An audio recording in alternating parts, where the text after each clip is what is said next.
Volume 2, Chapter 10 of Emma by Jane Austen. The appearance of the little sitting-room as they entered, was tranquillity itself. Mrs. Bates, deprived of her usual employment, slumbering on one side of the fire; Frank Churchill, at a table near her, most deedily occupied about her spectacles; and Jane Fairfax, standing with her back to them, intent on her pianoforte. Busy as he was, however, the young man was yet able to show a most happy countenance on seeing Emma again. "This is a pleasure," said he, in rather a low voice, "coming at least 10 minutes earlier than I had calculated. You find me trying to be useful; tell me if you think I shall succeed." "What!" said Mrs. Weston, "have you not finished it yet? You would not earn a very good livelihood as a working silversmith at this rate." "I have not been working uninterruptedly," he replied. "I have been assisting Miss Fairfax in trying to make her instrument stand steady; it was not quite firm; an unevenness in the floor, I believe. You see, we have been wedging one leg with paper. This was very kind of you to be persuaded to come. I was almost afraid you would be hurrying home." He contrived that she should be seated by him, and was sufficiently employed in looking out the best bake apple for her, and trying to make her help or advise him in his work, till Jane Fairfax was quite ready to sit down to the pianoforte again. That she was not immediately ready, Emma did suspect to arise from the state of her nerves; she had not yet possessed the instrument long enough to touch it without emotion; she must reason herself into the power of performance, and Emma could not but pity such feelings, whatever their origin, and could not but resolve never to expose them to her neighbour again. At last Jane began, and, though the first bars were feebly given, the power of the instrument were gradually done full justice to.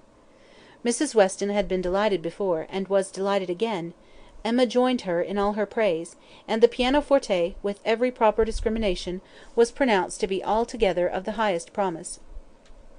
"Whoever Colonel Campbell might employ," said Frank Churchill, with a smile at Emma, "the person has not chosen ill. I heard a good deal of Colonel Campbell's taste at Weymouth, and all the softness of the upper notes I am sure is exactly what he and all that party would particularly prize. I dare say, Miss Fairfax, that he either gave his friend very minute directions, or wrote to Broadwood himself. Do you not think so?" Jane did not look round. She was not obliged to hear. Mrs. Weston had been speaking to her at the same moment. "It is not fair," said Emma in a whisper. "Mine was a random guess. Do not distress her." He shook his head with a smile, and looked as if he had very little doubt and very little mercy. Soon afterwards he began again. "How much your friends in Ireland must be enjoying your pleasure on this occasion, Miss Fairfax. I dare say they often think of you, and wonder which will be the day, the precise day of the instrument's coming to hand. Do you imagine Colonel Campbell knows the business to be going forward just at this time? Do you imagine it to be the consequence of an immediate commission from him, or that he may have sent only a general direction, an order infinite as to time, to depend upon contingencies and conveniences?" He paused. She could not but hear; she could not avoid answering. "Till I have had a letter from Colonel Campbell," said she in a voice of forced calmness, "I can imagine nothing with any confidence. It must be all conjecture." "Conjecture! Ay, sometimes one conjectures right, and sometimes one conjectures wrong. I wish I could conjecture how soon I shall make this rivet quite firm. What nonsense one talks, Miss Woodhouse, when hard at work, if one talks at all. Your real workmen, I suppose, hold their tongues, but we gentlemen labourers, if we get hold of a word— Miss Fairfax said something about conjecturing. There, it is done. I have the pleasure, madam," to Mrs. Bates, "of restoring your spectacles, healed for the present." He was very warmly thanked by both mother and daughter; to escape a little from the latter, he went to the pianoforte, and begged Miss Fairfax, who was still sitting at it, to play something more. "If you are very kind," said he, "it will be one of the waltzes we danced last night. Let me live them over again. You did not enjoy them as I did; you appeared tired the whole time. I believe you were glad we danced no longer, but I would have given worlds, all the worlds one ever has to give, for another half hour." She played. "What felicity it is to hear a tune which has made one happy! If I mistake not, that was danced at Weymouth."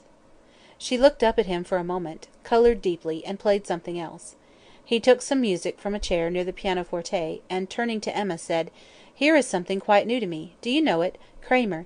And here are a new set of Irish melodies, that, from such a quarter, one might expect. This was all sent with the instrument.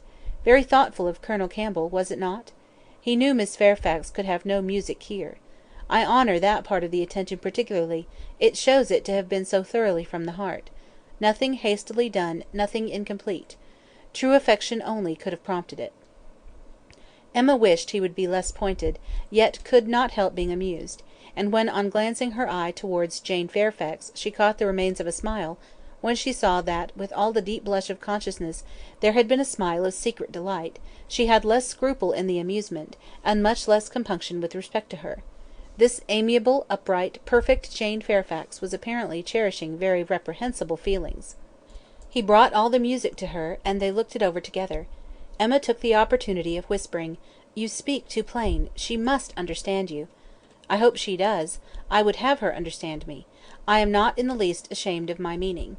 "But really I am half ashamed, and wish I had never taken up the idea." "I am very glad you did, and that you communicated it to me. I now have a key to all her odd looks and ways.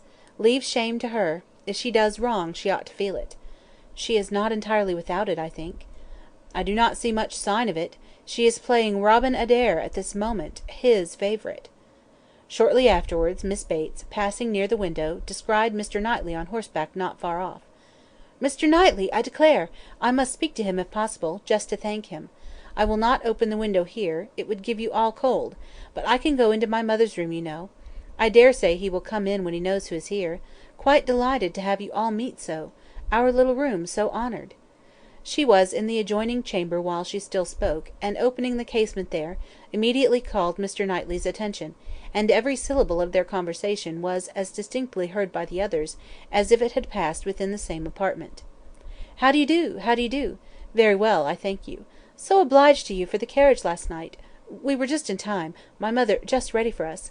Pray come in, do come in. You will find some friends here." So began Miss Bates, and Mr. Knightley seemed determined to be heard in his turn, for most resolutely and commandingly did he say, "How is your niece, Miss Bates? I want to inquire after you all, but particularly your niece. How is Miss Fairfax? I hope she caught no cold last night. How is she to-day? Tell me how Miss Fairfax is." And Miss Bates was obliged to give a direct answer before he would hear her in anything else. The listeners were amused, and Mrs. Weston gave Emma a look of particular meaning. But Emma still shook her head in steady scepticism. "So obliged to you, so very much obliged to you for the carriage," resumed Miss Bates. He cut her short with, "I'm going to Kingston. Can I do anything for you?" "Oh, dear, Kingston, are you? Mrs. Cole was saying the other day she wanted something from Kingston." "Mrs. Cole has servants to send. Can I do anything for you?" "No, I thank you; but do come in. Who do you think is here? Miss Woodhouse and Miss Smith, so kind as to call to hear the new pianoforte. Do put up your horse at the Crown and come in." "Well," said he, in a deliberating manner, "for 5 minutes, perhaps." "And here is Mrs. Weston and Mr. Frank Churchill too. Quite delightful; so many friends." "No, not now, I thank you. I could not stay 2 minutes. I must get on to Kingston as fast as I can." "Oh, do come in; they will be so very happy to see you." "No, no, your room is full enough. I will call another day, and hear the pianoforte." "Well, I am so sorry. Oh, Mr. Knightley, what a delightful party last night! How extremely pleasant! Did you ever see such dancing? Was it not delightful? Miss Woodhouse and Mr. Frank Churchill, I never saw anything equal to it." "Oh, very delightful indeed. I can say nothing less, for I suppose Miss Woodhouse and Mr. Frank Churchill are hearing everything that passes." And raising his voice still more, "I do not see why Miss Fairfax should not be mentioned too. I think Miss Fairfax dances very well, and Mrs. Weston is the very best country dance player without exception in England. Now, if your friends have any gratitude, they will say something pretty loud about you and me in return, but I cannot stay to hear it." "Oh, Mr. Knightley, one moment more; something of consequence; so shocked; Jane and I are both so shocked about the apples." "What is the matter now?" "To think of your sending us all your store apples. You said you had a great many, and now you have not one left. We really are so shocked. Mrs. Hodges may well be angry. William Larkins mentioned it here. You should not have done it; indeed you should not. Ah, he is off. He never can bear to be thanked. But I thought he would have stayed now, and it would have been a pity not to have mentioned. Well," returning to the room, "I have not been able to succeed. Mr. Knightley cannot stop. He is going to Kingston. He asked me if he could do anything." "Yes," said Jane, "we heard his kind offers; we heard everything." "Oh, yes, my dear, I daresay you might, because, you know, the door was open, and the window was open, and Mr. Knightley spoke loud. You must have heard everything, to be sure. 'Can I do anything for you at Kingston?' said he, so I just mentioned. Oh, Miss Woodhouse, must you be going? You seem but just come; so very obliging of you." Emma found it really time to be at home. The visit had already lasted long, and on examining watches, so much of the morning was perceived to be gone, that Mrs. Weston and her companion, taking leave also, could allow themselves only to walk with the two young ladies to Hartfield gates, before they set off for Randalls. End of Volume 2, Chapter 10. Volume 2, Chapter 11 of Emma by Jane Austen. It may be possible to do without dancing entirely. Instances have been known of young people passing many, many months successively without being at any ball of any description, and no material injury accrue either to body or mind. But when a beginning is made, when the felicities of rapid motion have once been, though slightly felt, it must be a very heavy set that does not ask for more. Frank Churchill had danced once at Highbury, and longed to dance again; and the last half hour of an evening which Mr. Woodhouse was persuaded to spend with his daughter at Randalls was passed by the two people in schemes on the subject. Frank's was the first idea, and his the greatest zeal in pursuing it, for the lady was the best judge of the difficulties, and the most solicitous for accommodation and appearance. But still she had inclination enough for showing people again how delightfully Mr. Frank Churchill and Miss Woodhouse danced, for doing that in which she need not blush to compare herself with Jane Fairfax, and even for simple dancing itself, without any of the wicked aids of vanity, to assist him first in pacing out the room they were in to see what could be made to hold, and then in taking the dimensions of the other parlour, in the hope of discovering, in spite of all that Mr. Weston could say of their exactly equal size, that it was a little the largest. His first proposition and request, that the dance begun at Mr. Cole's should be finished there, that the same party should be collected, and the same musician engaged, met with the readiest acquiescence. Mr. Weston entered into the idea with thorough enjoyment, and Mrs. Weston most willingly undertook to play as long as they could wish to dance; and the interesting employment had followed, of reckoning up exactly who there would be, and portioning out the indispensable division of space to every couple. "You and Miss Smith and Miss Fairfax will be 3, and the 2 Miss Coxes 5," had been repeated many times over; "and there will be the 2 Gilberts, young Cox, my father and myself, besides Mr. Knightley. Yes, that will be quite enough for pleasure. You and Miss Smith and Miss Fairfax will be 3, and the 2 Miss Coxes 5, and for 5 couple there will be plenty of room." But soon it came to be on one side, "But will there be good room for 5 couple? I really do not think there will." On another, "And after all, 5 couple are not enough to make it worth while to stand up; 5 couple are nothing, when one thinks seriously about it. It will not do to invite 5 couple; it can be allowable only as the thought of the moment." Somebody said that Miss Gilbert was expected at her brother's, and must be invited with the rest. Somebody else believed Mrs. Gilbert would have danced the other evening, if she had been asked. A word was put in for the second young Cox; and at last, Mr. Weston naming one family of cousins who must be included, and another a very old acquaintance who could not be left out, it became a certainty that the 5 couple would be at least 10, and a very interesting speculation in what possible manner they could be disposed of. The doors of the 2 rooms were just opposite each other. Might not they use both rooms, and dance across the passage? It seemed the best scheme, and yet it was not so good but that many of them wanted a better. Emma said it would be awkward; Mrs. Weston was in distress about the supper; and Mr. Woodhouse opposed it earnestly, on the score of health. It made him so very unhappy, indeed, that it could not be persevered in. "Oh, no," said he, "it would be the extreme of imprudence. I could not bear it for Emma. Emma is not strong. She would catch a dreadful cold. So would poor little Harriet. So you would all. Mrs. Weston, you would be quite laid up. Do not let them talk of such a wild thing. Pray do not let them talk of it. That young man," speaking lower, "is very thoughtless. Do not tell his father, but that young man is not quite the thing. He has been opening the doors very often this evening, and keeping them open very inconsiderately. He does not think of the draught. I do not mean to set you against him, but indeed he is not quite the thing." Mrs. Weston was sorry for such a charge. She knew the importance of it, and said everything in her power to do it away. Every door was now closed, the passage plan given up, and the first scheme of dancing only in the room they were in resorted to again; and with such goodwill on Frank Churchill's part, that the space which a quarter of an hour before had been deemed barely sufficient for 5 couple, was now endeavoured to be made out quite enough for 10. "We were too magnificent," said he; "we allowed unnecessary room. 10 couple may stand here very well." Emma demurred. "It would be a crowd, a sad crowd; and what could be worse than dancing without space to turn in?" "Very true," he gravely replied; "it was very bad. But still he went on measuring, and still he ended with, "I think there will be very tolerable room for 10 couple." "No, no," said she, "you are quite unreasonable. It would be dreadful to be standing so close. Nothing can be farther from pleasure than to be dancing in a crowd, and a crowd in a little room." "There is no denying it," he replied. "I agree with you exactly. A crowd in a little room. Miss Woodhouse, you have the art of giving pictures in a few words. Exquisite, quite exquisite. Still, however, having proceeded so far, one is unwilling to give the matter up. It would be a disappointment to my father, and altogether, I do not know that. I am rather of opinion that 10 couple might stand here very well." Emma perceived that the nature of his gallantry was a little self-willed, and that he would rather oppose than lose the pleasure of dancing with her; but she took the compliment, and forgave the rest. Had she intended ever to marry him, it might have been worth while to pause and consider, and try to understand the value of his preference, and the character of his temper; but for all the purposes of their acquaintance, he was quite amiable enough. Before the middle of the next day, he was at Hartfield, and he entered the room with such an agreeable smile as certified the continuance of the scheme. It soon appeared that he came to announce an improvement. "Well, Miss Woodhouse," he almost immediately began, "your inclination for dancing has not been quite frightened away, I hope, by the terrors of my father's little rooms. I bring a new proposal on the subject, a thought of my father's, which waits only your approbation to be acted upon. May I hope for the honour of your hand for the first 2 dances of the little projected ball, to be given, not at Randalls, but at the Crown Inn?" "The Crown!" "Yes, if you and Mr. Woodhouse see no objection, and I trust you cannot.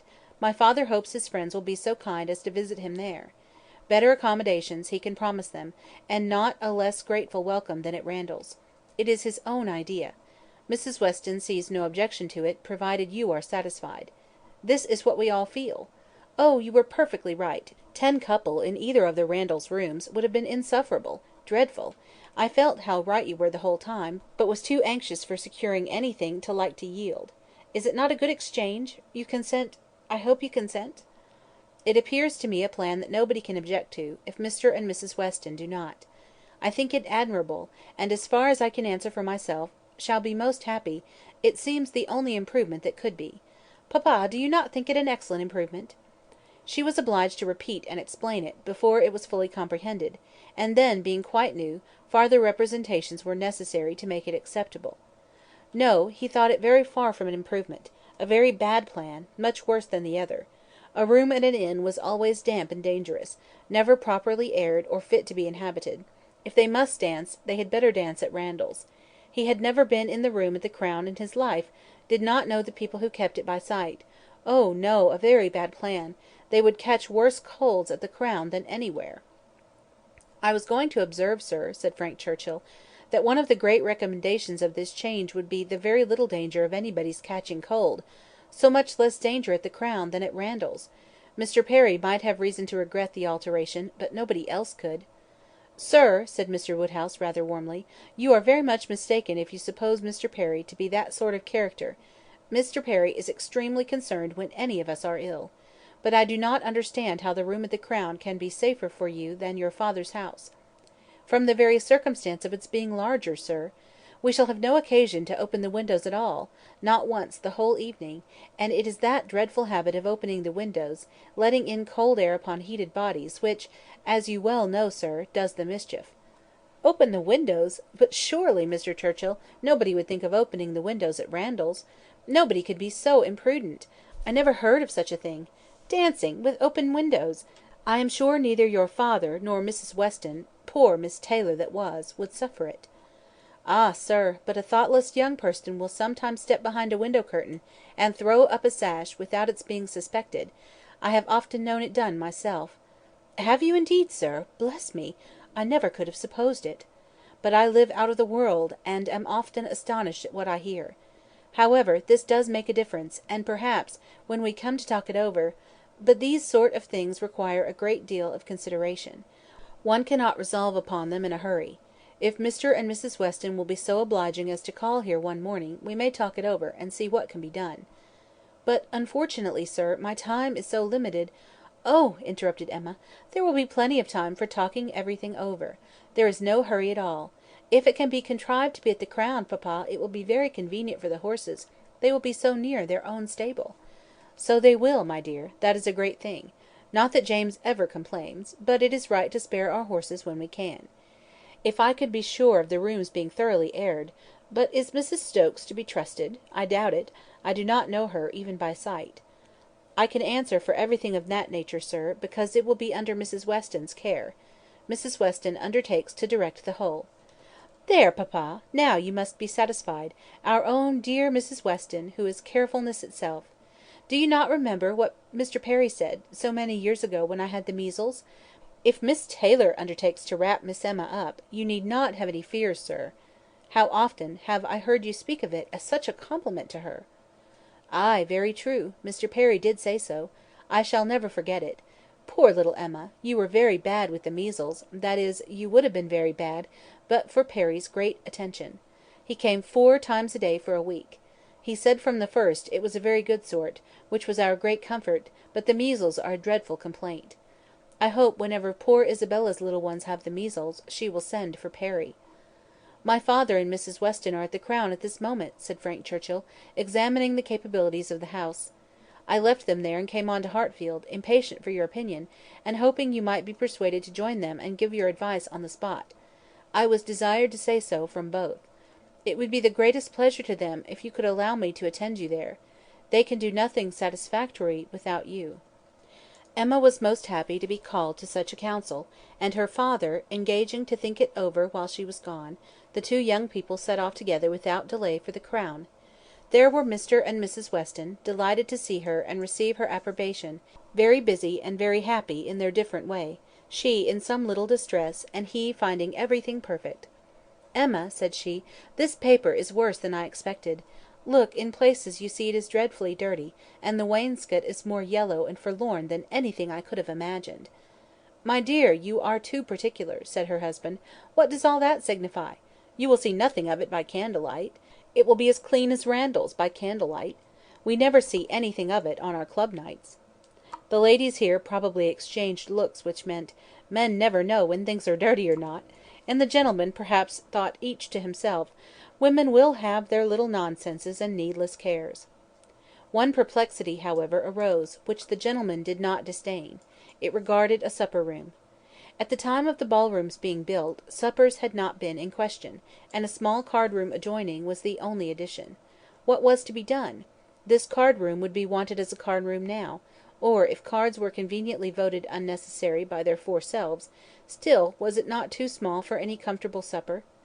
Another room of a much better size might be secured for the purpose, but it was at the other end of the house, and a long awkward passage must be gone through to get at it. This made a difficulty.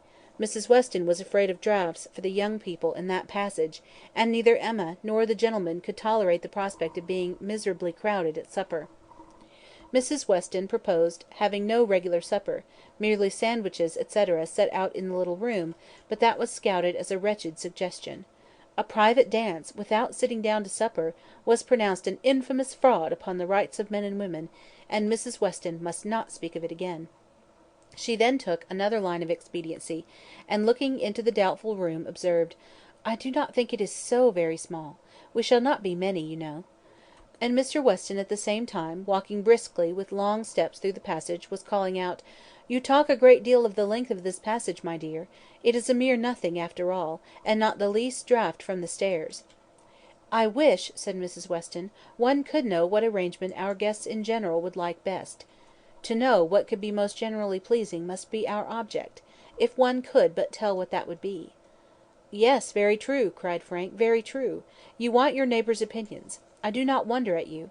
If one could ascertain what the chief of them, the Coles, for instance, they are not far off, shall I call upon them? Or Miss Bates? She is still nearer. And I do not know whether Miss Bates is not as likely to understand the inclinations of the rest of the people as anybody. I think we do want a larger council. Suppose I go and invite Miss Bates to join us?" "Well, if you please," said Mrs. Weston, rather hesitatingly, "if you think she will be of any use." "You will get nothing to the purpose from Miss Bates," said Emma. "She will be all delight and gratitude, but she will tell you nothing. She will not even listen to your questions. I see no advantage in consulting Miss Bates." "But she is so amusing, so extremely amusing. I am very fond of hearing Miss Bates talk. And I need not bring the whole family, you know." Here Mr. Weston joined them, and on hearing what was proposed, gave it his decided approbation. Ay, do, Frank. Go and fetch Miss Bates, and let us end the matter at once. She will enjoy the scheme, I am sure, and I do not know a properer person for showing us how to do away difficulties. Fetch Miss Bates. We are growing a little too nice. She is a standing lesson of how to be happy. But fetch them both. Invite them both. Both, sir! Can the old lady— The old lady! No, the young lady, to be sure. I shall think you a great blockhead, Frank, if you bring the aunt without the niece. Oh! I beg your pardon, sir. I did not immediately recollect. Undoubtedly, if you wish it, I will endeavour to persuade them both." And away he ran. Long before he reappeared, attending the short, neat, brisk moving aunt and her elegant niece, Mrs. Weston, like a sweet-tempered woman and a good wife, had examined the passage again, and found the evils of it much less than she had supposed before; indeed, very trifling, and here ended the difficulties of decision. All the rest, in speculation at least, was perfectly smooth. All the minor arrangements of table and chair, lights and music, tea and supper, made themselves or were left as mere trifles to be settled at any time between Mrs. Weston and Mrs. Stokes. Everybody invited was certainly to come. Frank had already written to Enscombe to propose staying a few days beyond his fortnight, which could not possibly be refused; and a delightful dance it was to be. Most cordially, when Miss Bates arrived, did she agree that it must. As a counsellor she was not wanted, but as an approver, a much safer character, she was truly welcome. Her approbation, at once general and minute, warm and incessant, could not but please; and for another half hour they were all walking to and fro, between the different rooms, some suggesting, some attending, and all in happy enjoyment of the future. The party did not break up without Emma's being positively secured for the first two dances by the hero of the evening, nor without her overhearing Mr. Weston whisper to his wife, "He has asked her, my dear. That's right. I knew he would." End of Volume 2, Chapter 11. Volume 2, Chapter 12 of Emma. Only one thing was wanting to make the prospect of the ball completely satisfactory to Emma: its being fixed for a day within the granted term of Frank Churchill's stay in Surrey; for, in spite of Mr. Weston's confidence, she could not think it so very impossible that the Churchills might not allow their nephew to remain a day beyond his fortnight. But this was not judged feasible. The preparations must take their time; nothing could be properly ready till the third week were entered on; and for a few days they must be planning, proceeding, and hoping in uncertainty, at the risk, in her opinion, the great risk, of its being all in vain. Enscombe, however, was gracious in fact if not in word. His wish of staying longer evidently did not please, but it was not opposed. All was safe and prosperous; and as the removal of one solicitude generally makes way for another, Emma, being now certain of her ball, began to adopt as the next vexation Mr. Knightley's provoking indifference about it. Either because he did not dance himself, or because the plan had been formed without his being consulted, he seemed resolved that it should not interest him, determined against its exciting any present curiosity, or affording him any future amusement. To her voluntary communications Emma could get no more approving reply than, "Very well. If the Westons think it worth while to be at all this trouble for a few hours of noisy entertainment, I have nothing to say against it, but that they shall not choose pleasures for me. Oh, yes, I must be there, I could not refuse, and I will keep as much awake as I can; but I would rather be at home, looking over William Larkins's week's account, much rather, I confess. Pleasure in seeing dancing! Not I, indeed; I never look at it; I do not know who does. Fine dancing, I believe, like virtue, must be its own reward. Those who are standing by are usually thinking of something very different." This Emma felt was aimed at her, and it made her quite angry. It was not in compliment to Jane Fairfax, however, that he was so indifferent, or so indignant. He was not guided by her feelings in reprobating the ball, for she enjoyed the thought of it to an extraordinary degree. It made her animated, open-hearted. She voluntarily said, "Oh, Miss Woodhouse, I hope nothing may happen to prevent the ball. What a disappointment it would be! I do look forward to it, I own, with very great pleasure." It was not to oblige Jane Fairfax, therefore, that he would have preferred the society of William Larkins. No, she was more and more convinced that Mrs. Weston was quite mistaken in that surmise. There was a great deal of friendly and of compassionate attachment on his side, but no love. Alas, there was soon no leisure for quarrelling with Mr. Knightley. 2 days of joyful security were immediately followed by the overthrow of everything. A letter arrived from Mr. Churchill to urge his nephew's instant return. Mrs. Churchill was unwell; far too unwell to do without him; she had been in a very suffering state, so said her husband, when writing to her nephew 2 days before, though from her usual unwillingness to give pain, and constant habit of never thinking of herself, she had not mentioned it; but now she was too ill to trifle, and must entreat him to set off for Enscombe without delay. The substance of this letter was forwarded to Emma, in a note from Mrs. Weston, instantly. As to his going, it was inevitable. He must be gone within a few hours, though without feeling any real alarm for his aunt, to lessen his repugnance. He knew her illnesses; they never occurred but for her own convenience. Mrs. Weston added, that he could only allow himself time to hurry to Highbury after breakfast, and take leave of the few friends there whom he could suppose to feel any interest in him, and that he might be expected at Hartfield very soon. This wretched note was the finale of Emma's breakfast. When once it had been read, there was no doing anything but lament and exclaim. The loss of the ball, the loss of the young man, all that the young man might be feeling! It was too wretched. Such a delightful evening as it would have been! Everybody so happy! And she and her partner the happiest! I said it would be so, was the only consolation. Her father's feelings were quite distinct. He thought principally of Mrs. Churchill's illness, and wanted to know how she was treated; and as for the ball, it was shocking to have dear Emma disappointed, but they would all be safer at home. Emma was ready for her visitor some time before he appeared; but if this reflected at all upon his impatience, his sorrowful look and total want of spirits when he did come might redeem him. He felt the going away almost too much to speak of it. His dejection was most evident. He sat really lost in thought for the first few minutes, and when rousing himself, it was only to say, "Of all the horrid things, leave taking is the worst." "But you will come again," said Emma. "This will not be your only visit to Randalls." "Ah!" shaking his head, "the uncertainty of when I may be able to return! I shall try for it with a zeal. It will be the object of all my thoughts and cares. And if my uncle and aunt go to town this spring. But I am afraid they did not stir last spring. I am afraid it is a custom gone for ever. Our poor ball must be given up. Ah! that ball! Why did we wait for anything? Why not seize the pleasure at once? How often is happiness destroyed by preparation, foolish preparation! You told us it would be so. Oh, Miss Woodhouse, why are you always so right?" "Indeed, I am very sorry to be right in this instance. I would much rather have been merry than wise." "If I can come again, we are still to have our ball. My father depends on it. Do not forget your engagement." Emma looked graciously. "Such a fortnight as it has been!" he continued; "every day more precious and more delightful than the day before; every day making me less fit to bear any other place. Happy those who can remain at Highbury." "As you do us such ample justice now," said Emma, laughing, "I will venture to ask whether you did not come a little doubtfully at first. Do we not rather surpass your expectations? I am sure we do. I am sure you did not much expect to like us. You would not have been so long in coming, if you had had a pleasant idea of Highbury." He laughed rather consciously, and though denying the sentiment, Emma was convinced that it had been so. "And you must be off this very morning?" "Yes, my father is to join me here, and we shall walk back together, and I must be off immediately. I am almost afraid that every moment will bring him." "Not 5 minutes to spare even for your friends, Miss Fairfax and Miss Bates? How unlucky! Miss Bates's powerful argumentative mind might have strengthened yours." "Yes, I have called there; passing at the door, I thought it better. It was a right thing to do. I went in for 3 minutes, and was detained by Miss Bates's being absent.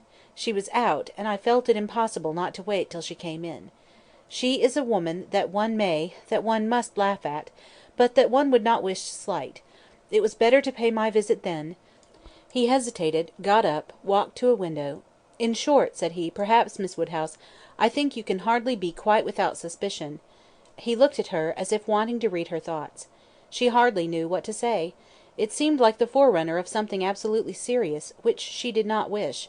Forcing herself to speak, therefore, in the hope of putting it by, she calmly said, "You are quite in the right. It was most natural to pay your visit, then—" He was silent. She believed he was looking at her, probably reflecting on what she had said, and trying to understand the manner. She heard him sigh. It was natural for him to feel that he had cause to sigh. He could not believe her to be encouraging him. A few awkward moments passed, and he sat down again, and in a more determined manner said, "It was something to feel that all the rest of my time might be given to Hartfield. My regard for Hartfield is most warm." He stopped again, rose again, and seemed quite embarrassed. He was more in love with her than Emma had supposed, and who can say how it might have ended, if his father had not made his appearance?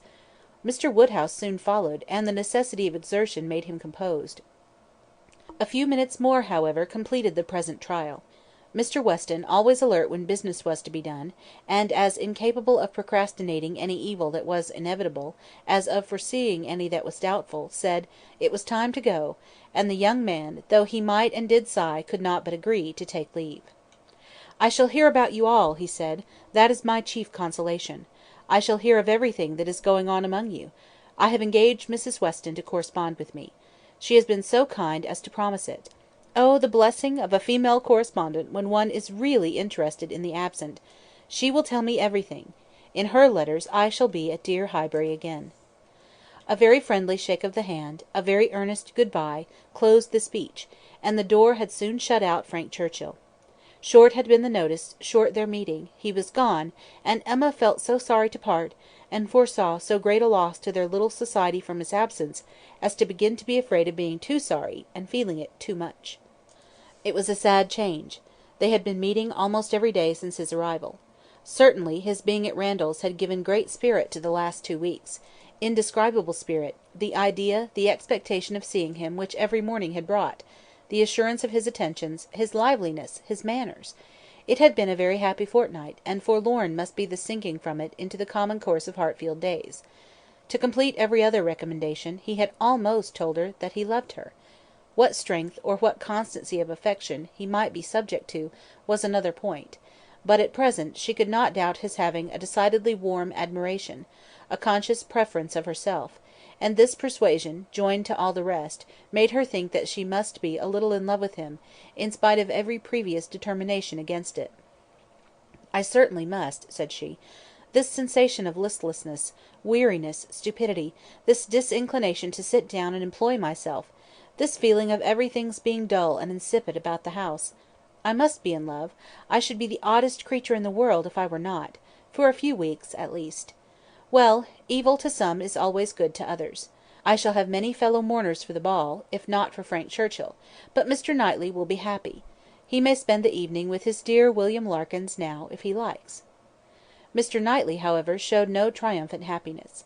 He could not say that he was sorry on his own account; his very cheerful look would have contradicted him if he had; but he said, and very steadily, that he was sorry for the disappointment of the others, and with considerable kindness added, "You, Emma, who have so few opportunities of dancing, you are really out of luck; you are very much out of luck." It was some days before she saw Jane Fairfax, to judge of her honest regret in this woeful change; but when they did meet, her composure was odious. She had been particularly unwell, however, suffering from headache to a degree which made her aunt declare, that had the ball taken place, she did not think Jane could have attended it; and it was charity to impute some of her unbecoming indifference to the languor of ill health. Volume 2, Chapter 12. Volume 2, Chapter 13. Emma continued to entertain no doubt of her being in love. Her ideas only varied as to the how much. At first, she thought it was a good deal, and afterwards but little. She had great pleasure in hearing Frank Churchill talked of, and for his sake greater pleasure than ever in seeing Mr. and Mrs. Weston. She was very often thinking of him, and quite impatient for a letter, that she might know how he was, how were his spirits, how was his aunt, and what was the chance of his coming to Randalls again this spring. But, on the other hand, she could not admit herself to be unhappy, nor, after the first morning, to be less disposed for employment than usual. She was still busy and cheerful, and pleasing as he was, she could yet imagine him to have faults; and farther, though thinking of him so much, and as she sat down drawing or working, forming 1,000 amusing schemes for the progress and close of their attachment, fancying interesting dialogues, and inventing elegant letters, the conclusion of every imaginary declaration on his side was that she refused him. Their affection was always to subside into friendship. Everything tender and charming was to mark their parting, but still they were to part. When she became sensible of this, it struck her that she could not be very much in love, for in spite of her previous and fixed determination never to quit her father, never to marry, a strong attachment certainly must produce more of a struggle than she could foresee in her own feelings. "I do not find myself making any use of the word sacrifice," said she. In not one of all my clever replies, my delicate negatives, is there any allusion to making a sacrifice. I do suspect that he is not really necessary to my happiness. So much the better. I certainly will not persuade myself to feel more than I do. I am quite enough in love. I should be sorry to be more." Upon the whole, she was equally contented with her view of his feelings. He is undoubtedly very much in love, everything denotes it, very much in love indeed, and when he comes again, if his affection continue, I must be on my guard not to encourage it. It would be most inexcusable to do otherwise, as my own mind is quite made up. Not that I imagine he can think I have been encouraging him hitherto. No, if he had believed me at all to share his feelings, he would not have been so wretched. Could he have thought himself encouraged, his looks and language at parting would have been different. Still, however, I must be on my guard. This is in the supposition of his attachment continuing what it is now, but I do not know that I expect it will. I do not look upon him to be quite the sort of man— I do not altogether build upon his steadiness or constancy. His feelings are warm, but I can imagine them rather changeable. Every consideration of the subject, in short, makes me thankful that my happiness is not more deeply involved. I shall do very well again after a little while, and then it will be a good thing over, for they say everybody is in love once in their lives, and I shall have been let off easily. When his letter to Mrs. Weston arrived, Emma had the perusal of it, and she read it with a degree of pleasure and admiration which made her at first shake her head over her own sensations, and think she had undervalued their strength. It was a long, well-written letter, giving the particulars of his journey and of his feelings, expressing all the affection, gratitude, and respect which was natural and honourable, and describing everything exterior and local that could be supposed attractive, with spirit and precision. No suspicious flourishes now of apology or concern. It was the language of real feeling toward Mrs. Weston, and the transition from Highbury to Enscombe, the contrast between the places in some of the first blessings of social life, was just enough touched on to show how keenly it was felt, and how much more might have been said but for the restraints of propriety.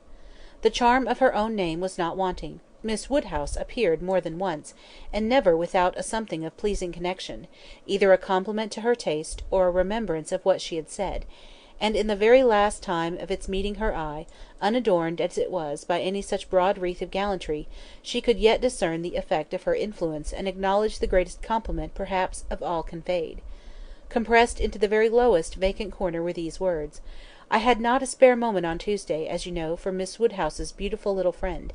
Pray make my excuses and adieus to her." This, Emma could not doubt, was all for herself. Harriet was remembered only from being her friend. His information and prospects as to Enscombe were neither worse nor better than had yet been anticipated. Mrs. Churchill was recovering, and he dared not yet, even in his own imagination, fix a time for coming to Randalls again. Gratifying, however, and stimulative as the letter was in the material part, its sentiments she yet found, when it was folded up and returned to Mrs. Weston, that it had not added any lasting warmth, that she could still do without the writer, and that he must learn to do without her. Her intentions were unchanged.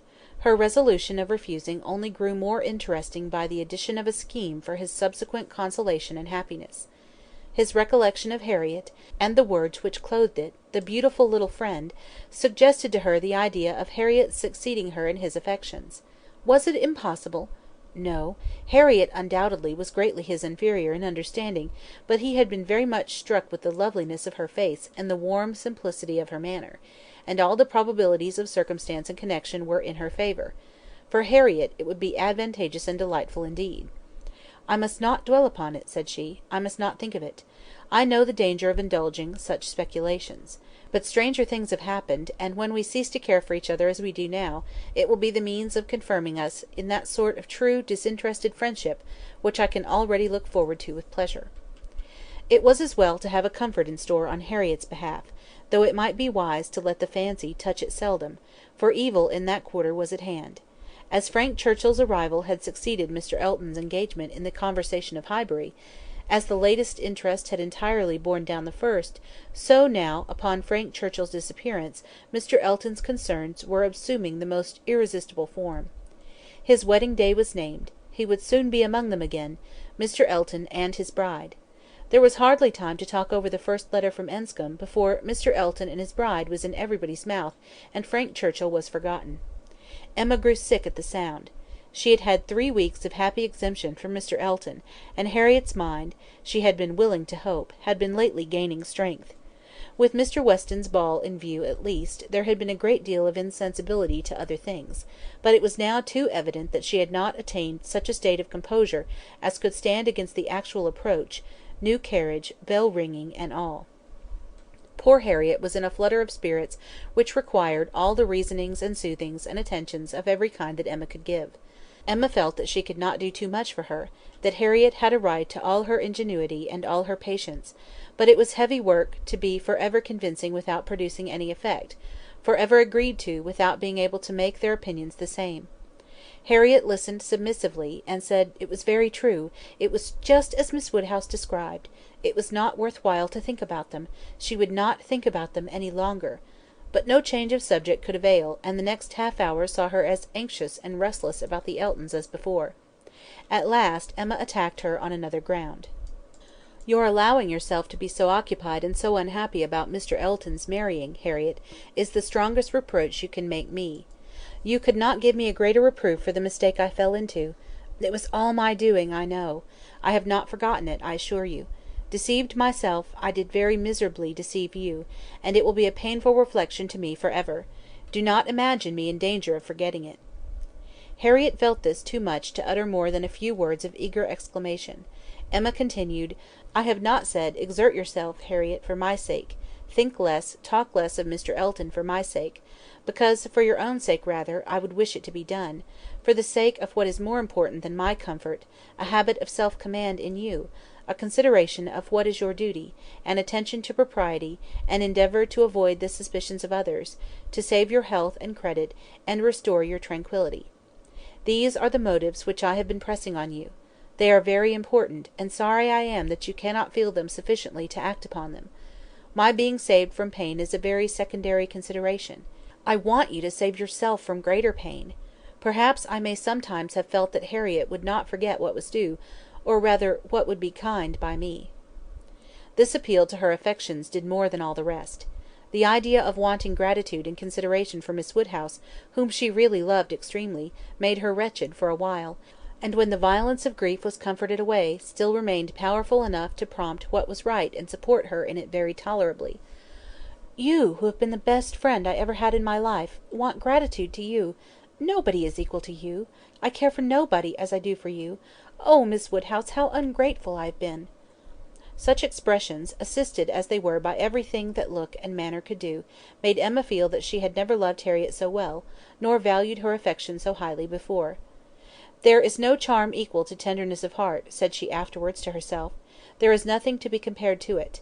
Warmth and tenderness of heart, with an affectionate open manner, will beat all the clearness of head in the world, for attraction, I'm sure it will. It is tenderness of heart which makes my dear father so generally beloved, which gives Isabella all her popularity. I have it not, but I know how to prize and respect it. Harriet is my superior in all the charms and all the felicity it gives. Dear Harriet, I would not change you for the clearest-headed, longest-sighted, best-judging female breathing. Oh, the coldness of a Jane Fairfax! Harriet is worth 100 such, and for a wife, a sensible man's wife, it is invaluable. I mention no names, but happy the man who changes Emma for Harriet." End of Volume 2, Chapter 13. Volume 2, Chapter 14 of Emma.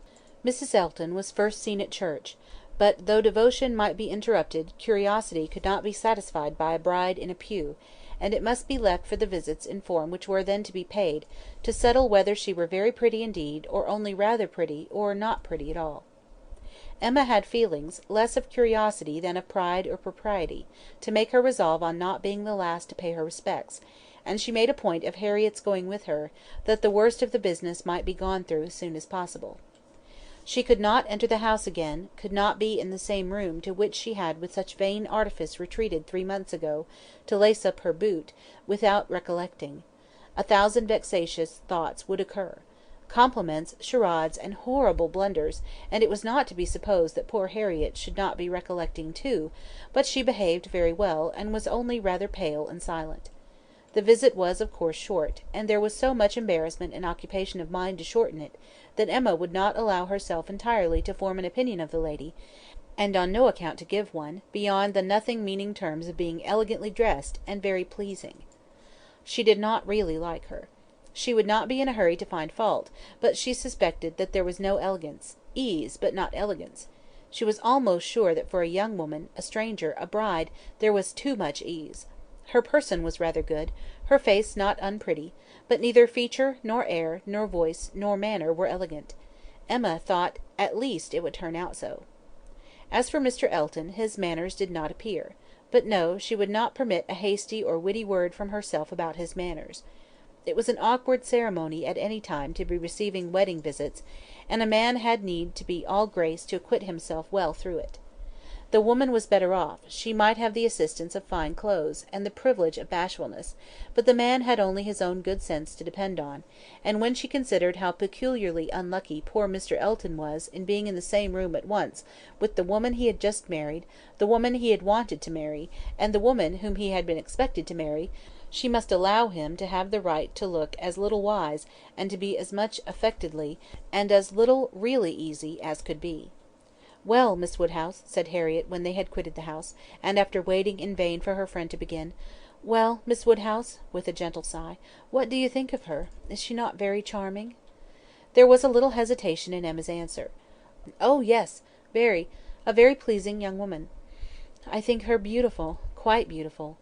Very nicely dressed indeed; a remarkably elegant gown. I am not at all surprised that he should have fallen in love." "Oh no! There is nothing to surprise one at all. A pretty fortune, and she came in his way." "I daresay," returned Harriet, sighing again, "I daresay she was very much attracted to him." "Perhaps she might; but it is not every man's fate to marry the woman who loves him best. Miss Hawkins perhaps wanted a home, and thought this the best offer she was likely to have." "Yes," said Harriet earnestly, "and well she might; nobody could ever have a better. Well, I wish them happy with all my heart. And now, Miss Woodhouse, I do not think I shall mind seeing them again. He is just as superior as ever, but being married, you know, is quite a different thing. No, indeed, Miss Woodhouse, you need not be afraid; I can sit and admire him now without any great misery. To know that he has not thrown himself away is such a comfort. She does seem a charming young woman, just what he deserves. Happy creature! He called her Augusta. How delightful!" When the visit was returned, Emma made up her mind. She could then see more and judge better. From Harriet's happening not to be at Hartfield, and her father's being present to engage Mr. Elton, she had a quarter of an hour of the lady's conversation to herself, and could composedly attend to her; and the quarter of an hour quite convinced her that Mrs. Elton was a vain woman, extremely well satisfied with herself, and thinking much of her own importance; that she meant to shine and be very superior, but with manners which had been formed in a bad school, pert and familiar; that all her notions were drawn from one set of people, and one style of living; that if not foolish she was ignorant, and that her society would certainly do Mr. Elton no good. Harriet would have been a better match. If not wise or refined herself, she would have connected him with those who were; but Miss Hawkins, it might be fairly supposed from her easy conceit, had been the best of her own set. The rich brother-in-law near Bristol was the pride of the alliance, and his place and his carriages were the pride of him. The very first subject after being seated was Maple Grove, "my brother Mr. Suckling's seat," a comparison of Hartfield to Maple Grove. The grounds of Hartfield were small, but neat and pretty, and the house was modern and well built. Mrs. Elton seemed most favourably impressed by the size of the room, the entrance, and all that she could see or imagine. "Very like Maple Grove, indeed! She was quite struck by the likeness. That room was the very shape and size of the morning room at Maple Grove, her sister's favourite room." Mr. Elton was appealed to. Was it not astonishingly like? She could really almost fancy herself at Maple Grove. "And the staircase! You know, as I came in, I observed how very like the staircase was, placed in exactly the same part of the house. I really could not help exclaiming.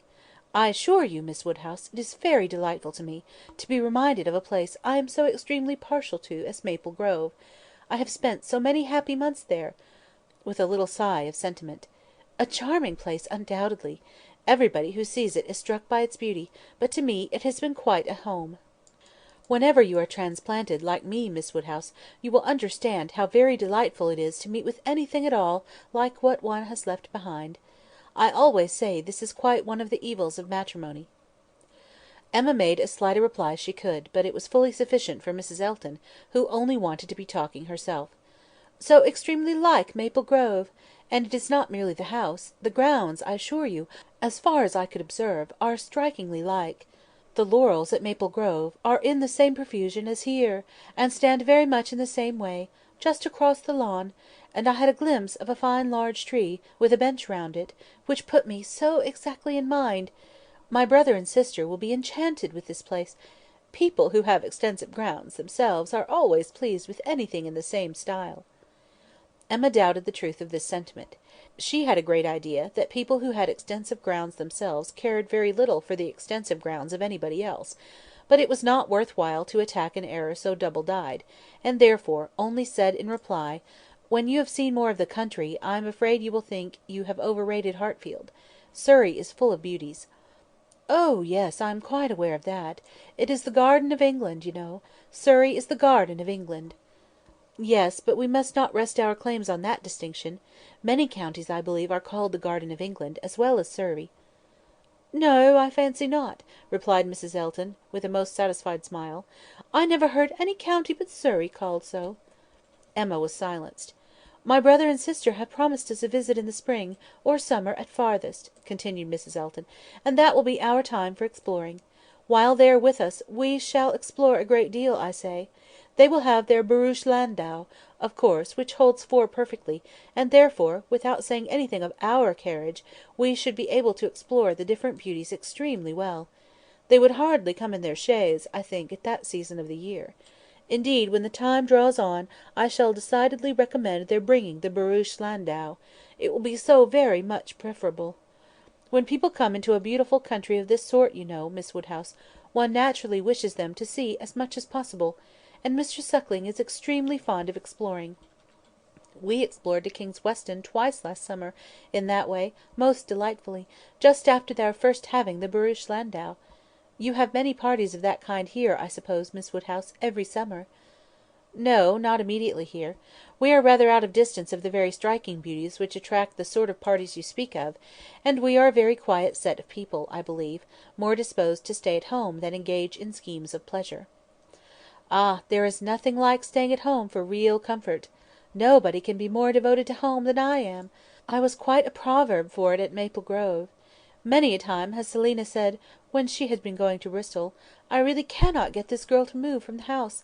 I absolutely must go in myself, though I hate being stuck up in the barouche landau without a companion; but Augusta, I believe, with her own good will, would never stir beyond the park paling.' Many a time she has said so, and yet I am no advocate for entire seclusion. I think, on the contrary, when people shut themselves up entirely from society, it is a very bad thing, and that it is much more advisable to mix in the world in a proper degree, without living in it either too much or too little. I perfectly understand your situation, however, Miss Woodhouse," looking towards Mr. Woodhouse.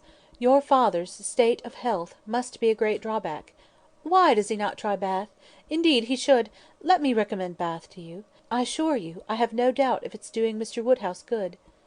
"My father tried it more than once formerly, but without receiving any benefit; and Mr. Perry, whose name, I daresay, is not unknown to you, does not conceive it would be at all more likely to be useful now."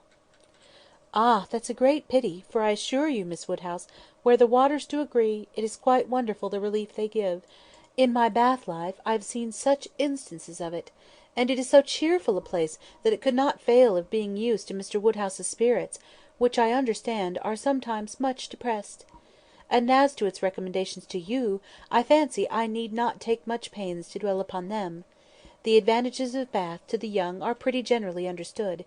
It would be a charming introduction for you, who have lived so secluded a life, and I could immediately secure you some of the best society in the place. A line from me would bring you a little host of acquaintance, and my particular friend, Mrs. Partridge, the lady I have always resided with when in Bath, would be most happy to show you any attentions, and would be the very person for you to go into public with." This was as much as Emma could bear without being impolite.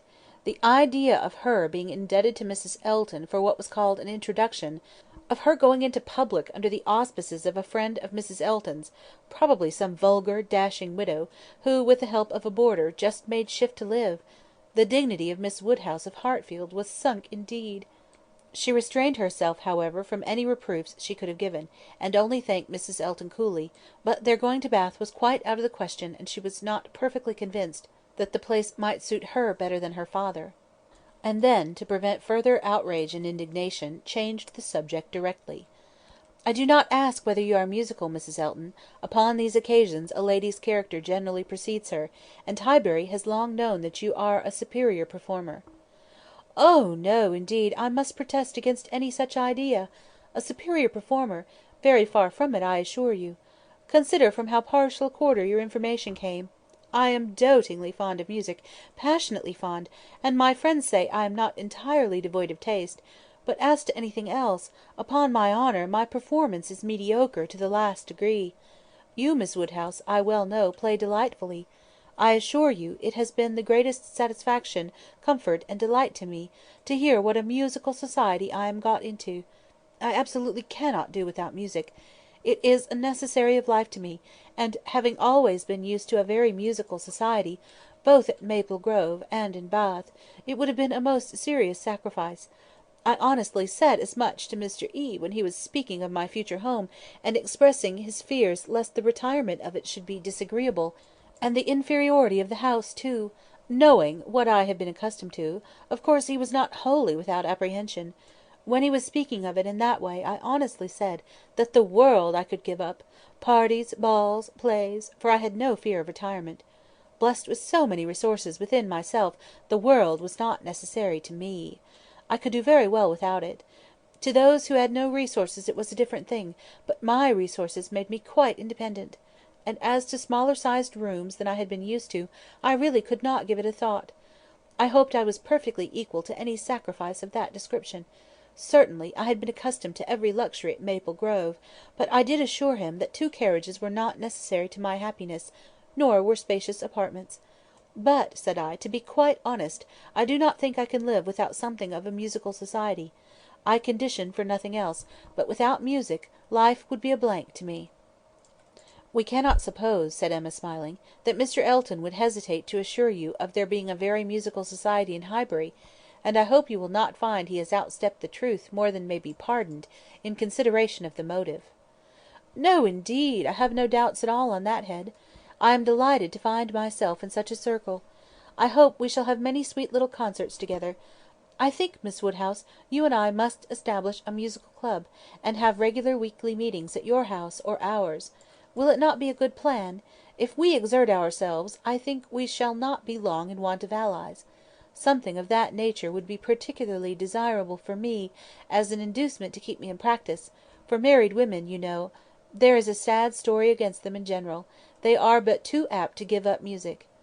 "But you, who are so extremely fond of it, there can be no danger, surely." "I should hope not; but really, when I look round among my acquaintance, I tremble. Selina has entirely given up music, never touches the instrument, though she played sweetly. And the same may be said of Mrs. Jeffreys, Clara Partridge that was, and of the 2 Millmans, now Mrs. Bird and Mrs. James Cooper, and of more than I can enumerate. Upon my word, it is enough to put one in a fright. I used to be quite angry with Selina, but really I now begin to comprehend that a married woman has many things to call her attention. I believe I was half an hour this morning shut up with my housekeeper." "But everything of that kind," said Emma, "will soon be in so regular a train—" "Well," said Mrs. Elton, laughing, "we shall see." Emma, finding her so determined upon neglecting her music, had nothing more to say, and after a moment's pause, Mrs. Elton chose another subject. "We have been calling at Randalls," said she, "and found them both at home, and very pleasant people they seem to be. I like them extremely. Mr. Weston seems an excellent creature, quite a first-rate favourite with me already, I assure you. And she appears so truly good, there is something so motherly and kind-hearted about her, that it wins upon one directly. She was your governess, I think?" Emma was almost too much astonished to answer, but Mrs. Elton hardly waited for the affirmative before she went on. "Having understood as much, I was rather astonished to find her so very ladylike; but she is really quite the gentlewoman." "Mrs. Weston's manners," said Emma, "were always particularly good. Their propriety, simplicity, and elegance would make them the safest model for any young woman." "And who do you think came in while we were there?" Emma was quite at a loss. The tone implied some old acquaintance, and how could she possibly guess? "Knightley!" continued Mr. Elton. "Knightley himself. Was not it lucky? For being within when he called the other day, I had never seen him before; and, of course, so particular a friend of Mr. E.'s, I had a great curiosity. My friend Knightley had been so often mentioned, that I was really impatient to see him; and I must do my caro sposo the justice to say that he need not be ashamed of his friend. Knightley is quite the gentleman. I like him very much. Decidedly, I think, a very gentlemanlike man." Happily it was now time to be gone. They were off, and Emma could breathe. "Insufferable woman!" was her immediate exclamation. "Worse than I had supposed. Absolutely insufferable. Knightley! I could not have believed it. Knightley! Never seen him in her life before, and call him Knightley! And discover that he is a gentleman! A little upstart, vulgar being, with her Mr. E. and her caro sposo, and her resources, and all her airs of pert pretension and underbred finery. Actually to discover that Mr. Knightley is a gentleman! I doubt whether he will return the compliment, and discover her to be a lady. I could not have believed it. And to propose that she and I should unite to form a musical club! One would fancy we were bosom friends. And Mrs. Weston! Astonished that the person who had brought me up should be a gentlewoman. Worse and worse. I never met with her equal; much beyond my hopes. Harriet is disgraced by any comparison. Oh, what would Frank Churchill say to her, if he were here? How angry and how diverted he would be! Ah, there I am, thinking of him directly. Always the first person to be thought of. How I catch myself out! Frank Churchill comes as regularly into my mind." All this ran so glibly through her thoughts, that by the time her father had arranged himself, after the bustle of the Eltons' departure, and was ready to speak, she was very tolerably capable of attending.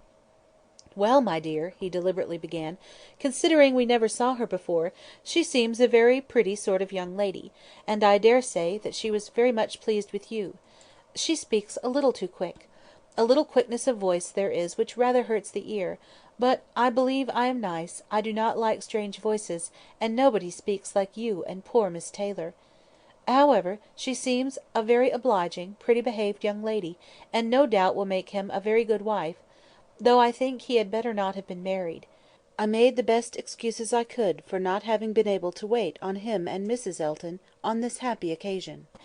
I said that I hoped I should in the course of the summer. But I ought to have gone before. Not to wait upon a bride is very remiss. Ah! it shows what a sad invalid I am. But I do not like the corner into Vicarage Lane." "I daresay your apologies were accepted, sir. Mr. Elton knows you." "Yes, but a young lady, a bride, I ought to have paid my respects to her if possible. It was being very deficient." "But, my dear papa, you are no friend to matrimony, and therefore why should you be so anxious to pay your respects to a bride? It ought to be no recommendation to you. It is encouraging people to marry, if you make so much of them." "No, my dear, I never encouraged anybody to marry; but I would always wish to pay every proper attention to a lady, and a bride especially is never to be neglected. More is avowedly due to her; a bride, you know, my dear, is always the first in company, let the others be who they may." "Well, papa, if this is not encouragement to marry, I do not know what is. And I should never have expected you to be lending your sanction to such vanity baits for poor young ladies." "My dear, you do not understand me. This is a matter of mere common politeness and good breeding, and has nothing to do with any encouragement to people to marry." Emma had done. Her father was growing nervous, and could not understand her. Her mind returned to Mrs. Elton's offences, and long, very long, did they occupy her. Volume 2, Chapter 14. Volume 2, Chapter 15. Emma was not required, by any subsequent discovery, to retract her ill opinion of Mrs. Elton. Her observation had been pretty correct. Such as Mrs. Elton appeared to her on this second interview, such she appeared whenever they met again: self-important, presuming, familiar, ignorant, and ill-bred. She had a little beauty and a little accomplishment, but so little judgment that she thought herself coming with superior knowledge of the world, to enliven and improve a country neighbourhood, and conceived Miss Hawkins to have held such a place in society as Mrs. Elton's consequence could only surpass. There was no reason to suppose Mr. Elton thought at all differently from his wife. He seemed not merely entirely happy with her, but proud. He had the air of congratulating himself on having brought such a woman to Highbury as not even Miss Woodhouse could equal; and the greater part of her new acquaintance, disposed to commend, or not in the habit of judging, following the lead of Miss Bates's goodwill, or taking it for granted that the bride must be as clever and as agreeable as she professed herself, were very well satisfied; so that Mrs. Elton's praise passed from one mouth to another as it ought to do, unimpeded by Miss Woodhouse, who readily continued her first contribution, and talked with a good grace of her being very pleasant and very elegantly dressed. In one respect Mrs. Elton grew even worse than she had appeared at first. Her feelings altered towards Emma. Offended, probably, by the little encouragement which her proposals of intimacy met with, she drew back in her turn, and gradually became much more cold and distant; and though the effect was agreeable, the ill will which produced it was necessarily increasing Emma's dislike. Her manners, too, and Mr. Elton's, were unpleasant towards Harriet. They were sneering and negligent. Emma hoped it must rapidly work Harriet's cure, but the sensations which could prompt such behaviour sunk them both very much. It was not to be doubted that poor Harriet's attachment had been an offering to conjugal unreserve, and her own share in the story, under a colouring the least favourable to her, and the most soothing to him, had in all likelihood been given also. She was, of course, the object of their joint dislike. When they had nothing else to say, it must always be easy to begin abusing Miss Woodhouse, and the enmity, which they dared not show in open disrespect to her, found a broader vent in contemptuous treatment of Harriet. Mrs. Elton took a great fancy to Jane Fairfax, and from the first. Not merely when a state of warfare with one young lady might be supposed to recommend the other, but from the very first; and she was not satisfied with expressing natural and reasonable admiration, but without solicitude or plea or privilege, she must be wanting to assist and befriend her. Before Emma had forfeited her confidence, and about the third time of their meeting, she heard all Mrs. Elton's knight-errantry on the subject. "Jane Fairfax is absolutely charming, Miss Woodhouse. I quite rave about Jane Fairfax. A sweet interesting creature, so mild and ladylike, and with such talents. I assure you, I think she has very extraordinary talents. I do not scruple to say that she plays extremely well. I know enough of music to speak decidedly on that point. Oh, she is absolutely charming! You will laugh at my warmth, but upon my word I talk of nothing but Jane Fairfax. And her situation is so calculated to affect one. Miss Woodhouse, we must exert ourselves, and endeavour to do something for her. We must bring her forward. Such a talent as hers must not be suffered to remain unknown. I dare say you have heard those charming lines of the poet, 'Full many a flower is born to blush unseen, and waste its fragrance on the desert air.' We must not allow them to be verified in sweet Jane Fairfax."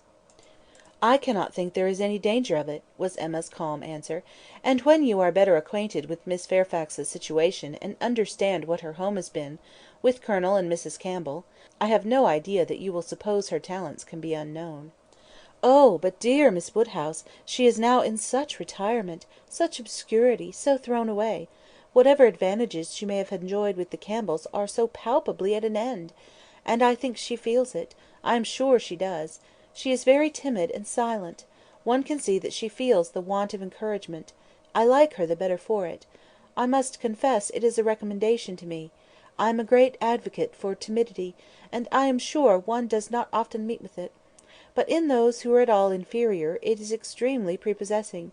Oh, I assure you, Jane Fairfax is a very delightful character, and interests me more than I can express." "You appear to feel a great deal, but I am not aware how you or any of Miss Fairfax's acquaintance here, any of those who have known her longer than yourself, can show her any other attention than—" "My dear Miss Woodhouse, a vast deal may be done, by those who dare to act. You and I need not be afraid. If we set the example, many will follow it, as far as they can, though not all have our situations. We have carriages to fetch and convey her home, and we live in a style which could not make the addition of Jane Fairfax at any time the least inconvenient. I should be extremely displeased if Wright were to send us up such a dinner as could make me regret having asked more than Jane Fairfax to partake of it. I have no idea of that sort of thing." It is not likely that I should, considering what I have been used to. My greatest danger, perhaps, in housekeeping, may be quite the other way, in doing too much, and being too careless of expense. Maple Grove will probably be my model more than it ought to be, for we do not at all affect to equal my brother, Mr. Suckling, in income. However, my resolution is taken as to noticing Jane Fairfax. I shall certainly have her very often at my house, shall certainly introduce her wherever I can, shall have musical parties to draw out her talents, and shall be constantly on the watch for an eligible situation. My acquaintance is so very extensive, that I have little doubt of hearing of something to suit her shortly. I shall introduce her, of course, very particularly to my brother and sister when they come to us. I am sure they will like her extremely, and when she gets a little acquainted with them, her fears will completely wear off, for there is nothing in the manners of either but what is highly conciliating. I shall have her very often indeed while they are with me. I daresay we shall sometimes find a seat for her in the barouche landau in some of our exploring parties." "Poor Jane Fairfax!" thought Emma. "You have not deserved this. You may have done wrong with regard to Mr. Dickson, but this is a punishment beyond what you can have merited. The kindness and protection of Mrs. Elton! Jane Fairfax and Jane Fairfax! Heavens! Let me not suppose that she dares go about Emma Woodhousing me! But upon my honour, there seems no limit to the licentiousness of that woman's tongue." Emma had not to listen to such paradings again, to any so exclusively addressed to herself, so disgustingly decorated with a "dear Miss Woodhouse." The change on Mrs. Elton's side soon afterwards appeared, and she was left in peace, neither forced to be the very particular friend of Mrs. Elton, nor, under Mrs. Elton's guidance, the very active patroness of Jane Fairfax, and only sharing with others in a general way, in knowing what was felt, what was meditated, what was done. She looked on with some amusement. Miss Bates's gratitude for Mrs. Elton's attentions to Jane was in the first style of guileless simplicity and warmth. She was quite one of her worthies, the most amiable, affable, delightful woman, just as accomplished and condescending as Mrs. Elton meant to be considered. Emma's only surprise was that Jane Fairfax should accept those attentions, and tolerate Mrs. Elton as she seemed to do. She heard of her walking with the Eltons, sitting with the Eltons, spending a day with the Eltons. This was astonishing. She could not have believed it possible that the taste or pride of Miss Fairfax could endure such society and friendship as the vicarage had to offer. "She is a riddle, quite a riddle," said she, "to choose to remain here month after month, after privations of every sort, and now to choose the mortification of Mrs. Elton's notice, and the penury of her conversation, rather than return to the superior companions who have always loved her with such real, generous affection." Jane had come to Highbury professedly for 3 months. The Campbells were gone to Ireland for 3 months. But now the Campbells had promised their daughter to stay at least till midsummer, and fresh invitations had arrived for her to join them there. According to Miss Bates, it all came from her, Mrs. Dickson had written most pressingly. Would Jane but go, means were to be found, servants sent, friends contrived, no travelling difficulty allowed to exist; but still she had declined it. "She must have some motive more powerful than appears, for refusing this invitation," was Emma's conclusion. "She must be under some sort of penance, inflicted either by the Campbells or herself.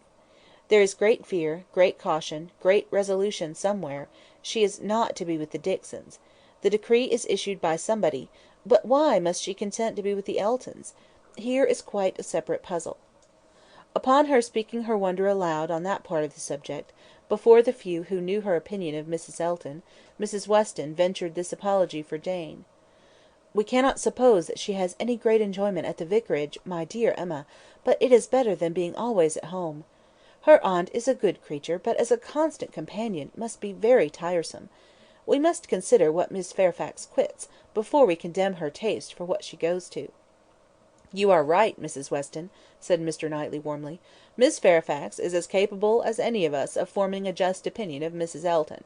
Could she have chosen with whom to associate, she would not have chosen her. But," with a reproachful smile at Emma, "she receives attentions from Mrs. Elton, which nobody else pays her." Emma felt that Mrs. Weston was giving her a momentary glance, and she was herself struck by his warmth. With a faint blush she presently replied, "Such attentions as Mrs. Elton's I should have imagined would rather disgust than gratify Miss Fairfax. Mrs. Elton's invitations I should have imagined anything but inviting.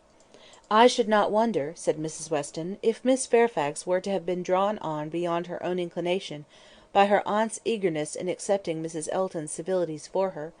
Poor Miss Bates may very likely have committed her niece and hurried her into a greater appearance of intimacy than her own good sense would have dictated, in spite of the very natural wish of a little change." Both felt rather anxious to hear him speak again, and after a few minutes' silence, he said, "Another thing must be taken into consideration too. Mrs. Elton does not talk to Miss Fairfax as she speaks of her. We all know the difference between the pronouns he or she and thou, the plainest spoken among us. We all feel the influence of a something beyond common civility in our personal intercourse with each other, something more early implanted. We cannot give anybody the disagreeable hints that we may have been very full of the hour before. We feel things differently. And besides the operation of this, as a general principle, you may be sure that Miss Fairfax awes Mrs. Elton by her superiority both of mind and manner, and that face to face, Mrs. Elton treats her with all the respect which she has a claim to. Such a woman as Jane Fairfax probably never fell in Mrs. Elton's way before, and no degree of vanity can prevent her acknowledging her own comparative littleness in action, if not in consciousness. "I know how highly you think of Jane Fairfax," said Emma. Little Henry was in her thoughts, and a mixture of alarm and delicacy made her irresolute what to say.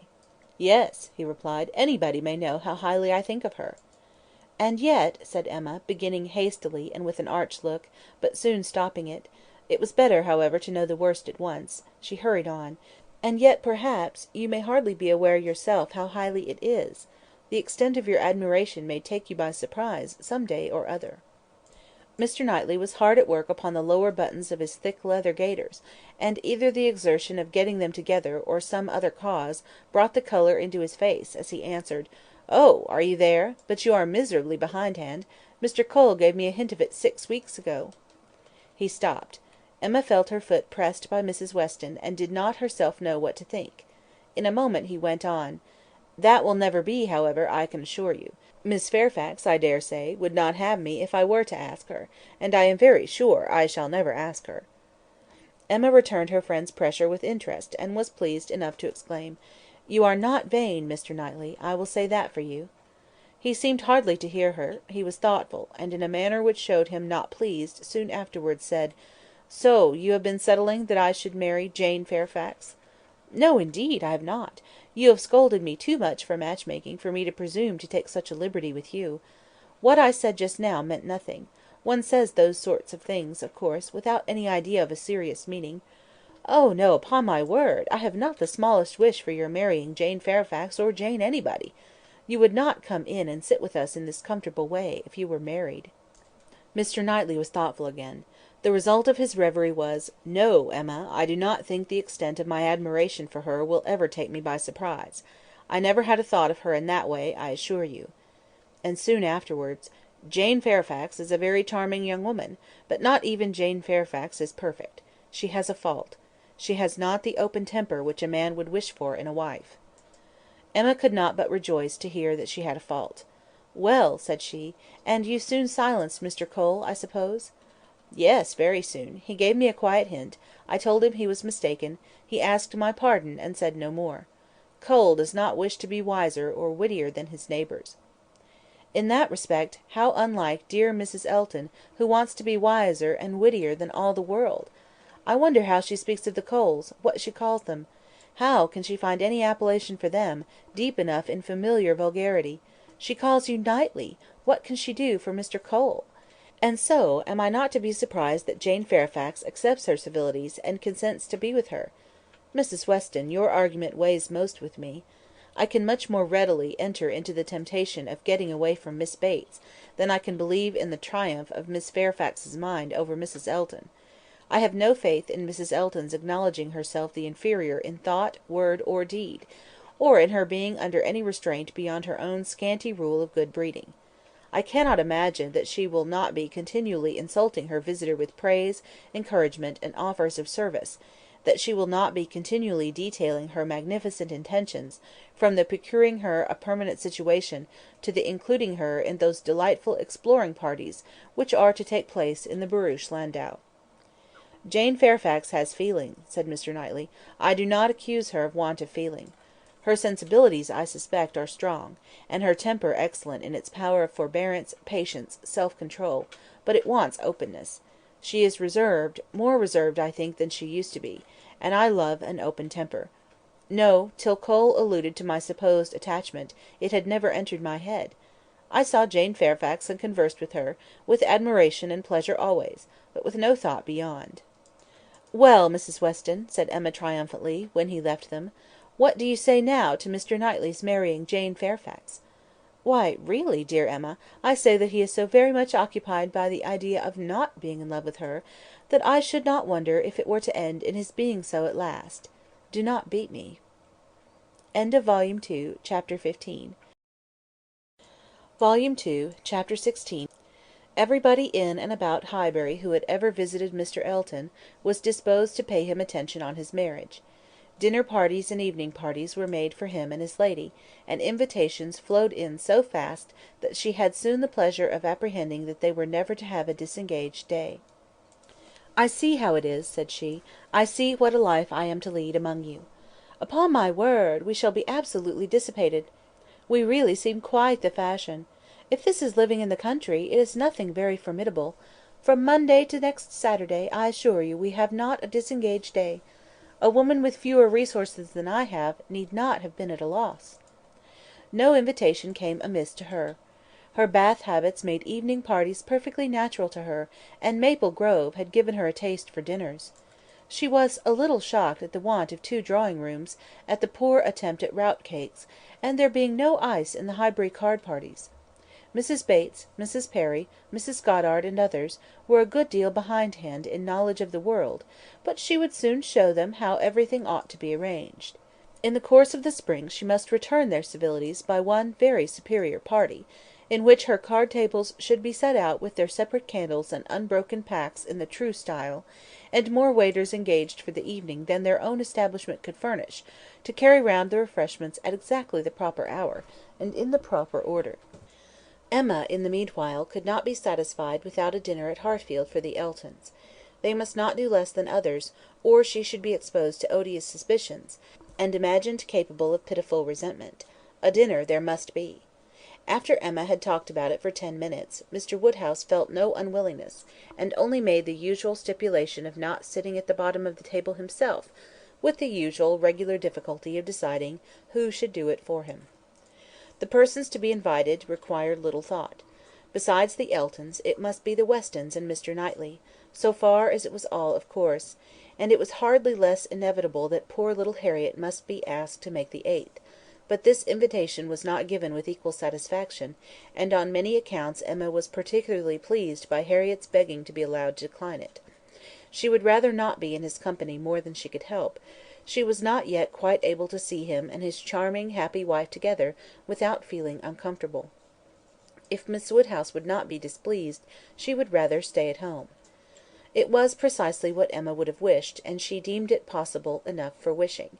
She was delighted with the fortitude of her little friend, for fortitude she knew it was in her to give up being in company and stay at home, and she could now invite the very person whom she really wanted to make the 8th, Jane Fairfax. Since her last conversation with Mrs. Weston and Mr. Knightley, she was more conscience-stricken about Jane Fairfax than she had often been. Mr. Knightley's words dwelt with her. He had said that Jane Fairfax received attentions from Mrs. Elton which nobody else paid her. "This is very true," said she, "at least as far as relates to me, which was all that was meant, and it is very shameful. Of the same age, and always knowing her, I ought to have been more her friend. She will never like me now. I have neglected her too long. But I will show her greater attention than I have done." Every invitation was successful. They were all disengaged, and all happy. The preparatory interest of this dinner, however, was not yet over. A circumstance rather unlucky occurred. The 2 eldest little Knightleys were engaged to pay their grandpapa and aunt a visit of some weeks in the spring, and their papa now proposed bringing them and staying one whole day at Hartfield, which one day would be the very day of this party. His professional engagements did not allow of his being put off, but both father and daughter were disturbed by its happening so. Mr. Woodhouse considered 8 persons at dinner together as the utmost that his nerves could bear, and here would be a 9th, and Emma apprehended that it would be a ninth very much out of humour at not being able to come even to Hartfield for 48 hours, without falling in with a dinner party. She comforted her father better than she would comfort herself, by representing that though he certainly would make them 9, yet he always said so little, that the increase of noise would be very immaterial. She thought it in reality a sad exchange for herself, to have him with his grave looks and reluctant conversation opposed to her, instead of his brother. The event was more favourable to Mr. Woodhouse than to Emma. John Knightley came, but Mr. Weston was unexpectedly summoned to town, and must be absent on the very day. He might be able to join them in the evening, but certainly not to dinner. Mr. Woodhouse was quite at ease, and the seeing him so, with the arrival of the little boys and the philosophic composure of her brother on hearing his fate, removed the chief of even Emma's vexation. The day came, the party were punctually assembled, and Mr. John Knightley seemed early to devote himself to the business of being agreeable. Instead of drawing his brother off to a window while they waited for dinner, he was talking to Miss Fairfax. Mrs. Elton, as elegant as lace and pearls could make her, he looked at in silence, wanting only to observe enough for Isabella's information; but Miss Fairfax was an old acquaintance, and a quiet girl, and he could talk to her. He had met her before breakfast as he was returning from a walk with his little boys, when it had been just beginning to rain. It was natural to have some civil hopes on the subject, and he said, "I hope you did not venture far, Miss Fairfax, this morning, or I am sure you must have been wet. We scarcely got home in time. I hope you turn directly." "I went only to the post office," said she, "and reached home before the rain was much. It is my daily errand. I always fetch the letters when I am here. It saves trouble, and is a something to get me out. A walk before breakfast does me good." "Not a walk in the rain, I should imagine." "No, but it did not absolutely rain when I set out." Mr. John Knightley smiled, and replied, "That is to say, you chose to have your walk, for you were not 6 yards from your own door when I had the pleasure of meeting you, and Henry and John had seen more drops than they could count long before. The post office has a great charm at one period of our lives. When you have lived to my age, you will begin to think letters are never worth going through the rain for." There was a little blush, and then this answer: "I must not hope to be ever situated as you are, in the midst of every dearest connection, and therefore I cannot expect that simply growing older should make me indifferent about letters." "Indifferent? Oh, no, I never conceived you could become indifferent. Letters are no matter of indifference; they are generally a very positive curse." "You are speaking of letters of business; mine are letters of friendship." "I have often thought them the worst of the two," he replied coolly. "Business, you know, may bring money, but friendship hardly ever does." "Ah, you are not serious now. I know Mr. John Knightley too well. I am sure he understands the value of friendship as well as anybody. I can easily believe that letters are very little to you, much less than to me; but it is not your being 10 years older than myself which makes the difference. It is not age, but situation. You have everybody dearest to you always at hand. I, probably, never shall again; and therefore, till I have outlived all my affections, a post office, I think, must always have power to draw me out, in worse weather than to-day." "When I talked of your being altered by time, by the progress of years," said John Knightley, "I meant to imply the change of situation which time usually brings. I consider one as including the other. Time will generally lessen the interest of every attachment not within the daily circle, but that is not the change I had in view for you. As an old friend, you will allow me to hope, Miss Fairfax, that 10 years hence you may have as many concentrated objects as I have." It was kindly said, and very far from giving offence. A pleasant "thank you" seemed meant to laugh it off, but a blush, a quivering lip, a tear in the eye, showed that it was felt beyond a laugh. Her attention was now claimed by Mr. Woodhouse, who being, according to his custom on such occasions, making the circle of his guests, and paying his particular compliments to the ladies, was ending with her, and with all his mildest urbanity, said, "I am very sorry to hear, Miss Fairfax, of your being out this morning in the rain. Young ladies should take care of themselves. Young ladies are delicate plants. They should take care of their health and their complexion. My dear, did you change your stockings?" "Yes, sir, I did indeed, and I am very much obliged by your kind solicitude about me." "My dear Miss Fairfax, young ladies are very sure to be cared for. I hope your good grandmamma and aunt are well. They are some of my very old friends. I wish my health allowed me to be a better neighbour. You do us a great deal of honour to-day, I am sure. My daughter and I are both highly sensible of your goodness, and have the greatest satisfaction in seeing you at Hartfield."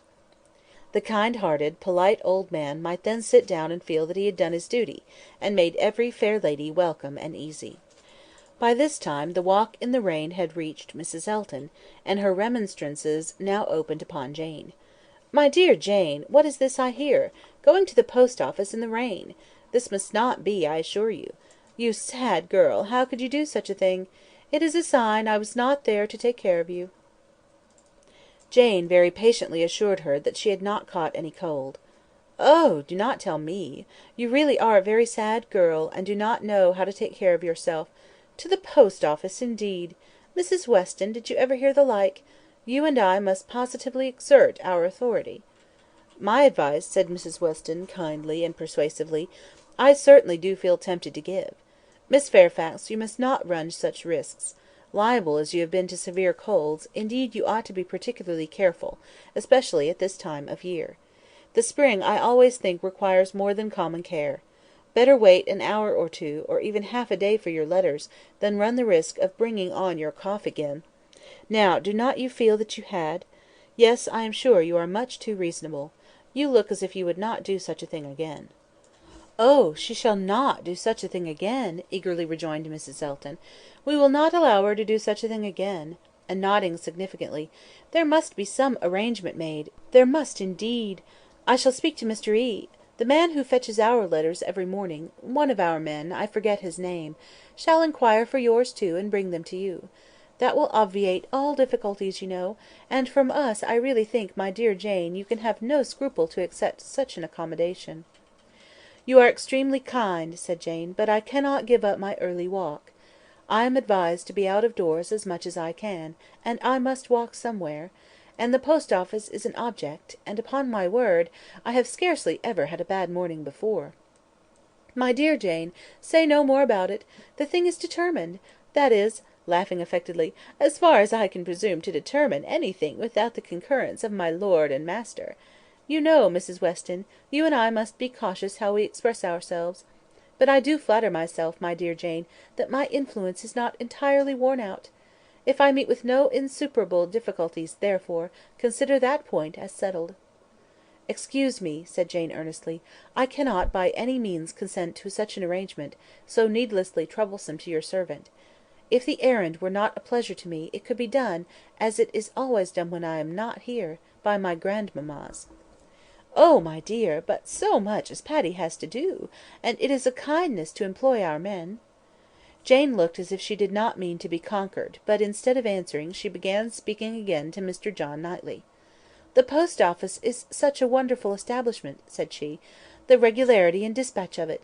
If one thinks of all that it has to do, and all that it does so well, it is really astonishing. It is certainly very well regulated. So seldom that any negligence or blunder appears; so seldom that a letter, among the thousands that are constantly passing about the kingdom, is even carried wrong; and not one in a million, I suppose, actually lost. And when one considers the variety of hands, and of bad hands too, that are to be deciphered, it increases the wonder. The clerks grow expert from habit; they must begin with some quickness of sight and hand, and exercise improves them. If you want any further explanation," continued he, smiling, "they are paid for it.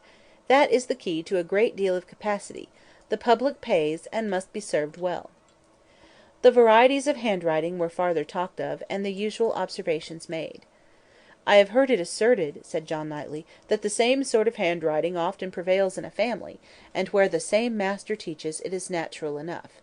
But for that reason, I should imagine the likeness must be chiefly confined to the females, for boys have very little teaching after an early age, and scramble into any hand they can get.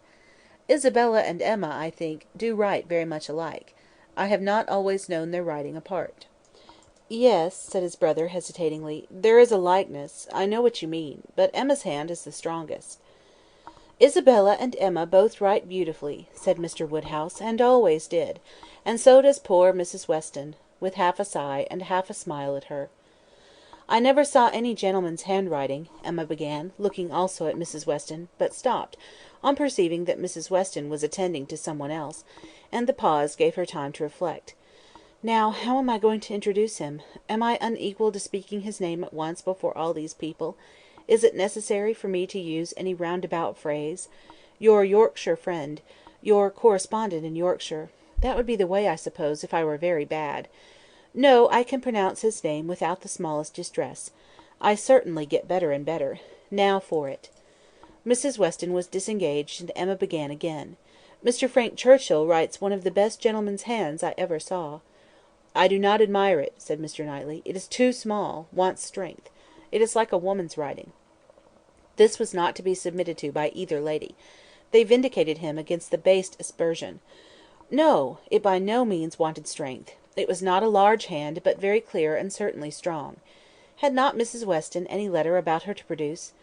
No, she had heard from him very lately, but having answered the letter, had put it away. If we were in the other room, said Emma, if I had my writing desk, I am sure I could produce a specimen. I have a note of his. Do not you remember, Mrs. Weston, employing him to write for you one day? He chose to say he was employed. Well, well, I have that note, and can show it after dinner to convince Mr. Knightley. Oh, when a gallant young man, like Mr. Frank Churchill, said Mr. Knightley dryly, writes to a fair lady like Miss Woodhouse, he will, of course, put forth his best. Dinner was on the table. Mrs. Elton, before she could be spoken to, was ready, and before Mr. Woodhouse had reached her with his request to be allowed to hand her into the dining-parlour, was saying, "Must I go first? I am really ashamed of always leading the way." Jane's solicitude about fetching her own letters had not escaped Emma. She had heard and seen it all, and felt some curiosity to know whether the wet walk of this morning had produced any. She suspected that it had, that it would not have been so resolutely encountered but in full expectation of hearing from some one very dear, and that it had not been in vain. She thought there was an air of greater happiness than usual, a glow both of complexion and spirits. She could have made an inquiry or two, as to the expedition and the expense of the Irish mails. It was at her tongue's end, but she abstained. She was quite determined not to utter a word that should hurt Jane Fairfax's feelings, and they followed the other ladies out of the room, arm in arm, with an appearance of goodwill highly becoming to the beauty and grace of each. End of Volume 2, Chapter 16. Volume 2, Chapter 17. When the ladies returned to the drawing-room after dinner, Emma found it hardly possible to prevent their making two distinct parties. With so much perseverance in judging and behaving ill did Mrs. Elton engross Jane Fairfax and slight herself. She and Mrs. Weston were obliged to be almost always either talking together or silent together. Mrs. Elton left them no choice. If Jane repressed her for a little time, she soon began again, and though much that passed between them was in a half-whisper, especially on Mrs. Elton's side, there was no avoiding a knowledge of their principal subjects. The post office, catching cold, fetching letters, and friendship, were long under discussion, and to them succeeded one, which must be at least equally unpleasant to Jane, inquiries whether she had yet heard of any situation likely to suit her, and professions of Mrs. Elton's meditated activity. "Here is April come," said she. "I get quite anxious about you. June will soon be here." "But I have never fixed on June, or any other month; merely looked forward to the summer in general." "But have you really heard of nothing?" "I have not even made any inquiry. I do not wish to make any yet." "Oh, my dear, we cannot begin too early. You are not aware of the difficulty of procuring exactly the desirable thing." "I not aware!" said Jane, shaking her head. "Dear Mrs. Elton, who can have thought of it as I have done?" "But you have not seen so much of the world as I have. You do not know how many candidates there always are for first situations. I saw a vast deal of that in the neighbourhood round Maple Grove. A cousin of Mr. Suckling, Mrs. Spragg, had such an infinity of applications. Everybody was anxious to be in her family, for she moves in the first circle. Wax candles in the schoolroom! You may imagine how desirable. Of all houses in the kingdom, Mrs. Spragg's is the one I would most wish to see you in." "Colonel and Mrs. Campbell are to be in town again by midsummer," said Jane. "I must spend some time with them. I am sure they will want it. Afterwards I may probably be glad to dispose of myself. But I would not wish you to take the trouble of making any inquiries at present." "Trouble! Ay, I know your scruples. You are afraid of giving me trouble; but I assure you, my dear Jane, the Campbells can hardly be more interested about you than I am. I shall write to Mrs Partridge in a day or two, and shall give her a strict charge to be on the look out for anything eligible." "Thank you, but I would rather you did not mention the subject to her till the time draws nearer. I do not wish to be giving anybody trouble." "But, my dear child, the time is drawing near. Here is April, and June, or say even July, is very near, with such business to accomplish before us. Your inexperience really amuses me. A situation, such as you deserve, and your friends would require for you, is no everyday occurrence, is not obtained at a moment's notice. Indeed, we must begin inquiring directly." "Excuse me, ma'am, but this is by no means my intention. I make no inquiry myself, and should be sorry to have any made by my friends. When I am quite determined as to the time, I am not at all afraid of being long employed. There are places in town, offices, where inquiry would soon produce something, offices for the sale, not quite of human flesh, but of human intellect." "Oh, my dear, human flesh! You quite shock me if you mean a fling at the slave trade, I assure you. Mr Suckling was always rather a friend to the abolition." I was not thinking of the slave trade," replied Jane. "Governess trade, I assure you, was all that I had in view; widely differing, certainly, as to the guilt of those who carry it on, but as to the greater misery of the victims, I do not know where it lies. But I only mean to say that there are advertising offices, and that by applying to them I should have no doubt of very soon meeting with something that would do." "Something that would do!" repeated Mrs. Elton. "Ay, that may suit your humble ideas of yourself. I know what a modest creature you are. But it will not satisfy your friends to have you taken up with anything that may offer, any inferior, commonplace situation, in a family not moving in a certain circle, or able to command the elegancies of life." "You are very obliging; but as to all that, I am very indifferent. It would be no object to me to be with the rich. My mortifications, I think, would only be the greater; I should suffer more from comparison. A gentleman's family is all that I should condition for." "I know you. You would take up with anything; but I shall be a little more nice, and I am sure the good Campbells will be quite on my side; with your superior talents, you have a right to move in the first circle. Your musical knowledge alone would entitle you to name your own terms, have as many rooms as you like, and mix in the family as much as you chose; that is, I do not know, if you knew the harp, you might do all that, I am sure; but you sing as well as play; yes, I really believe you might, even without the harp, stipulate for what you chose, and you must and shall be delightfully, honourably, and comfortably settled before the Campbells or I have any rest." "You may well class the delight, the honour, and the comfort of such a situation together," said Jane. "They are pretty sure to be equal. However, I am very serious in not wishing anything to be attempted at present for me. I am exceedingly obliged to you, Mrs. Elton. I am obliged to anybody who feels for me; but I am quite serious in wishing nothing to be done till the summer. For 2 or 3 months longer I shall remain where I am, and as I am." "And I am quite serious too, I assure you," replied Mrs. Elton, gaily, "in resolving to be always on the watch, and employing my friends to watch also, that nothing really unexceptionable may pass us." In this style she ran on, never thoroughly stopped by anything till Mr. Woodhouse came into the room. Her vanity then had a change of object, and Emma heard her saying in the same half whisper to Jane, "Here comes this dear old beau of mine, I protest. Only think of his gallantry in coming away before the other men! What a dear creature he is! I assure you I like him excessively. I admire all that quaint, old-fashioned politeness; it is much more to my taste than modern ease; modern ease often disgusts me. But this good old Mr. Woodhouse, I wish you had heard his gallant speeches to me at dinner. Oh, I assure you, I begin to think my caro sposo would be absolutely jealous. I fancy I am rather a favourite; he took notice of my gown. How do you like it? Selina's choice; handsome, I think, but I do not know whether it is not over trimmed. I have the greatest dislike to the idea of being over trimmed; quite a horror of finery. I must put on a few ornaments now, because it is expected of me. A bride, you know, must appear like a bride; but my natural taste is all for simplicity. A simple style of dress is so infinitely preferable to finery. But I am quite in the minority, I believe; few people seem to value simplicity of dress; show and finery are everything. I have some notion of putting such a trimming as this to my white and silver poplin. Do you think it will look well?"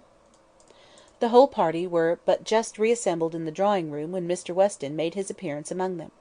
He had returned to a late dinner, and walked to Hartfield as soon as it was over. He had been too much expected by the best judges for surprise, but there was great joy.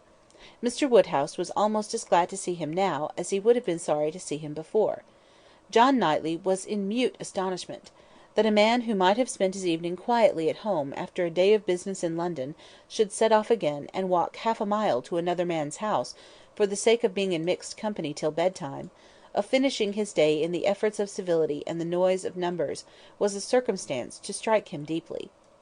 A man who had been in motion since 8 o'clock that morning, and who might now have been still, who had been long talking, and might have been silent, who had been in more than one crowd, and might have been alone; such a man, to quit the tranquillity and independence of his own fireside, and on the evening of a cold, sleety April day, rush out again into the world! Could he, by a touch of his finger, have instantly taken back his wife, there would have been a motive, but his coming would probably prolong, rather than break up the party. John Knightley looked at him with amazement, then shrugged his shoulders, and said, "I could not have believed it, even of him." Mr. Weston, meanwhile, perfectly unsuspicious of the indignation he was exciting, happy and cheerful as usual, and with all the right of being principal talker, which a day spent anywhere from home confers, was making himself agreeable among the rest, and having satisfied the inquiries of his wife as to his dinner, convincing her that none of all her careful directions to the servants had been forgotten, and spread abroad what public news he had heard, was proceeding to a family communication, which, though principally addressed to Mrs. Weston, he had not the smallest doubt of being highly interesting to everybody in the room. He gave her a letter; it was from Frank, and to herself; he had met with it in his way, and had taken the liberty of opening it. "Read it," said he. "It will give you pleasure; only a few lines; will not take you long; read it to Emma." The two ladies looked over it together, and he sat smiling and talking to them the whole time, in a voice a little subdued, but very audible to everybody. "Well, he is coming. Good news, I think. Well, what do you say to it? I always told you he would be here again soon, did I not? Anne, my dear, did I not always tell you so, and you would not believe me? In town next week, you see; at the latest, I daresay, for she is as impatient as the black gentleman when anything is to be done. Most likely they will be there to-morrow or Saturday. As to her illness, all nothing, of course; but it is an excellent thing to have Frank among us again, so near us town. They will stay a good while when they do come, and he will be half his time with us. This is precisely what I wanted. Well, pretty good news, is it not? Have you finished it? Has Emma read it? Put it up, put it up. We will have a good talk about it some other time, but it will not do now. I shall only just mention the circumstance to the others in a common way." Mrs. Weston was most comfortably pleased on the occasion. Her looks and words had nothing to restrain them. She was happy; she knew she was happy, and knew she ought to be happy. Her congratulations were warm and open, but Emma could not speak so fluently. She was a little occupied in weighing her own feelings, and trying to understand the degree of her agitation, which she rather thought was considerable. Mr. Weston, however, too eager to be very observant, too communicative to want others to talk, was very well satisfied with what she did say, and soon moved away to make the rest of his friends happy by a partial communication of what the whole room must have overheard already. It was well that he took everybody's joy for granted, or he might not have thought either Mr. Woodhouse or Mr. Knightley particularly delighted. They were the first entitled, after Mrs. Weston and Emma, to be made happy. From them he would have proceeded to Miss Fairfax, but she was so deep in conversation with John Knightley, that it would have been too positive an interruption; and finding himself close to Mrs. Elton, and with her attention disengaged, he necessarily began on the subject with her. Volume 2, Chapter 17. Volume 2, Chapter 18. "I hope I shall soon have the pleasure of introducing my son to you," said Mr. Weston. Mrs. Elton, very willing to suppose a particular compliment intended to her by such a hope, smiled most graciously. "You have heard of a certain Frank Churchill, I presume," he continued, "and know him to be my son, though he does not bear my name." "Oh, yes, and I shall be very happy in his acquaintance. I am sure Mr. Elton will lose no time in calling on him, and we shall both have great pleasure in seeing him at the vicarage." "You are very obliging. Frank will be extremely happy, I am sure. He is to be in town next week, if not sooner. We have notice of it in a letter to day. I met the letters in my way this morning, and seeing my son's hand, presumed to open it, though it was not directed to me. It was to Mrs. Weston. She is his principal correspondent, I assure you. I hardly ever get a letter. And so you absolutely opened what was directed to her? Oh, Mr. Weston," laughing affectedly, "I must protest against that. A most dangerous precedent indeed. I beg you will not let your neighbours follow your example. Upon my word, if this is what I am to expect, we married women must begin to exert ourselves. Oh, Mr. Weston, I could not have believed it of you." "Ay, we men are sad fellows. You must take care of yourself, Mrs. Elton. This letter tells us—it is a short letter, written in a hurry, merely to give us notice—it tells us that they are all coming up to town directly, on Mrs. Churchill's account. She has not been well the whole summer, and thinks Enscombe too cold for her. So they are all to move southward without loss of time." "Indeed! From Yorkshire, I think. Enscombe is in Yorkshire?" "Yes, they are about 190 miles from London, a considerable journey." "Yes, upon my word, very considerable. 65 miles farther than from Maple Grove to London." "But what is distance, Mr. Weston, to people of large fortune? You would be amazed to hear how my brother, Mr. Suckling, sometimes flies about. You will hardly believe me, but twice in 1 week he and Mr. Bragg went to London and back again with 4 horses." "The evil of the distance from Enscombe," said Mr. Weston, "is that Mrs. Churchill, as we understand, has not been able to leave the sofa for a week together. In Frank's last letter she complained, he said, of being too weak to get into her conservatory without having both his arm and his uncle's.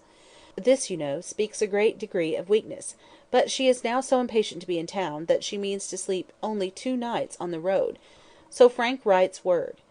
Certainly, delicate ladies have very extraordinary constitutions, Mrs. Elton. You must grant me that."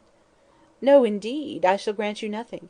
I always take the part of my own sex. I do indeed.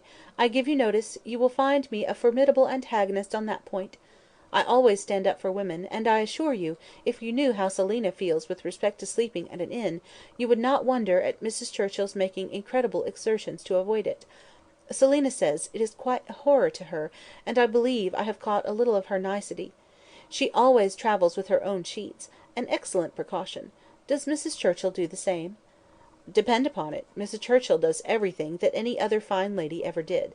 Mrs. Churchill will not be second to any lady in the land for—" Mrs. Elton eagerly interposed with, "Oh, Mr. Weston, do not mistake me. Selina is no fine lady, I assure you. Do not run away with such an idea." "Is she not? Then she is no rule for Mrs. Churchill, who is as thorough a fine lady as anybody ever beheld." Mrs. Elton began to think she had been wrong in disclaiming so warmly. It was by no means her object to have it believed that her sister was not a fine lady; perhaps there was want of spirit in the pretence of it, and she was considering in what way she had best retract, when Mr. Elton went on— "Mrs. Churchill is not much in my good graces, as you may suspect, but this is quite between ourselves. She is very fond of Frank, and therefore I would not speak ill of her. Besides, she is out of health now, but that indeed by her own account, she has always been. I would not say so to everybody, Mrs. Elton, but I have not much faith in Mrs. Churchill's illness." "If she is really ill, why not go to Bath, Mr. Weston, to Bath or to Clifton?" "She has taken it into her head that Enscombe is too cold for her. The fact is, I suppose, that she is tired of Enscombe. She has now been a longer time stationary there than she ever was before, and she begins to want change. It is a retired place—a fine place, but very retired." "Ay, like Maple Grove, I dare say. Nothing can stand more retired from the road than Maple Grove. Such an immense plantation all round it. You seem shut out from everything, in the most complete retirement. And Mrs. Churchill probably has not health or spirits like Selina to enjoy that sort of seclusion. Or perhaps she may not have resources enough in herself to be qualified for country life. I always say a woman cannot have too many resources, and I feel very thankful that I have so many myself as to be quite independent of society." "Frank was here in February for a fortnight." "So I remember to have heard. He will find an addition to the society of Highbury when he comes again; that is, if I may presume to call myself an addition. But perhaps he may never have heard of there being such a creature in the world." This was too loud a call for a compliment to be passed by, and Mr. Weston, with a very good grace, immediately exclaimed, "My dear madam, nobody but yourself could imagine such a thing possible. Not heard of you! I believe Mrs. Weston's letters lately have been very full of little else than Mrs. Elton." He had done his duty and could return to his son. "When Frank left us," continued he, "it was quite uncertain when we might see him again, which makes this day's news doubly welcome. It has been completely unexpected; that is, I always had a strong persuasion he would be here again soon, but I was sure something favourable would turn up; but nobody believed me. He and Mrs. Weston were both dreadfully desponding. How could he contrive to come? And how could it be supposed that his uncle and aunt would spare him again? And so forth. I always felt that something would happen in our favour, and so it has, you see. I have observed, Mrs. Elton, in the course of my life, that if things are going untowardly one month, they are sure to mend the next." "Very true, Mr. Weston, perfectly true. It is just what I used to say to a certain gentleman in company in the days of courtship, when, because things did not go quite right, did not proceed with all the rapidity which suited his feelings, he was apt to be in despair, and exclaim that he was sure at this rate it would be May before Hymen's saffron robe would be put on for us. Oh, the pains I have been at to dispel these gloomy thoughts and give him cheerfuller views! The carriage, we had disappointments about the carriage; one morning, I remember, he came to me quite in despair." She was stopped by a slight fit of coughing, and Mr. Weston instantly seized the opportunity of going on. "You were mentioning May. May is the very month which Mrs. Churchill is ordered, or has ordered herself, to spend in some warmer place than Enscombe; in short, to spend in London, that we have the agreeable prospect of frequent visits from Frank the whole spring; precisely the season of the year which one should have chosen for it; days almost at the longest, weather genial and pleasant, always inviting one out, and never too hot for exercise. When he was here before, we made the best of it; but there was a good deal of wet, damp, cheerless weather; there always is in February, you know, and we could not do half that we intended. Now will be the time. This will be complete enjoyment; and I do not know, Mrs. Elton, whether the uncertainty of our meetings, the sort of constant expectation there will be of his coming in to-day or to-morrow, and at any hour, may not be more friendly to happiness than having him actually in the house. I think it is so. I think that it is the state of mind which gives most spirit and delight. I hope you will be pleased with my son, but you must not expect a prodigy. He is generally thought a fine young man, but do not expect a prodigy. Mrs. Weston's partiality for him is very great, and, as you may suppose, most gratifying to me. She thinks nobody equal to him." "I assure you, Mr. Weston, I have very little doubt that my opinion will be decidedly in his favour. I have heard so much in praise of Mr. Frank Churchill. At the same time, it is fair to observe that I am one of those who always judge for themselves, and are by no means implicitly guided by others. I give you notice that as I find your son, so I shall judge of him. I am no flatterer." Mr. Weston was musing. "I hope," said he, presently, "I have not been severe upon poor Mrs. Churchill. If she is ill, I should be sorry to do her injustice; but there are some traits of character which make it difficult for me to speak of her with the forbearance I could wish. You cannot be ignorant, Mrs. Elton, of my connection with the family, nor of the treatment I have met with; and between ourselves, the whole blame of it is to be laid on her. She was the instigator. Frank's mother would never have been slighted as she was but for her. Mr. Churchill has pride, but his pride is nothing to his wife's. His is a quiet, indolent, gentlemanlike sort of pride that would harm nobody, and only make himself a little helpless and tiresome; but her pride is arrogance and insolence. And what inclines one less to bear, she has no fair pretence of blood or family. She was nobody when he married her, barely the daughter of a gentleman; but ever since her being turned into a Churchill she has out-Churchilled them all in high and mighty claims; but in herself, I assure you, she is an upstart." "Only think! Well, that must be infinitely provoking. I have quite a horror of upstarts. Maple Grove has given me a thorough disgust for people of that sort, for there is a family in that neighbourhood who are such an annoyance to my brother and sister, from the airs they give themselves. Your description of Mrs. Churchill made me think of them directly. People of the name of Tupman, very lately settled there, and encumbered with many low connections, but giving themselves immense airs, and expecting to be on a footing with the old established families. A year and a half is the very utmost that they could have lived at West Hall, and how they got their fortune nobody knows. They came from Birmingham, which is not a place to promise much, you know, Mr. Weston. One has not great hopes from Birmingham. I always say there is something direful in the sound, but nothing more is positively known of the Tupmans, though a good many things I assure you are suspected, and yet by their manners they evidently think themselves equal even to my brother Mr. Suckling, who happens to be one of their nearest neighbours. It is infinitely too bad. Mr. Suckling, who has been 11 years resident at Maple Grove, and whose father had it before him, I believe, at least, I am almost sure that old Mr. Suckling had completed the purchase before his death." They were interrupted. Tea was carrying round, and Mr. Weston, having said all that he wanted, soon took the opportunity of walking away. After tea, Mr. and Mrs. Weston and Mr. Elton sat down with Mr. Woodhouse to cards. The remaining 5 were left to their own powers, and Emma doubted their getting on very well, for Mr. Knightley seemed little disposed for conversation, Mrs. Elton was wanting notice, which nobody had inclination to pay, and she was herself in a worry of spirits which would have made her prefer being silent. Mr. John Knightley proved more talkative than his brother. He was to leave them early the next day, and he soon began with— "Well, Emma, I do not believe I have anything more to say about the boys, but you have your sister's letter, and everything is down at full length there, we may be sure. My charge would be much more concise than hers, and probably not much in the same spirit. All that I have to recommend being compromised in, do not spoil them, and do not physic them." "I rather hope to satisfy you both," said Emma, "for I shall do all in my power to make them happy, which will be enough for Isabella, and happiness must preclude false indulgence and physic." "And if you find them troublesome, you must send them home again."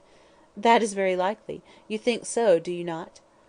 "I hope I am aware they may be too noisy for your father, or even may be some encumbrance to you, if your visiting engagements continue to increase as much as they have done lately." "Increase? Certainly. You must be sensible that the last half year has made a great difference in your way of life." "Difference? No, indeed, I am not." "There can be no doubt of your being much more engaged with company than you used to be. Witness this very time.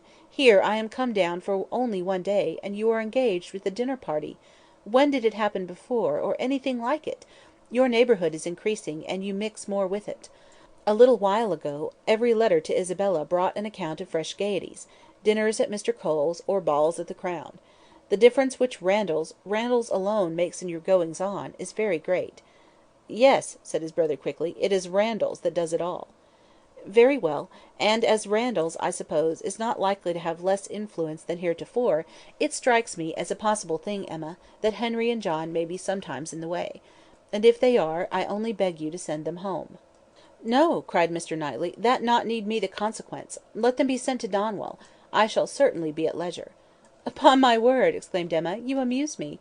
I should like to know how many of all my numerous engagements take place without your being of the party, and why I am to be supposed in danger of wanting leisure to attend to the little boys. These amazing engagements of mine, what have they been? Dining once with the Coles, and having a ball talked of which never took place. I can understand you," nodding at Mr. John Knightley, "your good fortune in meeting with so many of your friends at once here, delights you too much to pass unnoticed. But you," turning to Mr. Knightley, "who know how very, very seldom I am ever 2 hours from Hartfield, why you should foresee such a series of dissipation for me, I cannot imagine. And as to my dear little boys, I must say, that if Aunt Emma has not time for them, I do not think they would fare much better with Uncle Knightley, who is absent from home about 5 hours where she is absent 1, and who when he is at home is either reading to himself or settling his accounts." Mr. Knightley seemed to be trying not to smile, and succeeded without difficulty upon Mrs. Elton's beginning to talk to him. Volume 2, Chapter 18. Volume 3, Chapter 1. A very little quiet reflection was enough to satisfy Emma as to the nature of her agitation on hearing this news of Frank Churchill. She was soon convinced that it was not for herself she was feeling at all apprehensive or embarrassed; it was for him. Her own attachment had really subsided into a mere nothing; it was not worth thinking of; but if he, who had undoubtedly been always so much the most in love of the two, were to be returning with the same warmth of sentiment which she had taken away, it would be very distressing. If a separation of 2 months should not have cooled him, there were dangers and evils before her. Caution for him and for herself would be necessary. She did not mean to have her own affections entangled again, and it would be incumbent on her to avoid any encouragement of his. She wished she might be able to keep him from an absolute declaration, That would be so very painful a conclusion of their present acquaintance! And yet she could not help rather anticipating something decisive. She felt as if the spring would not pass without bringing a crisis, an event, a something to alter her present composed and tranquil state.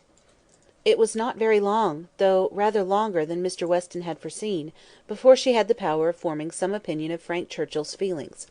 The Enscombe family were not in town quite so soon as had been imagined, but he was at Highbury very soon afterwards.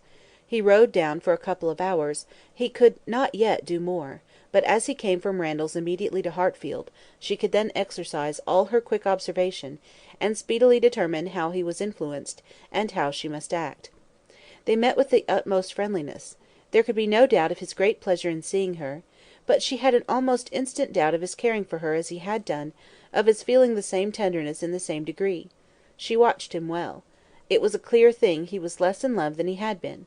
Absence, with the conviction probably of her indifference, had produced this very natural and very desirable effect. He was in high spirits, as ready to talk and laugh as ever, and seemed delighted to speak of his former visit, and recur to old stories, and he was not without agitation. It was not in his calmness that she read his comparative difference. He was not calm; his spirits were evidently fluttered; there was restlessness about him. Lively as he was, it seemed a liveliness that did not satisfy himself; but what decided her belief on the subject, was his staying only a quarter of an hour, and hurrying away to make other calls in Highbury.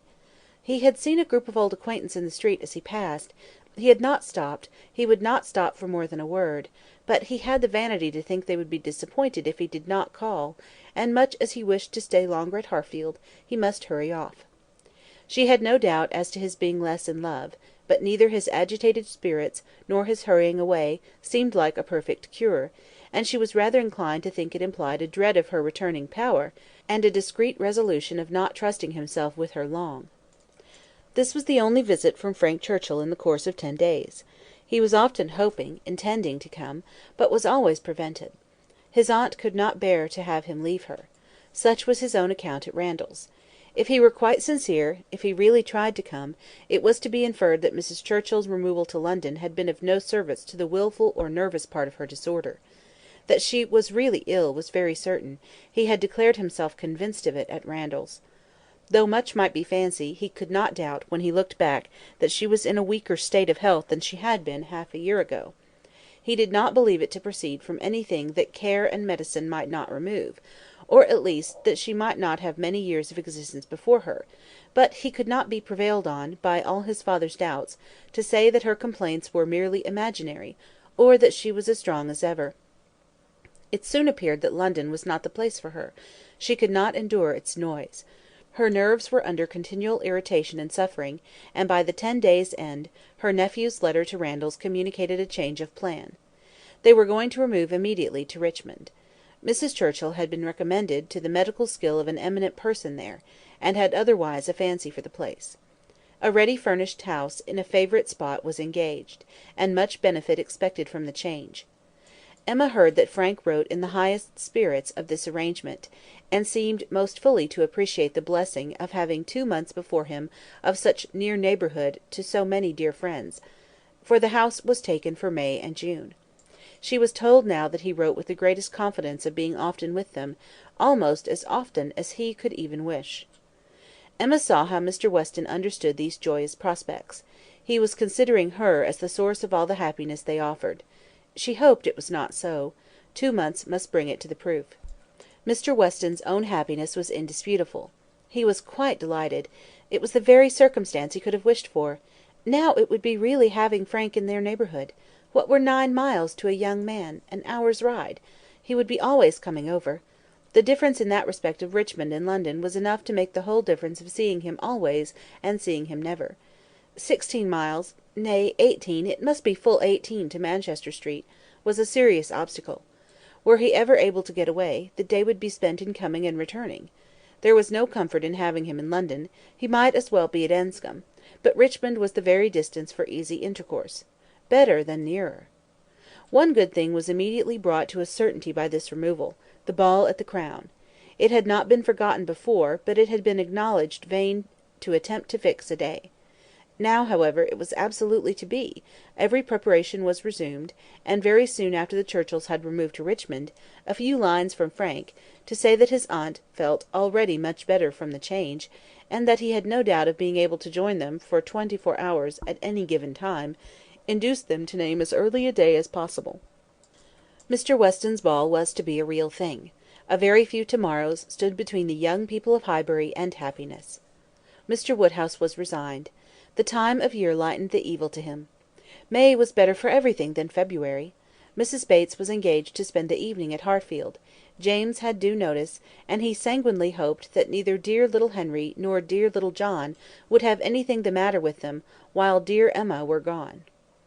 End of Volume 3, Chapter 1. Volume 3, Chapter 2. No misfortune occurred, again, to prevent the ball. The day approached, the day arrived, and after a morning of some anxious watching, Frank Churchill, in all the certainty of his own self, reached Randalls before dinner, and everything was safe. No second meeting had there yet been between him and Emma. The room at the Crown was to witness it, but it would be better than a common meeting in a crowd. Mr. Weston had been so very earnest in his entreaties for her arriving there as soon as possible after themselves, for the purpose of taking her opinion as to the propriety and comfort of the rooms before any other persons came, that she could not refuse him, and must therefore spend some quiet interval in the young man's company. She was to convey Harriet, and they drove to the Crown in good time, the Randalls party just sufficiently before them. Frank Churchill seemed to have been on the watch, and though he did not say much, his eyes declared that he meant to have a delightful evening. They all walked about together, to see that everything was as it should be, and within a few minutes were joined by the contents of another carriage, which Emma could not hear the sound of at first without great surprise. "So unreasonably early!" she was going to exclaim, but she presently found that it was a family of old friends, who were coming, like herself, by particular desire, to help Mr. Weston's judgment; and they were so very closely followed by another carriage of cousins, who had been entreated to come early with the same distinguishing earnestness, on the same errand, that it seemed as if half the company might soon be collected together for the purpose of preparatory inspection. Emma perceived that her taste was not the only taste on which Mr. Weston depended, and felt that to be the favourite and intimate of a man who had so many intimates and confidants, was not the very first distinction in the scale of vanity. She liked his open manners, but a little less of open-heartedness would have made him a higher character. But not general friendship made a man what he ought to be. She could fancy such a man. The whole party walked about, and looked, and praised again, and then, having nothing else to do, formed a sort of half circle round the fire, to observe in their various modes, till other subjects were started, that, though May, a fire in the evening was still very pleasant. Emma found that it was not Mr. Weston's fault that the number of privy councillors was not yet larger. They had stopped at Mrs. Bates's door to offer the use of their carriage, but the aunt and niece were to be brought by the Eltons. Frank was standing by her, but not steadily; there was a restlessness which showed a mind not at ease. He was looking about, he was going to the door, he was watching for the sound of other carriages, impatient to begin, or afraid of being always near her. Mrs. Elton was spoken of. "I think she must be here soon," said he. "I have a great curiosity to see Mrs. Elton. I have heard so much of her. It cannot be long, I think, before she comes." A carriage was heard. He was on the move immediately, but coming back, said, "I am forgetting that I am not acquainted with her. I have never seen either Mr. or Mrs. Elton. I have no business to put myself forward." Mr. and Mrs. Elton appeared, and all the smiles and the proprieties passed. "But Miss Bates and Miss Fairfax," said Mr. Weston, looking about. "I thought you were bringing them." The mistake had been slight. The carriage was sent for them now. Emma longed to know what Frank's first opinion of Mrs. Elton might be, how he was affected by the studied elegance of her dress, and her smiles of graciousness. He was immediately qualifying himself to form an opinion, by giving her very proper attention, after the introduction had passed. In a few minutes the carriage returned. Somebody talked of rain. "I will see that there are umbrellas, sir," said Frank to his father. "Miss Bates must not be forgotten." And away he went. Mr. Weston was following, but Mrs. Elton detained him, to gratify him by her opinion of his son, and so briskly did she begin, that the young man himself, though by no means moving slowly, could hardly be out of hearing. "A very fine young man indeed, Mr. Weston. You know I candidly told you I should form my own opinion, and I am happy to say that I am extremely pleased with him. You may believe me, I never compliment. I think him a very handsome young man, and his manners are precisely what I like and approve. So truly the gentleman, without the least conceit or puppyism. You must know I have a vast dislike to puppies, quite a horror of them. They were never tolerated at Maple Grove. Neither Mr. Suckling nor me had ever any patience with them, and we used sometimes to say very cutting things. Selina, who is mild almost to a fault, bore with them much better." While she talked of his son, Mr. Weston's attention was chained; but when she got to Maple Grove, he could recollect that there were ladies just arriving to be attended to, and, with happy smiles, must hurry away. Mrs. Elton turned to Mrs. Weston. "I have no doubt of its being our carriage with Miss Bates and Jane. Our coachman and horses are so extremely expeditious. I believe we drive faster than anybody. What a pleasure it is to send one's carriage for a friend! I understand you were so kind as to offer, but another time it will be quite unnecessary. You may be sure that I shall always take care of them." Miss Bates and Miss Fairfax, escorted by the two gentlemen, walked into the room, and Mrs. Elton seemed to think it as much her duty as Mrs. Weston's to receive them. Her gestures and movements might be understood by any one who looked on like Emma, but her words, everybody's words, were soon lost under the incessant flow of Miss Bates, who came in talking, and had not finished her speech under many minutes after her being admitted into the circle at the fire. As the door opened she was heard, "So very obliging of you. No rain at all. Nothing to signify. I do not care for myself. Quite thick shoes. And Jane declares, well," as soon as she was within the door, "well, this is brilliant, indeed, this is admirable. Excellently contrived, upon my word. Nothing wanted. Could not have imagined it. So well lighted up. Jane, Jane, look, did you ever see anything? Oh, Mr. Weston, you must really have had Aladdin's lamp. Good Mrs. Stokes would not know her own room again. I saw her as I came in. She was standing in the entrance. 'Oh, Mrs. Stokes,' said I, but I had not time for more." She was now met by Mrs. Weston. "Very well, thank you, ma'am. I hope you are quite well. Very happy to hear it. So afraid you might have a headache, seeing you pass by so often, and knowing how much trouble you must have. Delighted to hear it indeed. Ah, dear Mrs. Elton, so obliged to you for the carriage. Excellent time. Jane and I quite ready. Did not keep the horses a moment. Most comfortable carriage. Oh, and I am sure our thanks are due to you, Mrs. Weston, on that score. Mrs. Elton had most kindly sent Jane a note, or we should have been. But two such offers in one day. Never were any such neighbours. I said to my mother, 'Upon my word, ma'am, thank you, my mother is remarkably well. Gone to Mr. Woodhouse's. I made her take her shawl, for the evenings are not warm, her large new shawl, Mrs. Dixon's wedding present. So kind of her to think of my mother. Bought at Weymouth, you know, Mr. Dixon's choice. There were three others, Jane says, which they hesitated about some time. Colonel Campbell rather preferred an olive. My dear Jane, are you sure you did not wet your feet? It was but a drop or two, but I am so afraid. But Mr. Frank Churchill was so extremely. And there was a mat to step out upon. I shall never forget his extreme politeness. Oh, Mr. Frank Churchill, I must tell you my mother's spectacles have never been in fault since. The rivet never came out again. My mother often talks of your good nature. Does she not, Jane? Do we not often talk of Mr. Frank Churchill? Ah, here's Miss Woodhouse. Dear Miss Woodhouse, how do you do? Very well, thank you, quite well. This is meeting quite in fairyland. Such a transformation. Must not compliment, I know," eyeing Emma most complacently. "That would be rude. But upon my word, Miss Woodhouse, do you look. How do you like Jane's hair? You are a judge. She did it all herself. Quite wonderful how she does her hair. No hairdresser from London, I think, could. Ah, Dr. Hughes, I declare, and Mrs. Hughes. Must go and speak to Dr. and Mrs. Hughes for a moment. How do you do? How do you do? Very well, I thank you. This is delightful, is it not? Where's dear Mr. Richard? Oh, there he is. Don't disturb him. Much better employed talking to the young ladies. How do you do, Mr. Richard? I saw you the other day as you rode through the town. Mrs. Otway, I protest, and good Mr. Otway, and Miss Otway, and Miss Caroline. Such a host of friends, and Mr. George, and Mr. Arthur. How do you do? How do you all do? Quite well, I am much obliged to you. Never better. Don't I hear another carriage? Who can this be? Very likely the worthy Coles. Upon my word, this is charming to be standing about amongst such friends, and such a noble fire. I'm quite roasted. No coffee, thank you, for me. I never take coffee. A little tea, if you please, sir, by and by. No hurry. Oh, here it comes. Everything's so good." Frank Churchill returned to his station by Emma, and as soon as Miss Bates was quiet, she found herself necessarily overhearing the discourse of Mrs. Elton and Miss Fairfax, who were standing a little way behind her. He was thoughtful. Whether he were overhearing too, she could not determine. After a good many compliments to Jane on her dress and look, compliments very quietly and properly taken, Mrs. Elton was evidently wanting to be complimented herself, and it was "How do you like my gown?" "How do you like my trimming?" "How has Wright done my hair?" with many other relative questions, all answered with patient politeness. Mrs. Elton then said, "Nobody can think less of dress in general than I do, but upon such an occasion as this, when everybody's eyes are so much upon me, and in compliment to the Westons, who I have no doubt are giving this ball chiefly to do me honour, I would not wish to be inferior to others. And I see very few pearls in the room except mine. So Frank Churchill is a capital dancer, I understand. We shall see if our styles suit. A fine young man, certainly, is Frank Churchill.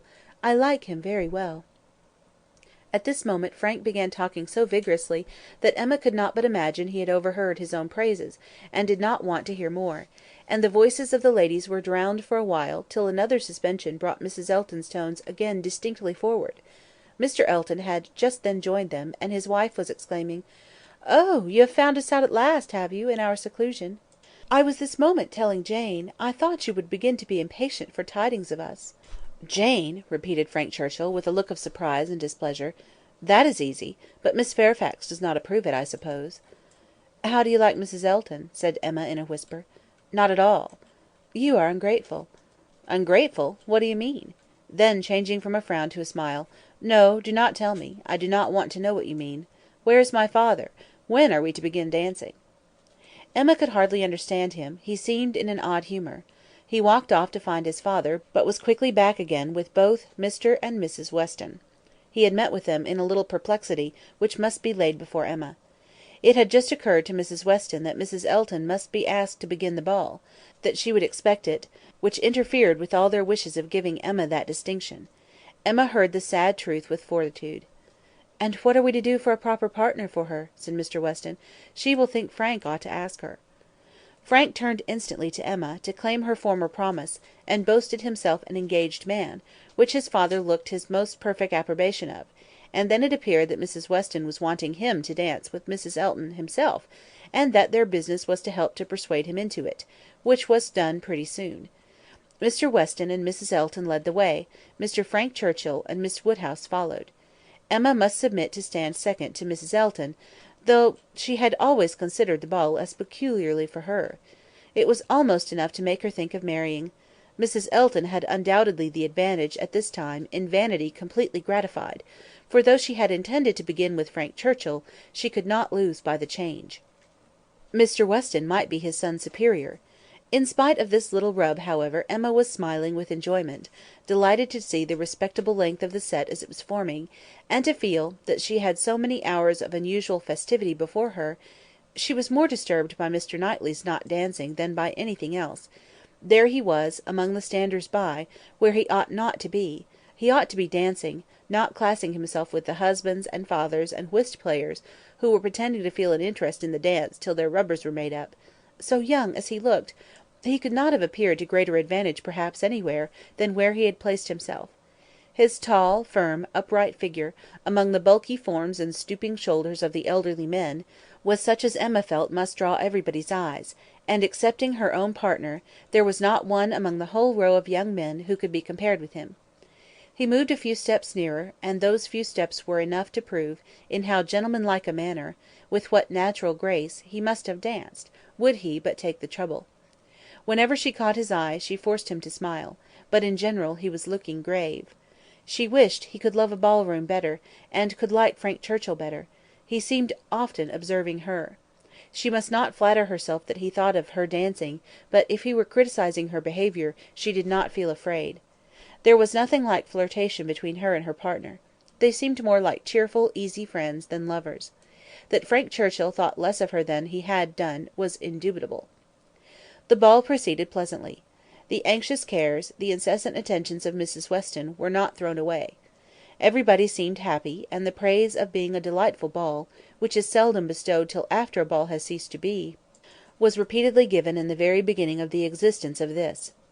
Of very important, very recordable events, it was not more productive than such meetings usually are. There was one, however, which Emma thought something of. The two last dances before supper were begun, and Harriet had no partner. The only young lady sitting down, and so equal had been hitherto the number of dancers, that how there could be any one disengaged was the wonder.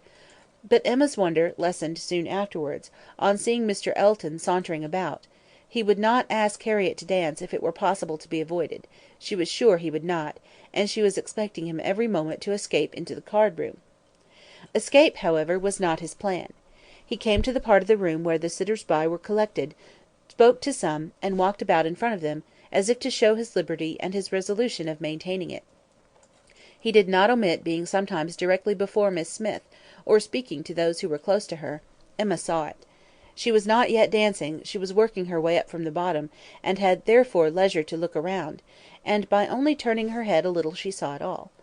When she was half way up the set, the whole group were exactly behind her, and she would no longer allow her eyes to watch; but Mr. Elton was so near, that she heard every syllable of a dialogue which just then took place between him and Mrs. Weston, and she perceived that his wife, who was standing immediately above her, was not only listening also, but even encouraging him by significant glances. The kind-hearted, gentle Mrs. Weston had left her seat to join him and say, "Do not you dance, Mr. Elton?" to which his prompt reply was, "Most readily, Mrs. Weston, if you will dance with me." "Me! Oh, no, I would get you a better partner than myself. I am no dancer." "If Mrs. Gilbert wishes to dance," said he, "I shall have great pleasure, I am sure; for though beginning to feel myself rather an old married man, and that my dancing days are over, it would give me very great pleasure at any time to stand up with an old friend like Mrs. Gilbert. Mrs. Gilbert does not mean to dance, but there is a young lady disengaged, whom I should be very glad to see dancing. Miss Smith." "Miss Smith! Oh, I had not observed. You are extremely obliging; and if I were not an old married man. But my dancing days are over, Mrs. Weston. You will excuse me. Anything else I should be most happy to do at your command; but my dancing days are over." Mrs. Weston said no more, and Emma could imagine with what surprise and mortification she must be returning to her seat. This was Mr. Elton! The amiable, obliging, gentle Mr. Elton. She looked round for a moment; he had joined Mr. Knightley at a little distance, and was arranging himself for settled conversation, while smiles of high glee passed between him and his wife. She would not look again; her heart was in a glow, and she feared her face might be as hot. In another moment a happier sight caught her: Mr. Knightley leading Harriet to the set! Never had she been more surprised, seldom more delighted than at that instant. She was all pleasure and gratitude, for both Harriet and herself, and longed to be thanking him; and though too distant for speech, her countenance said much, as soon as she could catch his eye again. His dancing proved to be just what she had believed it, extremely good; and Harriet would have seemed almost too lucky, if it had not been for the cruel state of things before, and for the very complete enjoyment and very high sense of the distinction which her happy features announced. It was not thrown away on her; she bounded higher than ever, flew farther down the middle, and was in a continual course of smiles. Mr. Elton had retreated into the card room, looking, Emma trusted, very foolish. She did not think he was quite so hardened as his wife, though growing very like her; she spoke some of her feelings by observing audibly to her partner, "Knightley has taken pity on poor little Miss Smith; very good natured, I declare." Supper was announced; the move began, and Miss Bates might be heard from that moment without interruption till her being seated at table and taking up her spoon. "Jane, Jane, my dear Jane, where are you? Here is your tippet. Mrs. Weston begs you to put on your tippet. She says she is afraid there will be draughts in the passage, though everything has been done; one door nailed up; quantities of matting. My dear Jane, indeed you must. Mr. Churchill, oh!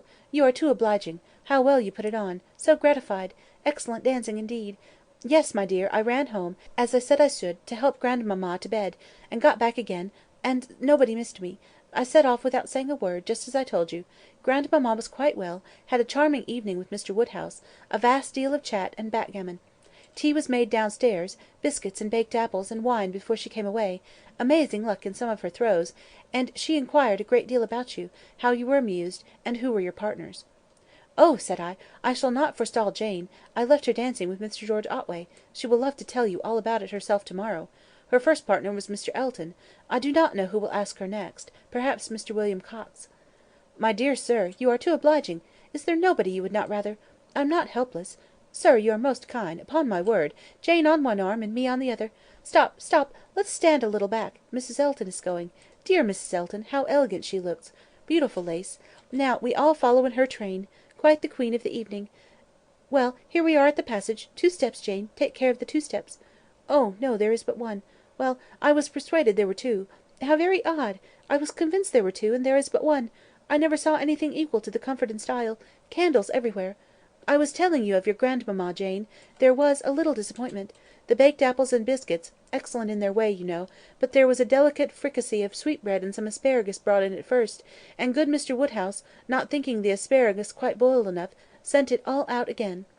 Now there is nothing grandmamma loves better than sweetbread and asparagus, so she was rather disappointed, but we agreed we would not speak of it to anybody, for fear of its getting round to dear Miss Woodhouse, who would be so very much concerned.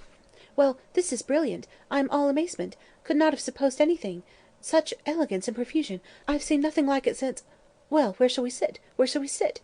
Anywhere, so that Jane is not in a draught. Where I sit is of no consequence. Oh, do you recommend this side?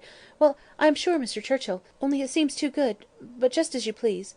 What you direct in this house cannot be wrong. Dear Jane, how shall we ever recollect half the dishes for grandmamma? Soup too, bless me! I should not be helped so soon, but it smells most excellent, and I cannot help beginning. Emma had no opportunity of speaking to Mr. Knightley till after supper, but when they were all in the ballroom again, her eyes invited him irresistibly to come to her and be thanked. He was warm in his reprobation of Mr. Elton's conduct. It had been unpardonable rudeness, and Mrs. Elton's looks also received the due share of censure. "They aimed at wounding more than Harriet," said he. "Emma, why is it that they are your enemies?" He looked with smiling penetration, and on receiving no answer, added, "She ought not be angry with you, I suspect, whatever he may be. To that surmise you say nothing, of course, but confess, Emma, that you did want him to marry Harriet." "I did," replied Emma, "and they cannot forgive me." He shook his head, but there was a smile of indulgence with it, and he only said, "I shall not scold you. I leave you to your own reflections." "Can you trust me with such flatterers? Does my vain spirit ever tell me I am wrong?" "Not your vain spirit, but your serious spirit. If one leads you wrong, I am sure the other tells you of it. I do own myself to have been completely mistaken in Mr. Elton.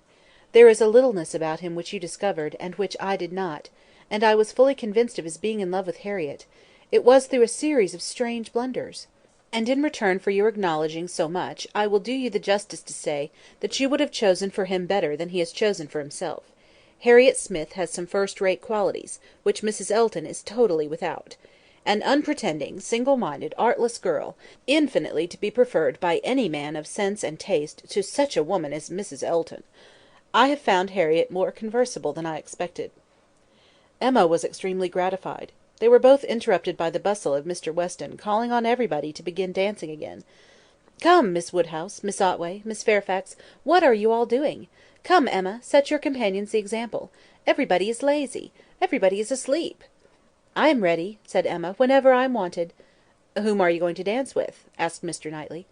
She hesitated a moment, and then replied, "With you, if you will ask me." "Will you?" said he, offering his hand. "Indeed I will. You have shown that you can dance, and you know we are not really so much brother and sister as to make it at all improper." "Brother and sister! No, indeed." End of Volume 3, Chapter 2. Volume 3, Chapter 3 of Emma. This little explanation with Mr. Knightley gave Emma considerable pleasure. It was one of the agreeable recollections of the ball, which she walked about the lawn the next morning to enjoy.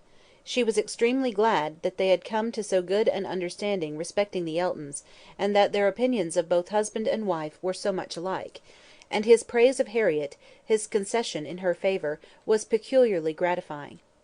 The impertinence of the Eltons, which for a few minutes had threatened to ruin the rest of her evening, had been the occasion of some of its highest satisfactions, and she looked forward to another happy result, the cure of Harriet's infatuation. From Harriet's manner of speaking of the circumstance before they quitted the ball-room, she had strong hopes. It seemed as if her eyes were suddenly opened, and she were enabled to see that Mr. Elton was not the superior creature she had believed him. The fever was over, and Emma could harbour little fear of the pulse being quickened again by injurious courtesy. She depended on the evil feelings of the Eltons for supplying all the discipline of pointed neglect that could be farther requisite. Harriet rational, Frank Churchill not too much in love, and Mr. Knightley not wanting to quarrel with her, how very happy a summer must be before her! She was not to see Frank Churchill this morning. He had told her that he could not allow himself the pleasure of stopping at Hartfield, as he was to be at home by the middle of the day. She did not regret it. Having arranged all these matters, looked them through, and put them all to rights, she was just turning to the house with spirits freshened up for the demands of the two little boys, as well as of their grandpapa, when the great iron sweep gate opened, and two persons entered whom she had nevertheless expected to see together: Frank Churchill, with Harriet leaning on his arm, actually Harriet. A moment sufficed to convince her that something extraordinary had happened. Harriet looked white and frightened, and he was trying to cheer her. The iron gates and the front door were not 20 yards asunder; they were all three soon in the hall, and Harriet immediately sinking into a chair, fainted away. A young lady who faints must be recovered, questions must be answered, and surprises be explained. Such events are very interesting, but the suspense of them cannot last long. A few minutes made Emma acquainted with the whole.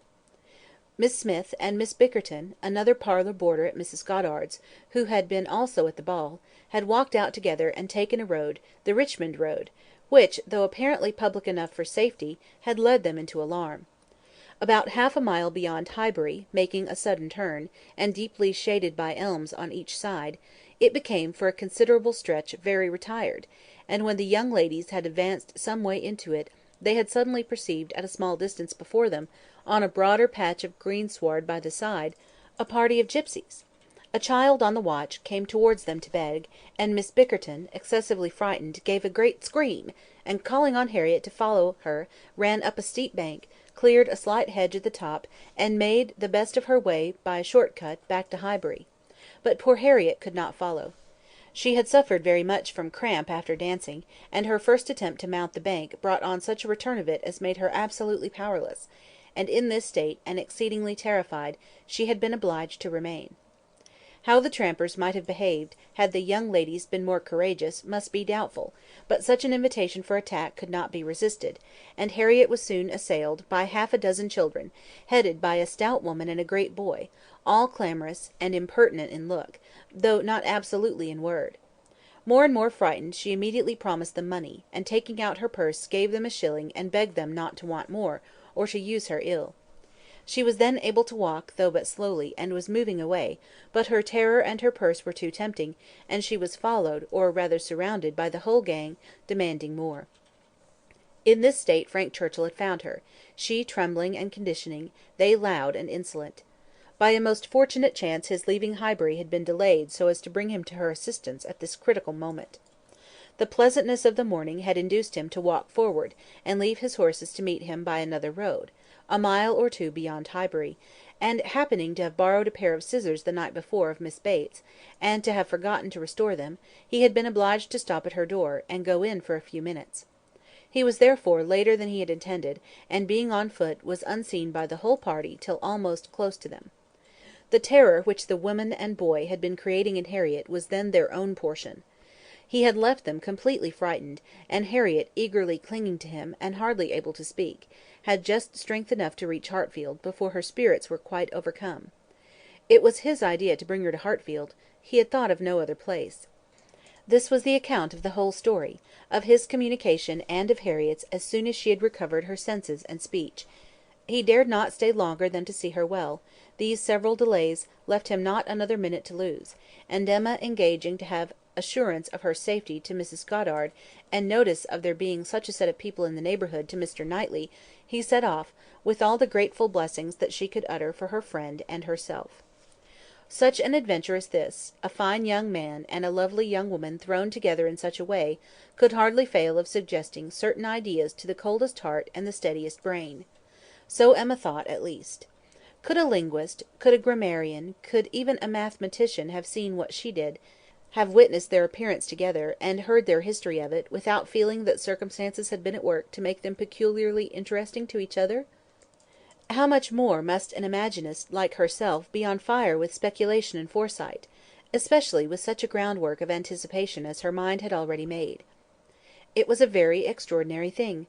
Nothing of the sort had ever occurred before to any young ladies in the place, within her memory; no rencontre, no alarm of the kind; and now it had happened to the very person, and at the very hour, when the other very person was chancing to pass by to rescue her. It certainly was very extraordinary. and knowing, as she did, the favourable state of mind of each at this period, it struck her the more. He was wishing to get the better of his attachment to herself, she just recovering from her mania for Mr. Elton. It seemed as if everything united to promise the most interesting consequences. It was not possible that the occurrence should not be strongly recommending each to the other. In the few minutes' conversation which she had yet had with him, while Harriet had been partially insensible, he had spoken of her terror, her naivete, her fervour as she seized and clung to his arm, with a sensibility amused and delighted; and just at last, after Harriet's own account had been given, he had expressed his indignation at the abominable folly of Miss Bickerton in the warmest terms. Everything was to take its natural course, however, neither impelled nor assisted. She would not stir a step, nor drop a hint. No, she had had enough of interference. There could be no harm in a scheme, a mere passive scheme. It was no more than a wish. Beyond it she would on no account proceed. Emma's first resolution was to keep her father from the knowledge of what had passed, aware of the anxiety and alarm it would occasion, but she soon felt that concealment must be impossible. Within half an hour it was known all over Highbury. It was the very event to engage those who talked most, the young and the low, and all the youth and servants in the place were soon in the happiness of frightful news. The last night's ball seemed lost in the gipsies. Poor Mr. Woodhouse trembled as he sat, and, as Emma had foreseen, would scarcely be satisfied without their promising never to go beyond the shrubbery again.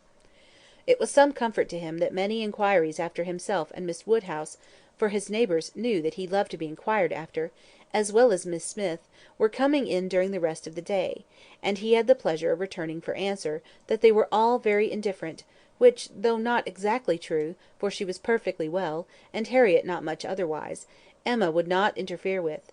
She had an unhappy state of health in general for the child of such a man, for she hardly knew what indisposition was, and if he did not invent illnesses for her, she could make no figure in a message. The gipsies did not wait for the operations of justice. They took themselves off in a hurry. The young ladies of Highbury might have walked again in safety before their panic began, and the whole history dwindled soon into a matter of little importance but to Emma and her nephews. In her imagination it maintained its ground, and Henry and John were still asking every day for the story of Harriet and the gipsies, and still tenaciously setting her right if she varied in the slightest particular from the original recital. End of Volume 3, Chapter 3. Volume 3, Chapter 4. A very few days had passed after this adventure, when Harriet came one morning to Emma with a small parcel in her hand, and after sitting down and hesitating, thus began: "Miss Woodhouse, if you are at leisure, I have something that I should like to tell you, a sort of confession to make, and then, you know, it will be over." Emma was a good deal surprised, but begged her to speak. There was a seriousness in Harriet's manner which prepared her, quite as much as her words, for something more than ordinary. "It is my duty, and I am sure it is my wish," she continued, "to have no reserves with you on this subject. As I am happily quite an altered creature in one respect, it is very fit that you should have the satisfaction of knowing it. I do not want to say more than is necessary. I am too much ashamed of having given way as I have done, and I daresay you understand me." "Yes," said Emma, "I hope I do." "How I could so long a time be fancying myself—" cried Harriet warmly. "It seems like madness. I can see nothing at all extraordinary in him now. I do not care whether I meet him or not, except that of the two I had rather not see him, and indeed I would go any distance round to avoid him. But I do not envy his wife in the least, neither admire nor envy her, as I have done. She is very charming, I daresay, and all that, but I think her very ill-tempered and disagreeable. I shall never forget her look the other night. However, I assure you, Miss Woodhouse, I wish her no evil. No, let them be ever so happy together, it will not give me another moment's pang; and to convince you that I have been speaking the truth, I am now going to destroy what I ought to have destroyed long ago, what I ought never to have kept. I know that very well," blushing as she spoke. "However, now I will destroy it, and it is my particular wish to do it in your presence, that you may see how rational I am grown. Cannot you guess what this parcel holds?" said she, with a conscious look. "Not the least in the world. Did he ever give you anything?" "No, I cannot call them gifts, but they are things that I have valued very much." She held the parcel towards her, and Emma read the words, "Most precious treasures," on top. Her curiosity was greatly excited. Harriet unfolded the parcel, and she looked on with impatience. Within abundance of silver paper was a pretty little Tunbridge ware box, which Harriet opened. It was well lined with the softest cotton, but, excepting the cotton, Emma saw only a small piece of court plaster. "Now," said Harriet, "you must recollect." "No, indeed, I do not." "Dear me! I should not have thought it possible that you could forget what passed in this very room about court plaster, one of the very last times we ever met in it. It was but a very few days before I had my sore throat, just before Mr. and Mrs. John Knightley came, I think the very evening. Do you not remember his cutting his finger with your new penknife, and your recommending court plaster? But as you had none about you, and knew I had, you desired me to supply him, and so I took mine out and cut him a piece, but it was a great deal too large, and he cut it smaller, and kept playing some time with what was left, before he gave it back to me. And so then in my nonsense I could not help making a treasure of it. So I put it by never to be used, and looked at it now and then as a great treat." "My dearest Harriet," cried Emma, putting her hand before her face, and jumping up, "you make me more ashamed of myself than I can bear. Remember it! Ay, I remember it all now, except your saving this relic; I knew nothing of that till this moment; but the cutting the finger, and my recommending court plaster, and saying I had none about me. Oh, my sins, my sins! And I had plenty all the while in my pocket! One of my senseless tricks. I deserve to be under a continual blush all the rest of my life. Well," sitting down again, "go on, what else?" "And you had really some at hand yourself? I am sure I never suspected it, you did it so naturally." "And so you actually put this piece of court plaster by for his sake," said Emma, recovering from her state of shame, and feeling divided between wonder and amusement. And secretly she added to herself, "Lord bless me! When should I ever have thought of putting by in cotton a piece of court plaster that Frank Churchill had been pulling about? I never was equal to this." "Here," resumed Harriet, turning her box again, "here is something still more valuable; I mean that has been more valuable, because this is what really did once belong to him, which the court plaster never did." Emma was quite eager to see this superior treasure. It was the end of an old pencil, the part without any lead. "This was really his," said Harriet. "Do you not remember one morning—no, I daresay you do not. But one morning, I forget exactly the day, but perhaps it was the Tuesday or Wednesday before that evening, he wanted to make a memorandum in his pocket book. It was about spruce beer. Mr. Knightley had been telling him something about brewing spruce beer, and he wanted to put it down; but when he took out his pencil, there was so little lead that he soon cut it all away, and it would not do, so you lent him another, and this was left upon the table as good for nothing. But I kept my eye on it, and as soon as I dared, caught it up, and never parted with it again from that moment." "I do remember it," cried Emma. "I perfectly remember it. Talking about spruce beer. Oh yes, Mr. Knightley and I both saying that we liked it, and Mr. Elton seeming resolved to learn to like it too. I perfectly remember it. Stop, Mr. Knightley was standing just here, was he not? I have an idea he was standing just here." "Ah! I do not know. I cannot recollect. It is very odd, but I cannot recollect. Mr. Elton was sitting here, I remember, much about where I am now." "Well, go on." "Oh, that's all. I have nothing more to show you, or to say, except that I am now going to throw them both behind the fire, and I wish you to see me do it." "My poor dear Harriet! And have you actually found happiness in treasuring up these things?" "Yes, simpleton that I was! But I'm quite ashamed of it now, and wish I could forget as easily as I can burn them. It was very wrong of me, you know, to keep any remembrances after he was married. I knew it was, but I had not resolution enough to part with them." "But, Harriet, is it necessary to burn the court plaster? I have not a word to say for the bit of old pencil, but the court plaster might be useful." "I shall be happier to burn it," replied Harriet. "It has a disagreeable look to me. I must get rid of everything. There it goes, and there is an end, thank heaven, of Mr. Elton." And when, thought Emma, will there be a beginning of Mr. Churchill? She had soon afterwards reason to believe that the beginning was already made, and could not but hope that the gipsy, though she had told no fortune, might be proved to have made Harriet's. About a fortnight after the alarm, they came to a sufficient explanation, and quite undesignedly. Emma was not thinking of it at the moment, which made the information she received more valuable. She merely said, in the course of some trivial chat, "Well, Harriet, whenever you marry I would advise you to do so and so," and thought no more of it, till after a minute's silence she heard Harriet say, in a very serious tone, "I shall never marry." Emma then looked up and immediately saw how it was, and after a moment's debate as to whether it should pass unnoticed or not, replied, "Never marry! This is a new resolution." "It is one that I shall never change, however." After another short hesitation, "I hope it does not proceed from—I hope it is not in compliment to Mr. Elton." "Mr. Elton, indeed!" cried Harriett indignantly. "Oh, no!" and Emma could just catch the words, "so superior to Mr. Elton." She then took a longer time for consideration. Should she proceed no farther? Should she let it pass, and seem to suspect nothing? Perhaps Harriett might think her cold or angry if she did; or perhaps, if she were totally silent, it might only drive Harriett into asking her to hear too much. And against anything like such an unreserve as had been, such an open and frequent discussion of hopes and chances, she was perfectly resolved. She believed it would be wiser for her to say and know at once, all that she meant to say and know. Plain dealing was always best.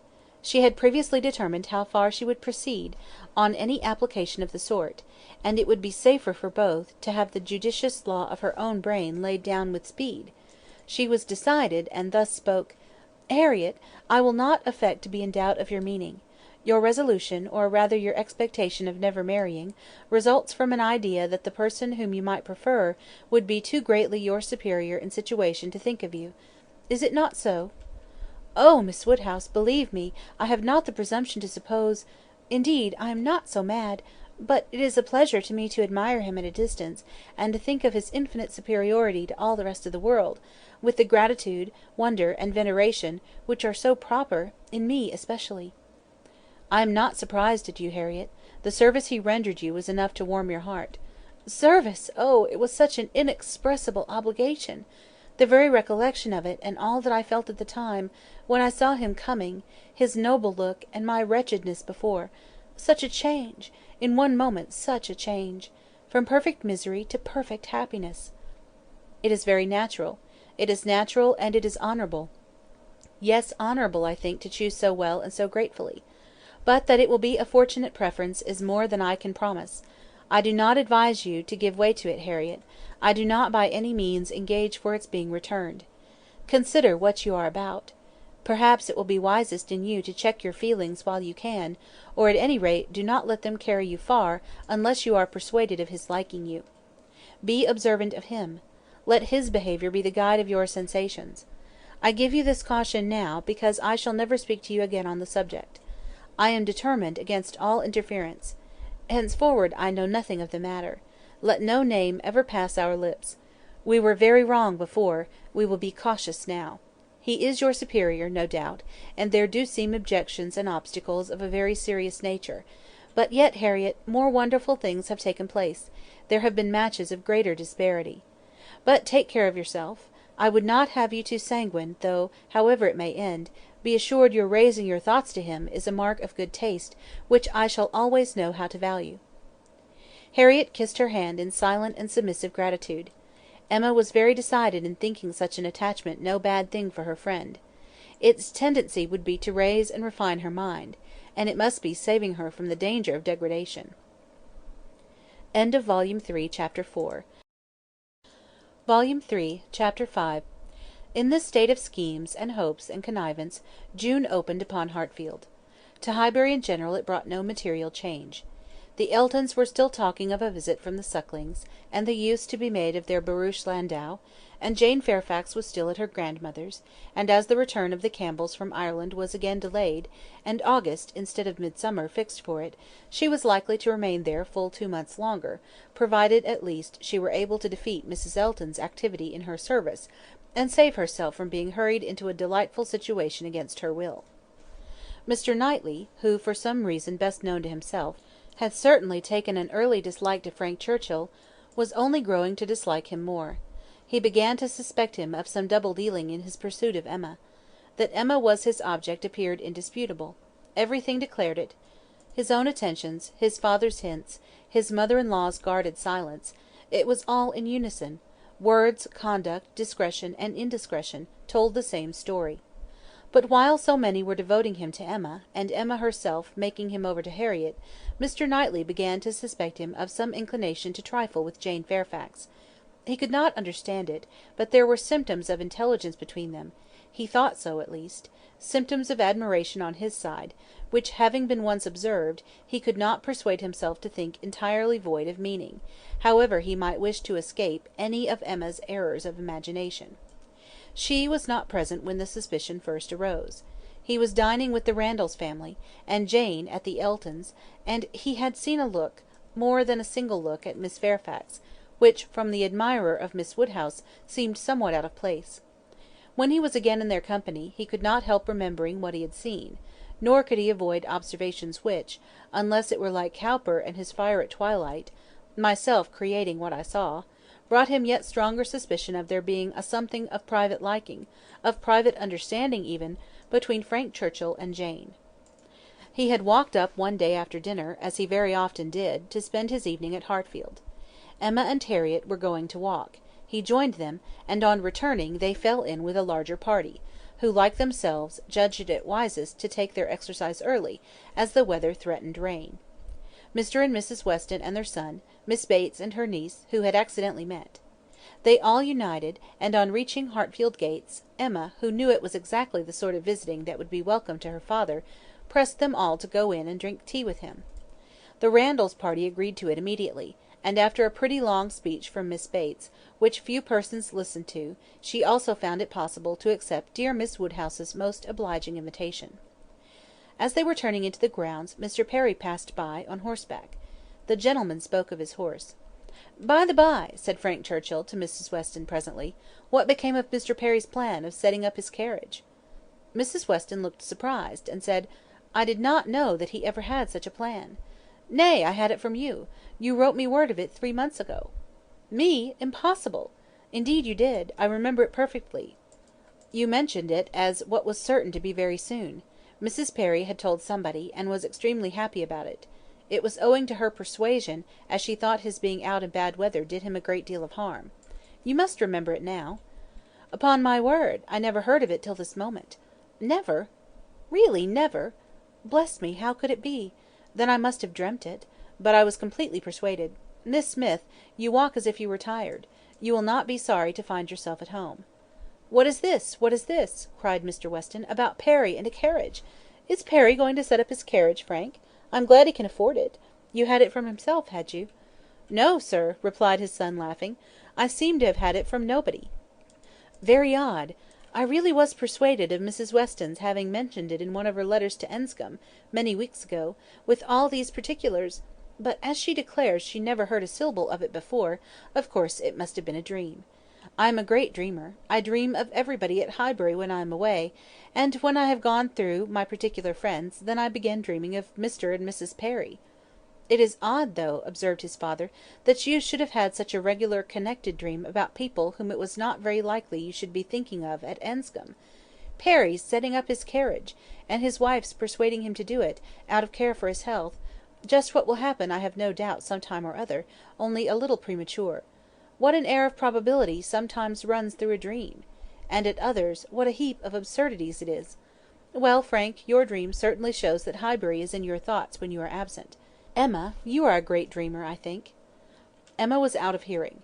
She had hurried on before her guests to prepare her father for their appearance, and was beyond the reach of Mr. Weston's hint. "Why, to own the truth," cried Miss Bates, who had been trying in vain to be heard the last 2 minutes, "if I must speak on the subject, there is no denying that Mr. Frank Churchill might have. I do not mean to say that he did not dream it. I am sure I have sometimes the oddest dreams in the world. But if I am questioned about it, I must acknowledge that there was such an idea last spring, for Mrs. Perry herself mentioned it to my mother, and the Coles knew of it as well as ourselves; but it was quite a secret, known to nobody else, and only thought of about 3 days. Mrs. Perry was very anxious that he should have a carriage, and came to my mother in great spirits one morning because she thought she had prevailed.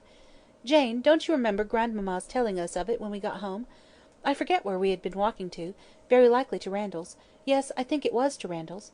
Mrs. Perry was always particularly fond of my mother; indeed, I do not know who is not, and she had mentioned it to her in confidence; she had no objection to her telling us, of course, but it was not to go beyond; and from that day to this I never mentioned it to a soul that I know of. At the same time I will not positively answer for my never having dropped a hint, because I know I do sometimes pop out a thing before I'm aware. I'm a talker, you know; I am rather a talker, and now and then I have let a thing escape me which I should not. I am not like Jane; I wish I were. I will answer for it, she never betrayed the least thing in the world. Where is she? Oh, just behind. Perfectly remember Mrs. Perry's coming. Extraordinary dream, indeed." They were entering the hall. Mr. Knightley's eyes had preceded Miss Bates's in a glance at Jane. From Frank Churchill's face, where he thought he saw confusion suppressed or laughed away, he had involuntarily turned to hers; but she was indeed behind, and too busy with her shawl. Mr. Weston had walked in. The two other gentlemen waited at the door to let her pass. Mr. Knightley suspected in Frank Churchill the determination of catching her eye; he seemed watching her intently; in vain, however, if it were so. Jane passed between them into the hall, and looked at neither. There was no time for farther remark or explanation.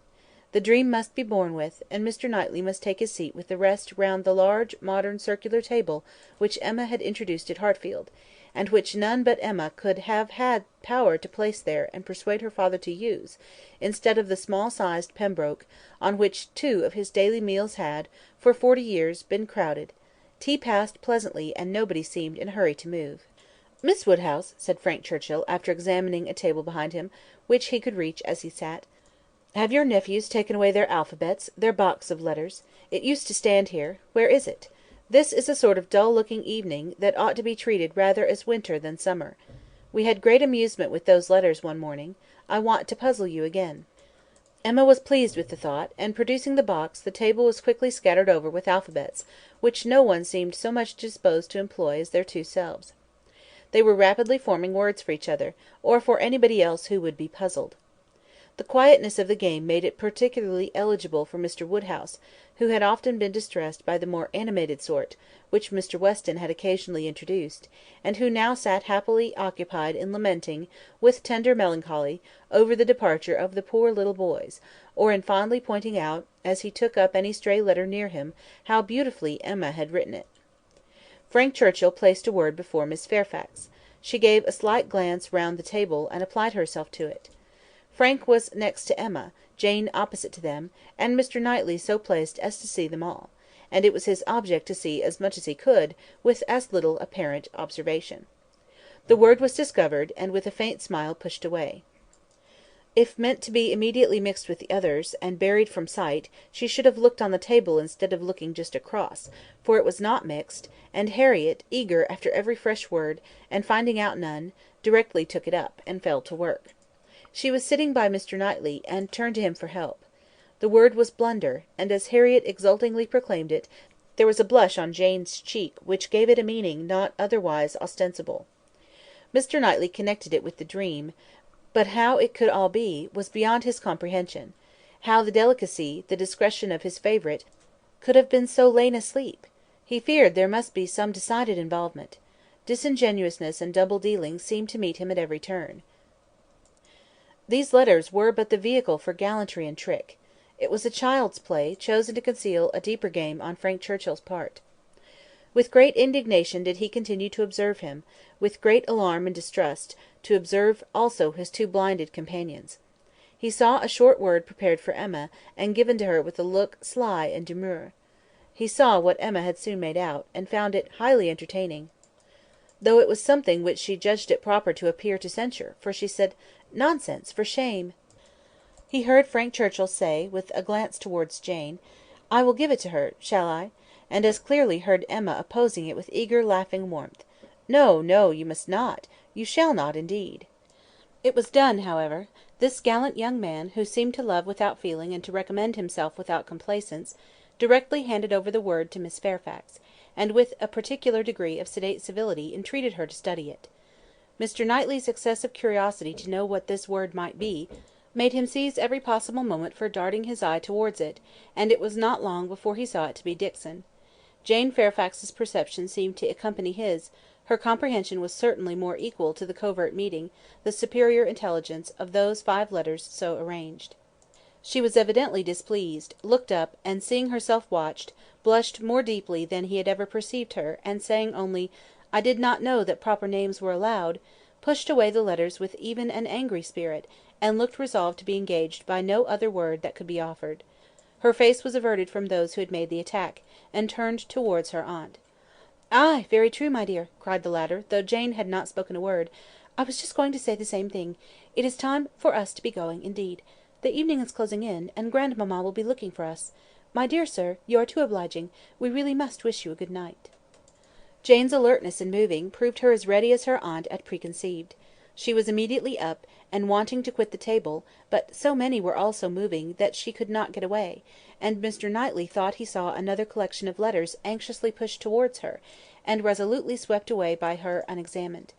She was afterwards looking for her shawl; Frank Churchill was looking also; it was growing dusk, and the room was in confusion, and how they parted Mr. Knightley could not tell. He remained at Hartfield after all the rest, his thoughts full of what he had seen; so full that when the candles came to assist his observations, he must, yes, he certainly must, as a friend, an anxious friend, give Emma some hint, ask her some question. He could not see her in a situation of such danger without trying to preserve her. It was his duty. "Pray, Emma," said he, "may I ask in what lay the great amusement, the poignant sting of the last word given to you and Miss Fairfax? I saw the word, and am curious to know how it could be so very entertaining to the one, and so very distressing to the other."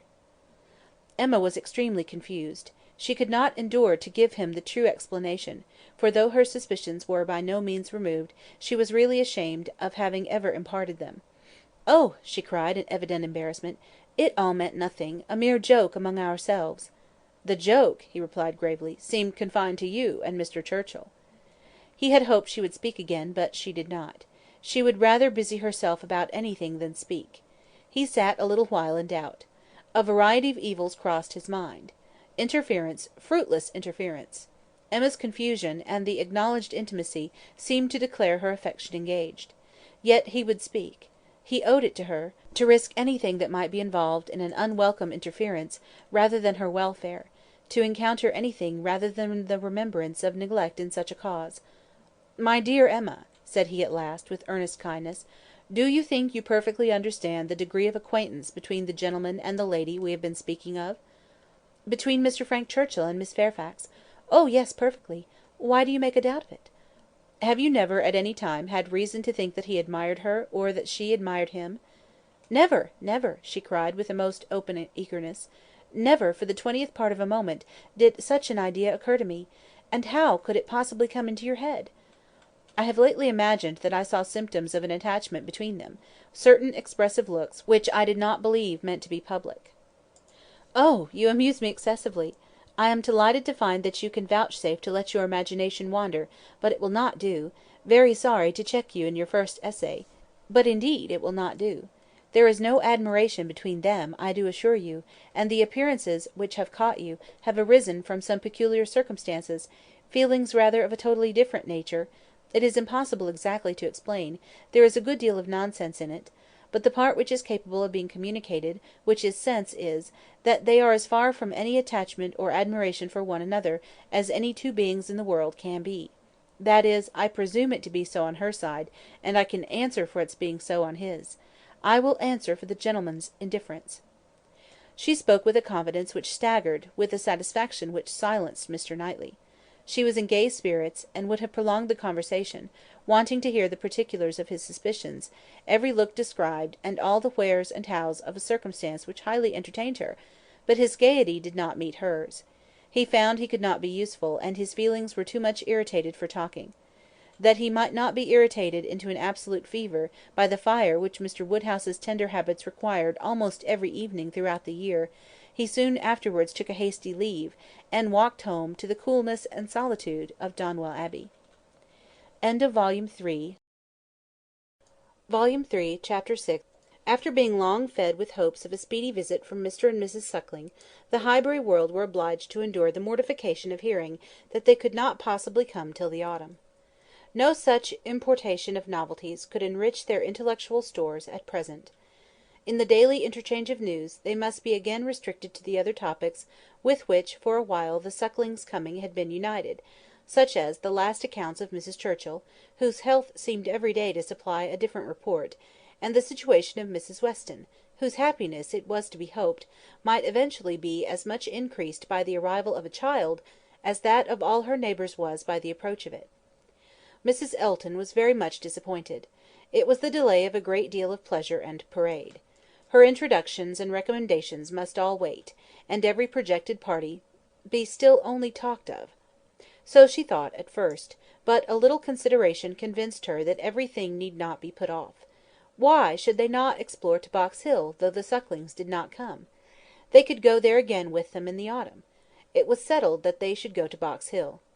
That there was to be such a party had been long generally known; it had even given the idea of another. Emma had never been to Box Hill. She wished to see what everybody found so well worth seeing, and she and Mr. Weston had agreed to choose some fine morning and drive thither.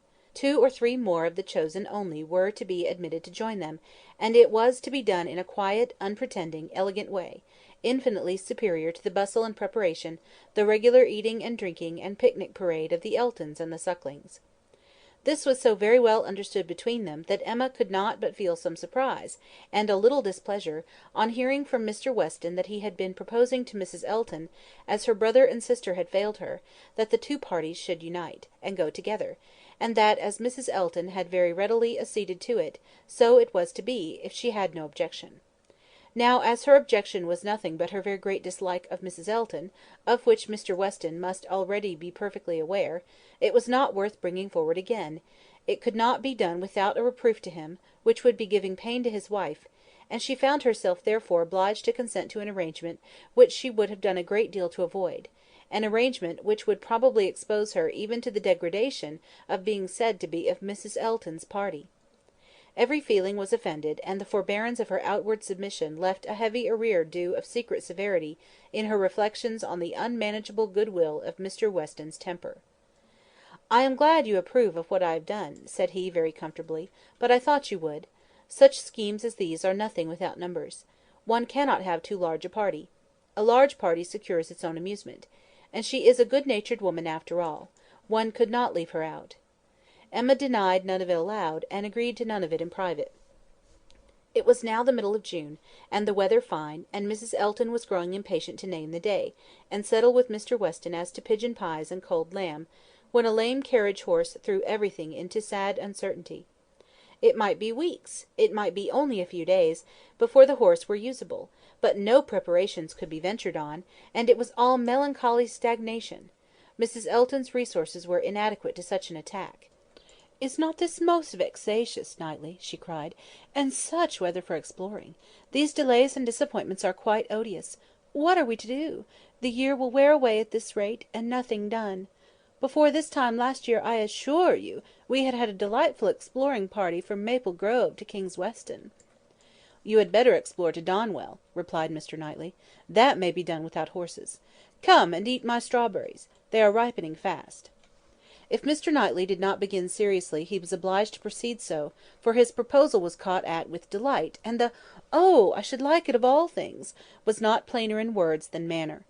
Donwell was famous for its strawberry beds, which seemed a plea for the invitation; but no plea was necessary; cabbage beds would have been enough to tempt the lady, who only wanted to be going somewhere. She promised him again and again to come, much oftener than he doubted, and was extremely gratified by such a proof of intimacy, such a distinguishing compliment as she chose to consider it. "You may depend upon me," she said. "I certainly will come. Name your day, and I will come. You will allow me to bring Jane Fairfax?" "I cannot name a day," said he, "till I have spoken to some others whom I would wish to meet you."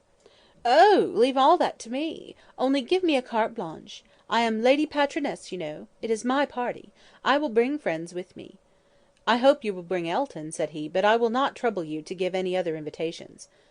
"Oh! now you are looking very sly. But consider, you need not be afraid of delegating power to me. I am no young lady on her preferment. Married women, you know, may be safely authorised. It is my party; leave it all to me. I will invite your guests." "No," he calmly replied. "There is but one married woman in the world whom I can ever allow to invite what guests she pleases to Donwell, and that one is—" "Mrs. Weston, I suppose," interrupted Mrs. Elton, rather mortified. "No, Mrs. Knightley; and till she is in being, I will manage such matters myself."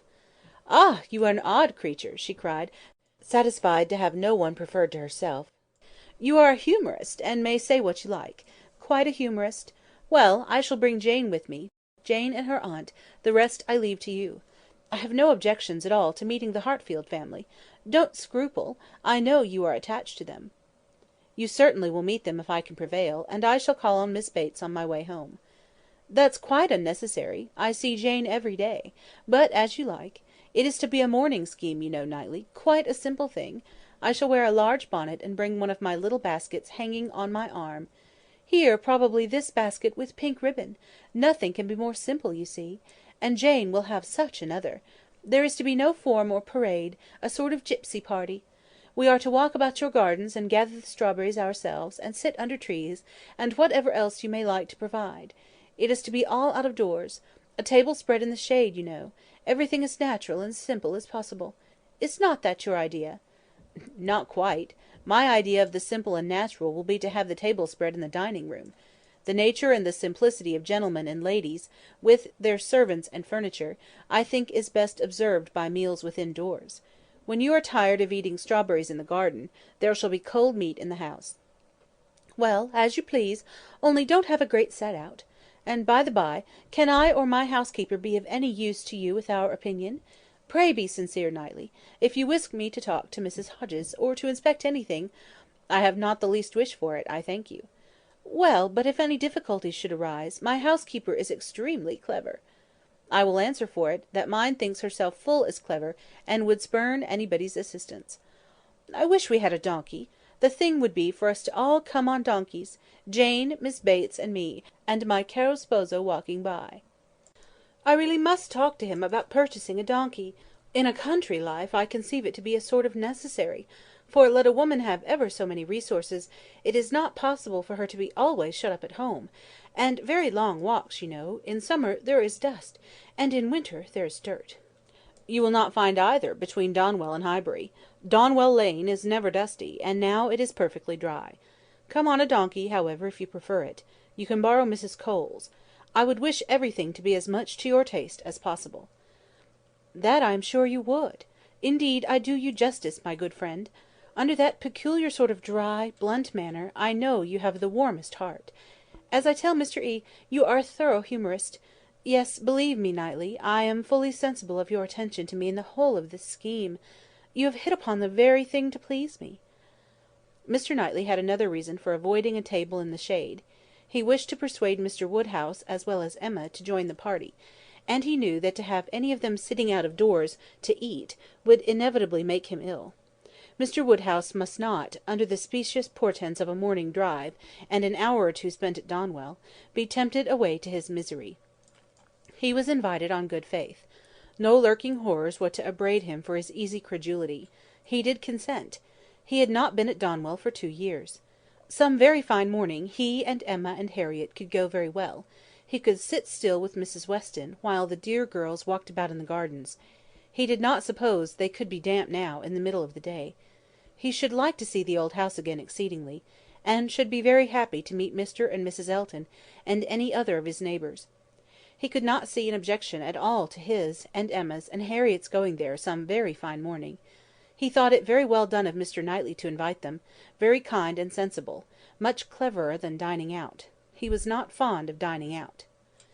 Mr. Knightley was fortunate in everybody's most ready concurrence.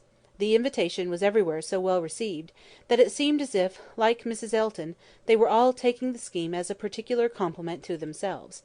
Emma and Harriet professed very high expectations of pleasure from it, and Mr Weston, unasked, promised to get Frank over to join them if possible, a proof of approbation and gratitude which could have been dispensed with.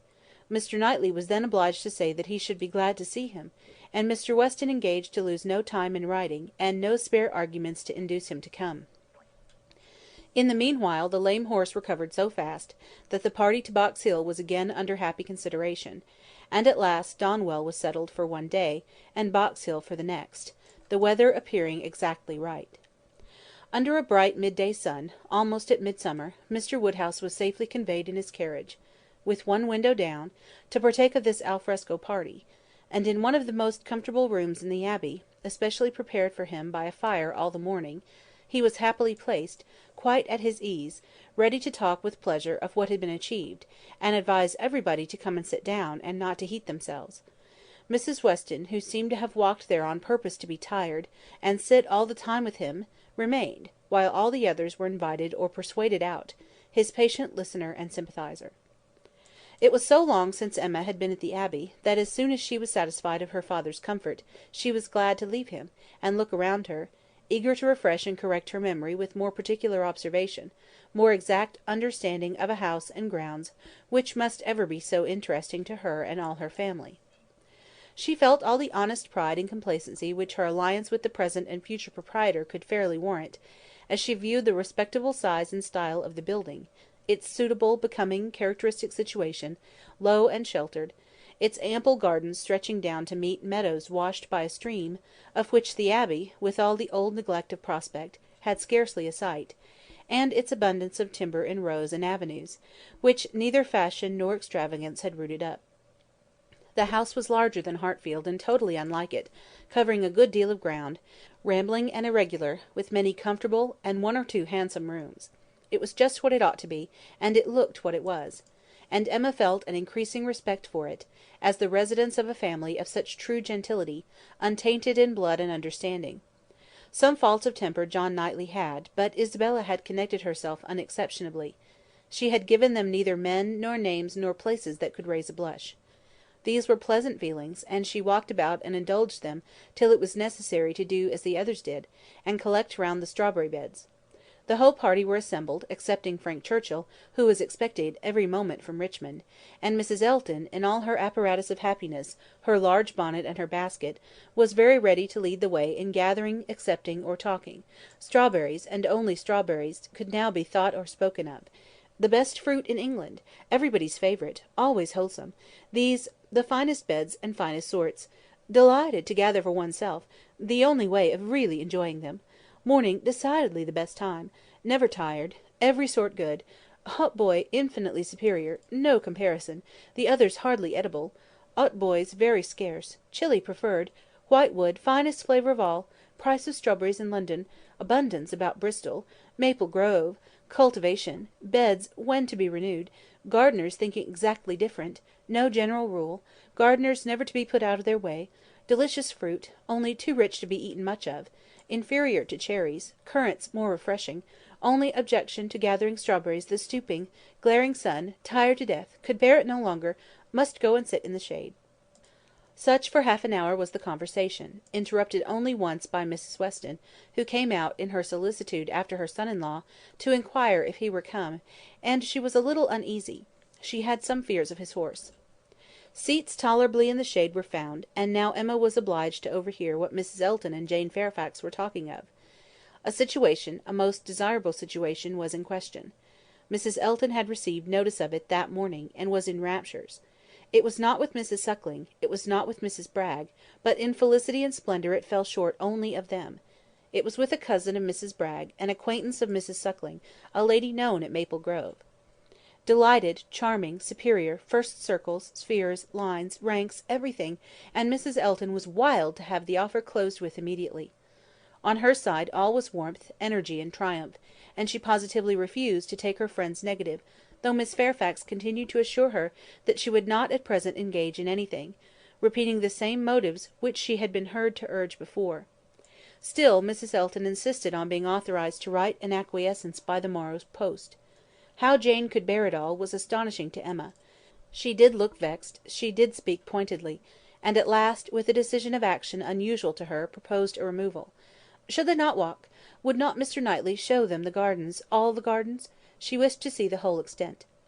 The pertinacity of her friend seemed more than she could bear.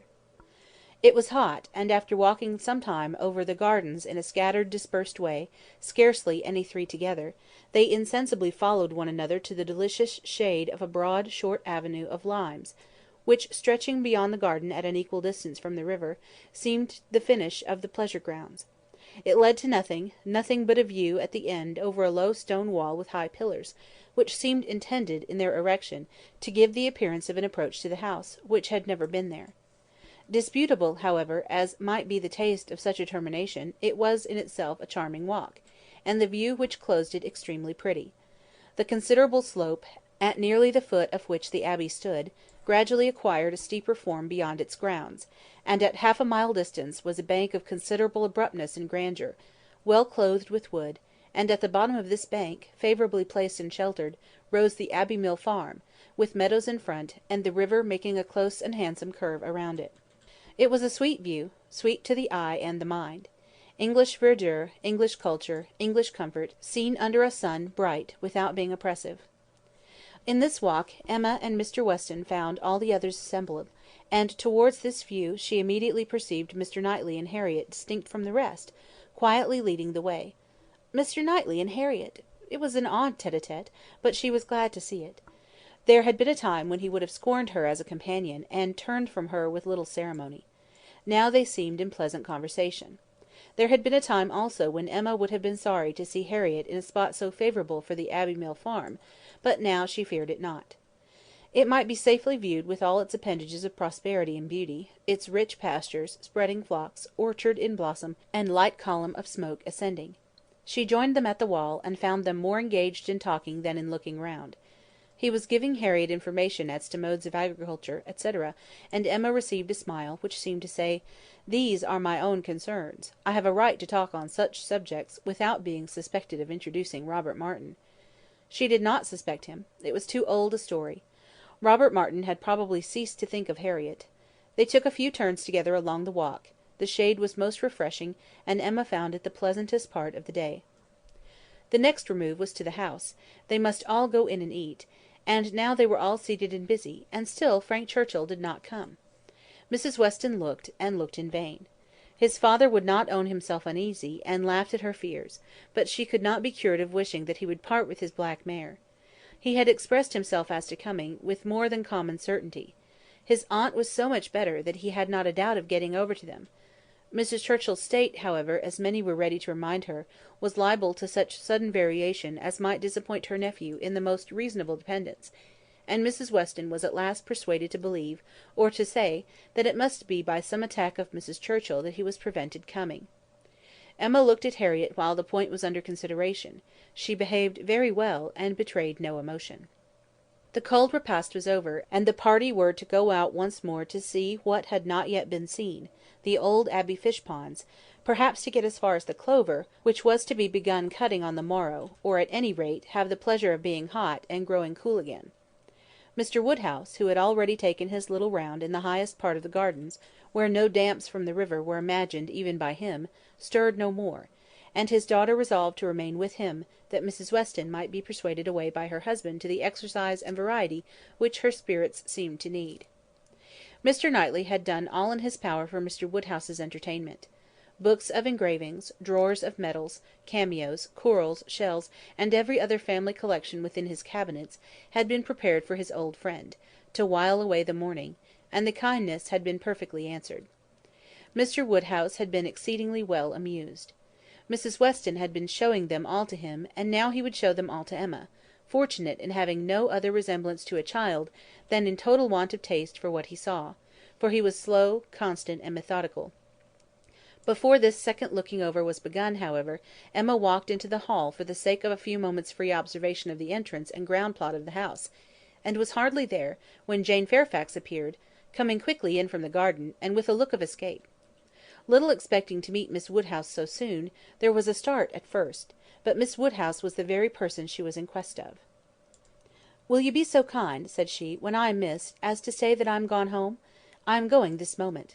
My aunt is not aware how late it is, nor how long we have been absent, but I am sure we shall be wanted, and I am determined to go directly. I have said nothing about it to anybody. It would only be giving trouble and distress. Some are gone to the ponds, and some to the Line Walk. Till they all come in I shall not be missed, and when they do, will you have the goodness to say that I am gone?" "Certainly, if you wish it. But you are not going to walk to Highbury alone?" "Yes. What should hurt me? I walk fast. I shall be at home in 20 minutes."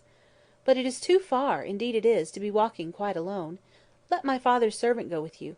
Let me order the carriage. It can be round in 5 minutes." Thank you, but on no account. I would rather walk. And for me to be afraid of walking alone!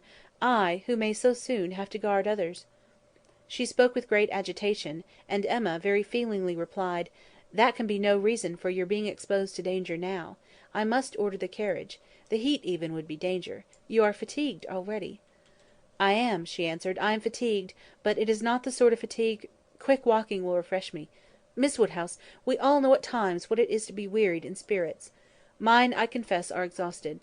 The greatest kindness you can show me will be to let me have my own way, and only say that I am gone when it is necessary." Emma had not another word to oppose.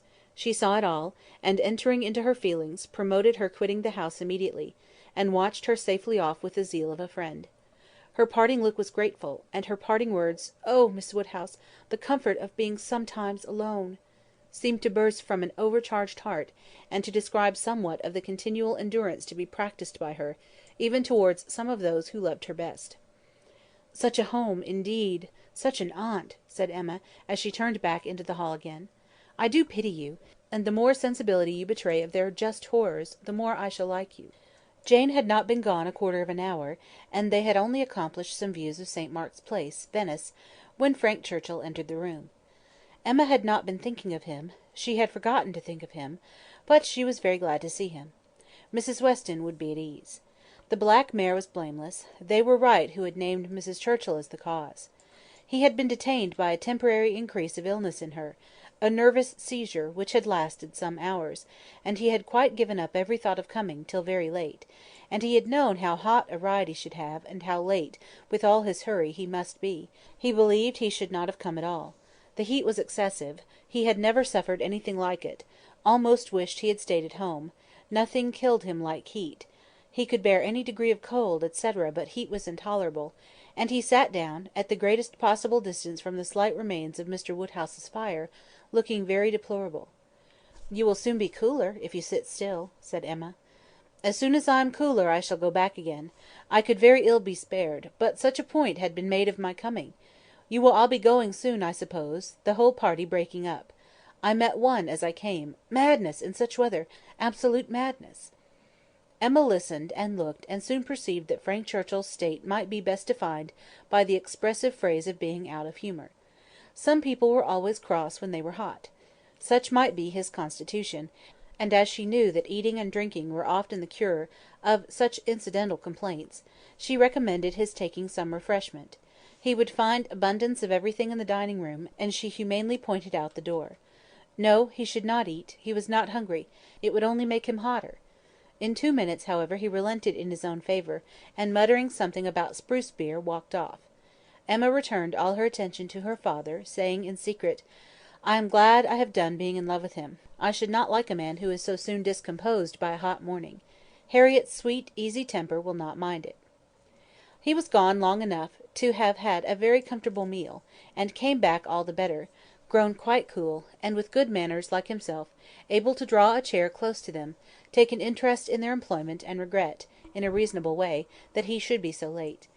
He was not in his best spirits, but seemed trying to improve them, and, at last, made himself talk nonsense very agreeably. They were looking over views in Switzerland. "As soon as my aunt gets well I shall go abroad," said he. "I shall never be easy till I have seen some of these places. You will have my sketches some time or other to look at, or my tour to read, or my poem. I shall do something to expose myself." "That may be, but not by sketches in Switzerland.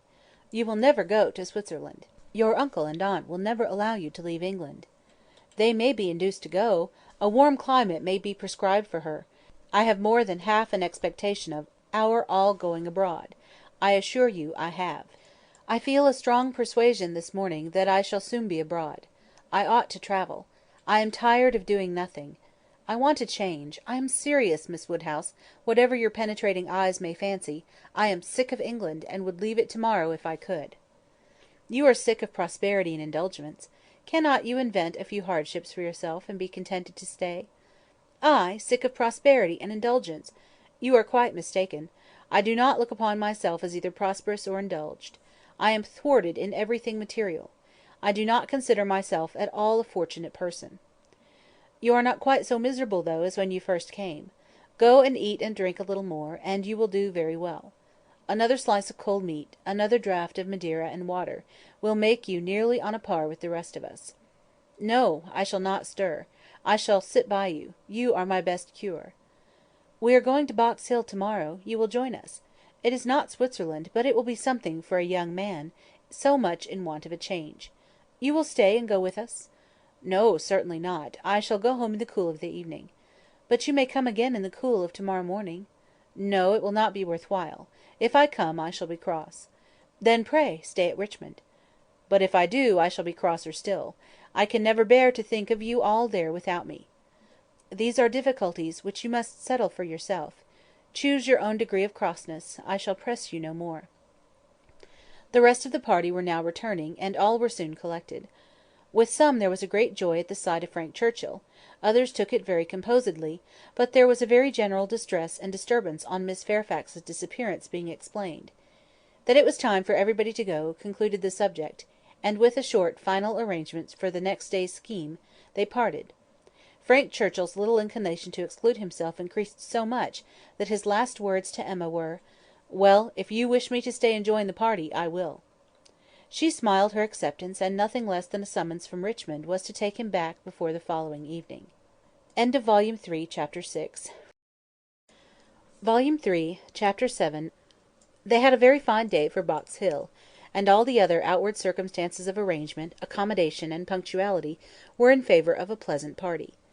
Mr. Weston directed the whole, officiating safely between Hartfield and the vicarage, and everybody was in good time.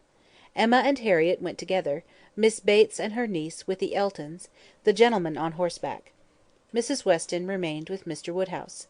Nothing was wanting but to be happy when they got there.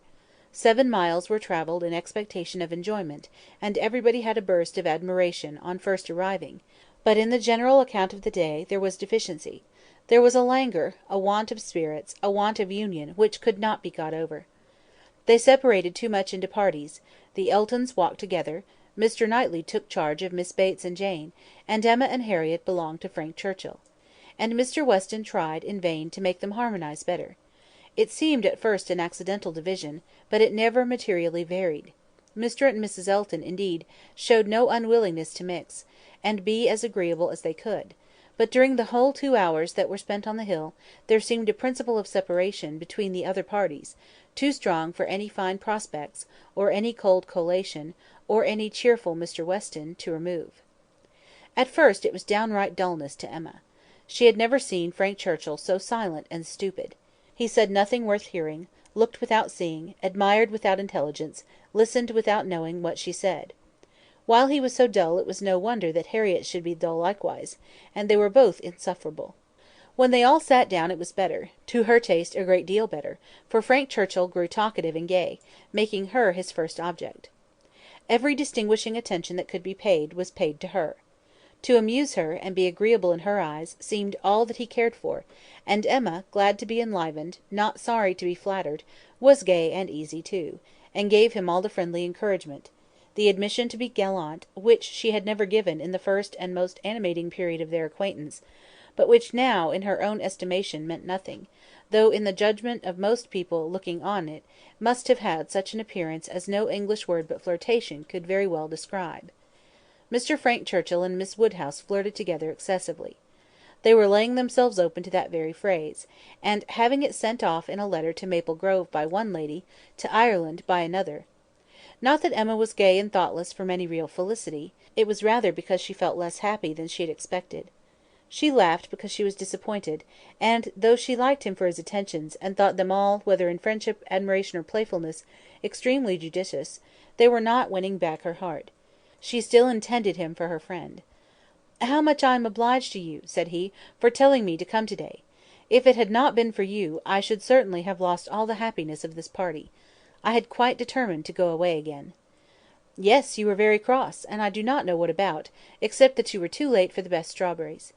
I was a kinder friend than you deserved. But you were humble; you begged hard to be commanded to come." "Don't say I was cross. I was fatigued. The heat overcame me." "It is hotter to-day." "Not to my feelings. I am perfectly comfortable to-day." "You are comfortable because you are under command." "Your command?" "Yes." "Perhaps I intended you to say so, but I meant self-command. You had, somehow or other, broken bounds yesterday, and run away from your own management; but to-day you are got back again, and as I cannot be always with you, it is best to believe your temper under your own command, rather than mine." "It comes to the same thing. I can have no self-command without a motive. You order me whether you speak or not, and you can always be with me. You are always with me." "Dating from 3 o'clock yesterday. My perpetual influence could not begin earlier, or you would not have been so much out of humour before." 3 o'clock yesterday. That is your date. I thought I had seen you first in February." "Your gallantry is really unanswerable. But," lowering her voice, "nobody speaks except ourselves, and it is rather too much to be talking nonsense for the entertainment of 7 silent people." "I say nothing of which I am ashamed," replied he, with lively impudence. "I saw you first in February. Let everybody on the hill hear me if they can. Let my accent swell to Mickleham on one side, and Dorking on the other. I saw you first in February." And then, whispering, "Our companions are excessively stupid. What shall we do to rouse them? Any nonsense will serve. They shall talk. Ladies and gentlemen, I am ordered by Miss Woodhouse, who, wherever she is, presides, to say, that she desires to know what you are all thinking of." Some laughed, and answered good humouredly. Miss Bates said a great deal. Mrs. Elton swelled at the idea of Miss Woodhouse's presiding. Mr. Knightley's answer was the most distinct. "Is Miss Woodhouse sure that she would like to hear what we are all thinking of?" "Oh, no, no," cried Emma, laughing as carelessly as she could. "Upon no account in the world. It is the very last thing I would stand the brunt of just now. Let me hear anything rather than what you are all thinking of. I will not say quite all. There are one or two, perhaps," glancing at Mr. Weston and Harriett, "whose thoughts I might not be afraid of knowing." "It is a sort of thing," cried Mrs. Elton, emphatically, "which I should not have thought myself privileged to inquire into; though, perhaps, as the chaperon of the party, I never was in any circle, exploring parties, young ladies, married women—" Her mutterings were chiefly to her husband, and he murmured in reply, "Very true, my love, very true. Exactly so, indeed. Quite unheard of. But some ladies say anything. Better pass it off as a joke. Everybody knows what is due to you." "It will not do," whispered Frank to Emma. "They are most of them affronted. I will attack them with more address. Ladies and gentlemen, I am ordered by Miss Woodhouse to say, that she waives her right of knowing exactly what you may all be thinking of, and only requires something very entertaining from each of you, in a general way.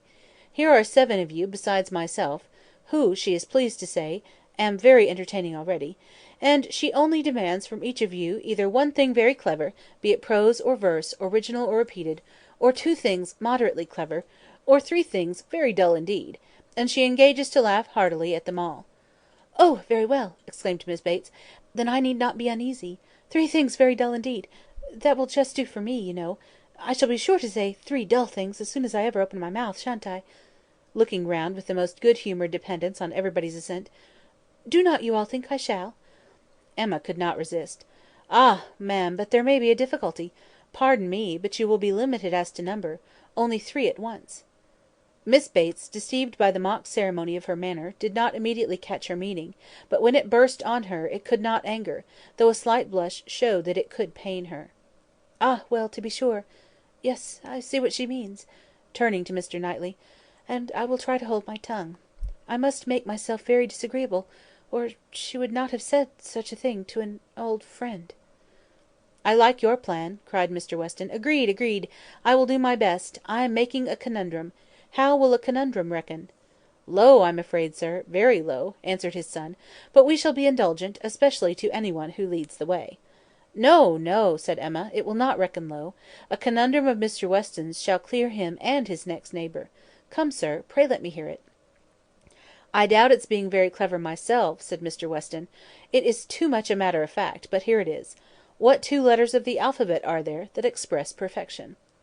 "What 2 letters express perfection? I am sure I do not know."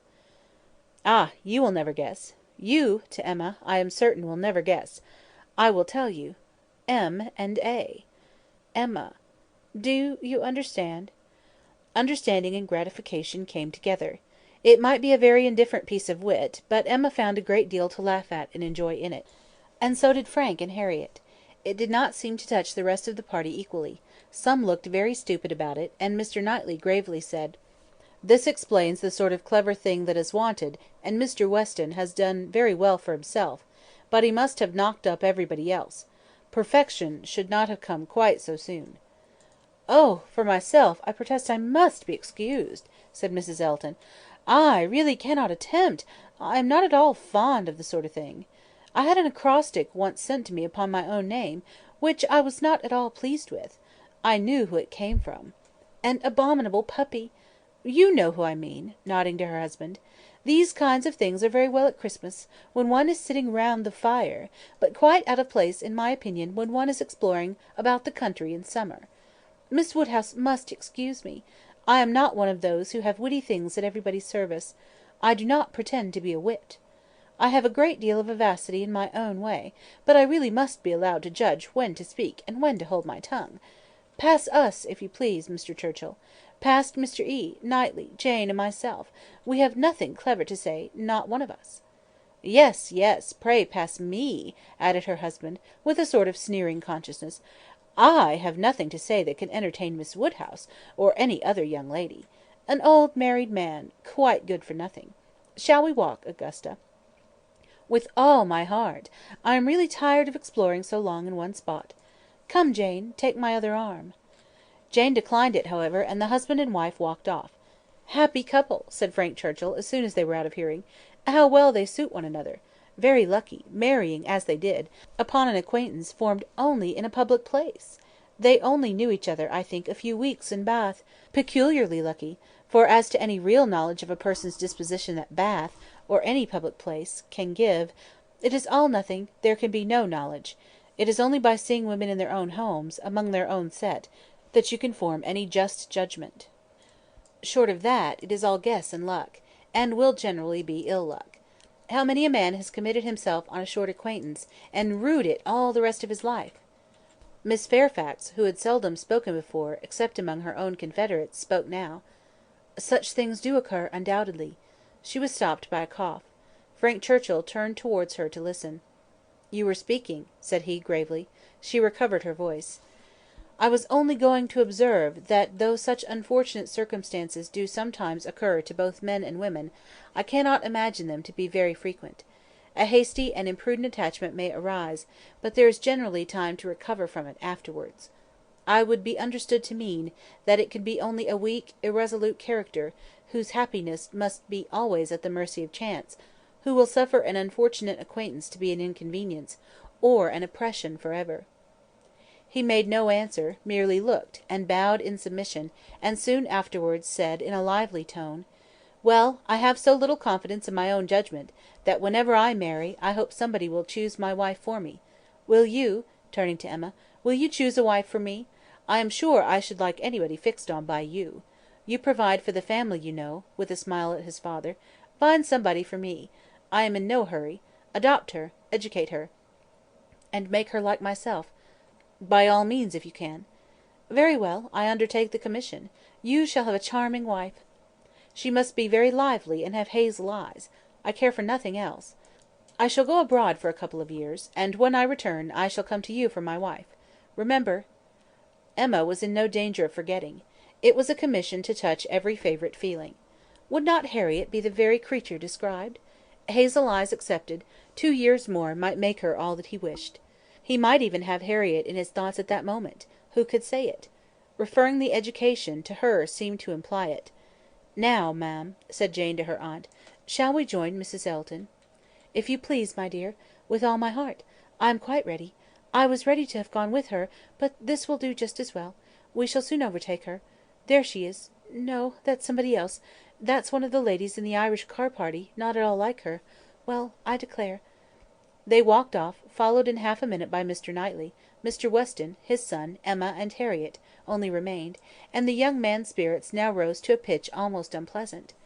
Even Emma grew tired at last of flattery and merriment, and wished herself rather walking quietly about with any of the others, or sitting almost alone, and quite unattended to, in tranquil observation of the beautiful views beneath her. The appearance of the servants looking out for them to give notice of the carriages was a joyful sight, and even the bustle of collecting and preparing to depart, and the solicitude of Mrs. Elton to have her carriage first, were gladly endured, in the prospect of the quiet drive home, which was closed to the very questionable enjoyments of this day of pleasure. Such another scheme, composed of so many ill-assorted people, she hoped never to be betrayed into again. While waiting for the carriage, she found Mr. Knightley by her side. He looked around, as if to see that no one were near, and then said, Emma, I must once more speak to you as I have been used to do, a privilege rather endured than allowed, perhaps, but I must still use it. I cannot see you acting wrong without a remonstrance. How could you be so unfeeling to Miss Bates? How could you be so insolent in your wit to a woman of her character, age, and situation? Emma, I had not thought it possible." Emma recollected, blushed, was sorry, but tried to laugh it off. "Nay, how could I help saying what I did? Nobody could have helped it. It was not so very bad. I dare say she did not understand me." "I assure you she did. She felt your full meaning. She has talked of it since. I wish you could have heard how she talked of it, with what candour and generosity. I wish you could have heard her honouring your forbearance in being able to pay her such attentions as she was for ever receiving from yourself and your father, when her society must be so irksome." "Oh!" cried Emma, "I know there is not a better creature in the world; but you must allow, that what is good and what is ridiculous are most unfortunately blended in her." "They are blended," said he, "I acknowledge; and were she prosperous, I could allow for the occasional prevalence of the ridiculous over the good. Were she a woman of fortune, I would leave every harmless absurdity to take its chance. I would not quarrel with you for any liberties of manner. Were she your equal in situation— But, Emma, consider how far this is from being the case. She is poor; she has sunk from the comforts she was born to, and if she lived to old age, must probably sink more. Her situation should secure your compassion. It was badly done indeed.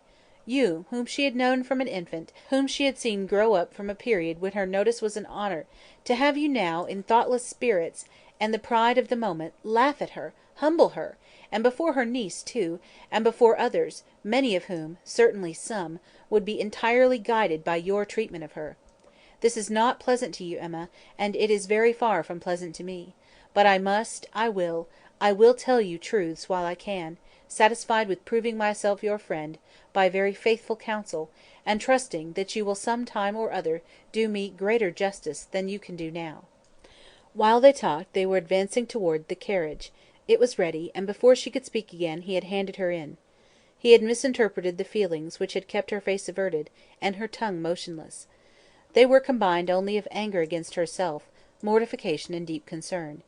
She had not been able to speak, and on entering the carriage sunk back for a moment overcome; then, reproaching herself for having taken no leave, making no acknowledgment, parting in apparent sullenness, she looked out with a voice and hand eager to show a difference, but it was just too late. He had turned away, and the horses were in motion. She continued to look back, but in vain, and soon, with what appeared an unusual speed, they were half way down the hill, and everything left far behind. She was vexed beyond what could have been expressed, almost beyond what she could conceal. Never had she felt so agitated, mortified, grieved, at any circumstance in her life. She was most forcibly struck. The truth of this representation there was no denying. She felt it at her heart. How could she have been so brutal, so cruel to Miss Bates? How could she have exposed herself to such ill opinion in any one she valued? And how suffer him to leave her without saying one word of gratitude, of concurrence, of common kindness? Time did not compose her. As she reflected more, she seemed but to feel it more. She had never been so depressed. Happily it was not necessary to speak. There was only Harriet, who seemed not in spirits herself, fagged, and very willing to be silent, and Emma felt the tears running down her cheeks almost all the way home, without being at any trouble to check them, extraordinary as they were.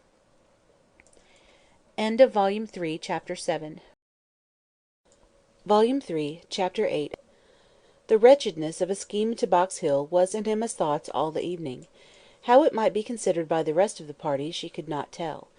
They, in their different homes, and their different ways, might be looking back on it with pleasure; but in her view it was a morning more completely misspent, more totally bare of rational satisfaction at the time, and more to be abhorred in recollection, than any she had ever passed. A whole evening of backgammon with her father was felicity to it. There, indeed, lay real pleasure, for there she was giving up the sweetest hours of the 24 to his comfort, and feeling that, unmerited as might be the degree of his fond affection and confiding esteem, she could not, in her general conduct, be open to any severe reproach. As a daughter, she hoped she was not without a heart. She hoped no one could have said to her, "How could you be so unfeeling to your father? I will tell you truths while I can." Miss Bates should never again, no, never, if attention in future could do away the past, she might hope to be forgiven. She had been often remiss, her conscience told her so; remiss perhaps more in thought than fact, scornful, ungracious. But it should be no more. In the warmth of true contrition, she would call upon her the very next morning, and it should be the beginning on her side of a regular, equal, kindly intercourse. She was just as determined when the morrow came, and went early, that nothing might prevent her. It was not unlikely, she thought, that she might see Mr. Knightley in her way, or perhaps he might come in while she were paying her visit. She had no objection; she would not be ashamed of the appearance of penitence, so justly and so truly hers. Her eyes were towards Donwell as she walked, but she saw him not. The ladies were all at home! She had never rejoiced at the sound before, nor ever before entered the passage, nor walked up the stairs, with any wish of giving pleasure, but in conferring obligation, or of deriving it, except in subsequent ridicule. There was a bustle on her approach, a good deal of moving and talking. She heard Miss Bates's voice; something was to be done in a hurry; the maid looked frightened and awkward, hoped she would be pleased to wait a moment, and then ushered her in too soon. The aunt and niece seemed both escaping into the adjoining room. Jane she had a distinct glimpse of, looking extremely ill, and before the door had shut them out, she heard Miss Bates saying, "Well, my dear, I shall say you are laid down upon the bed, and I am sure you are ill enough." Poor old Mrs. Bates, civil and humble as usual, looked as if she did not quite understand what was going on. "I am afraid Jane is not very well," said she, "but I do not know; they tell me she is well. I daresay my daughter will be here presently, Miss Woodhouse.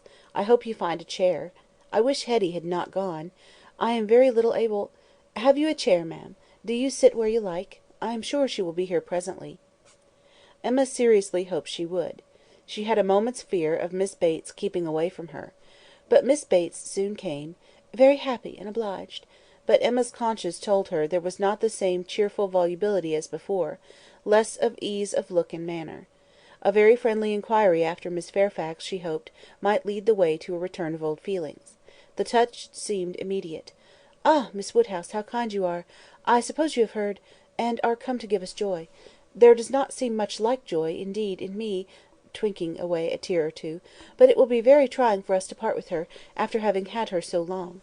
And she has had a dreadful headache just now, writing all the morning; such long letters, you know, to be written to Colonel Campbell and Mrs. Dixon." "My dear," said I, "you will blind yourself," for tears were in her eyes perpetually. "One cannot wonder, one cannot wonder. It is a great change, and though she is amazingly fortunate, such a situation, I suppose, as no young woman before ever met with on first going out. Do not think us ungrateful, Miss Woodhouse, for such a surprising good fortune," again dispersing her tears; "but, poor dear soul, if you were to see what a headache she has! When one is in great pain, you know one cannot feel any blessing quite as it may deserve. She is as low as possible. To look at her, nobody would think how delighted and happy she is to have secured such a situation. You will excuse her not coming to you; she is not able; she is gone into her own room; I want her to lie down upon the bed."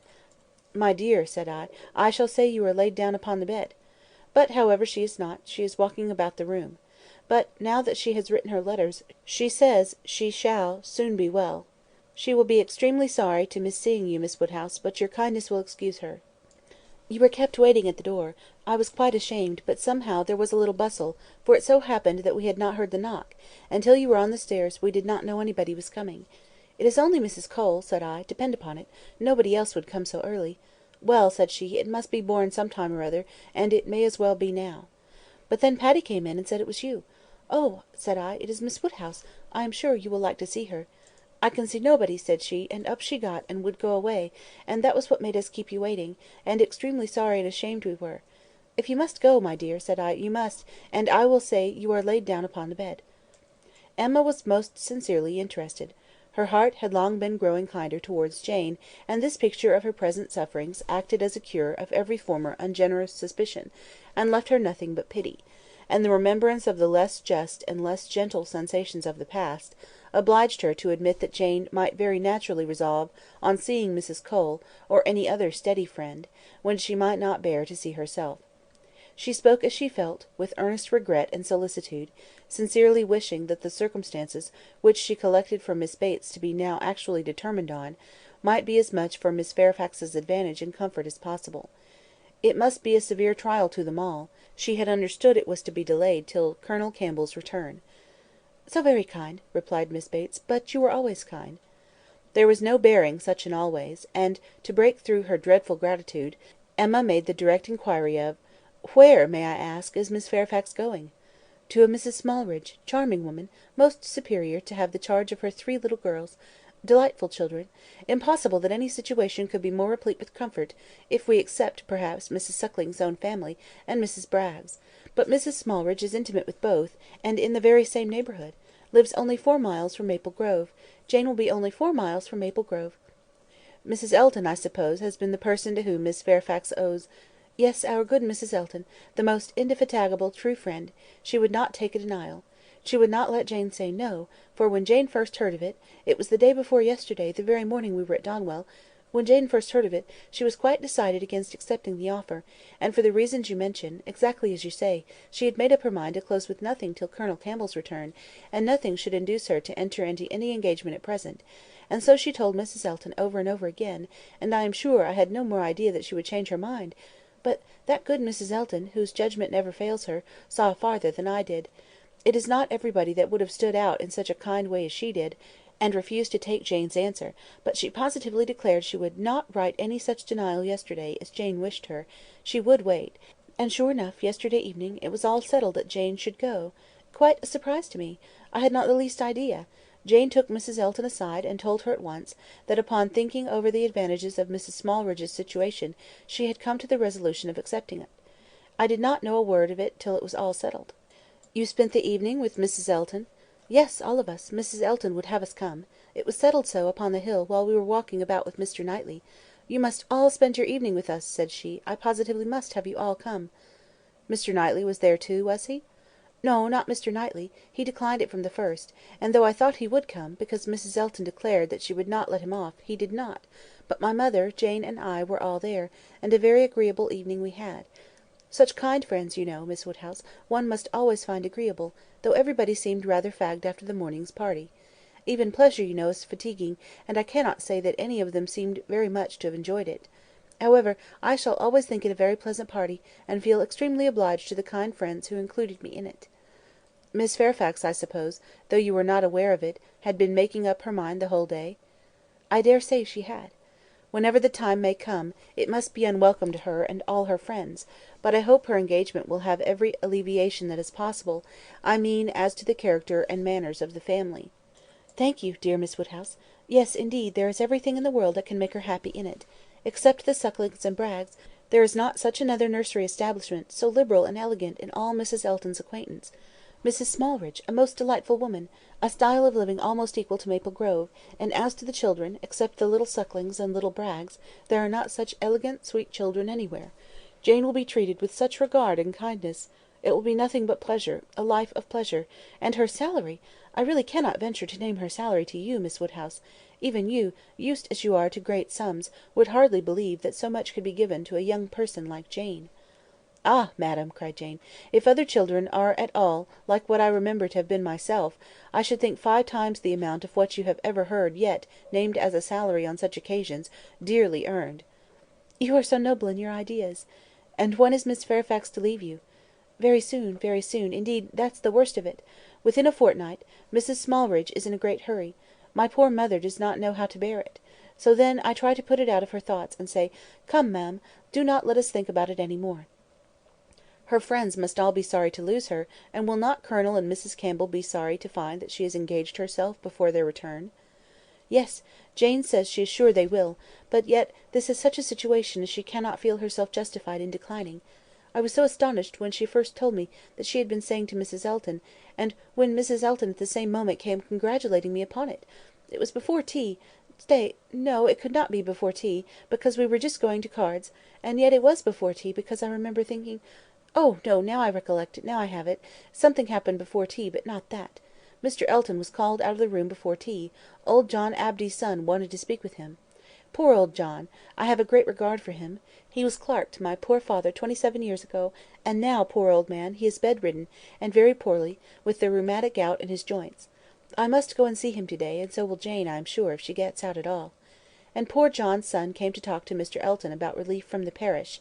He is very well to do himself, you know, being head man at the Crown, ostler, and everything of that sort; but still he cannot keep his father without some help; and so, when Mr. Elton came back, he told us what John Ostler had been telling him, and then it came out about the chaise having been sent to Randalls to take Mr. Frank Churchill to Richmond.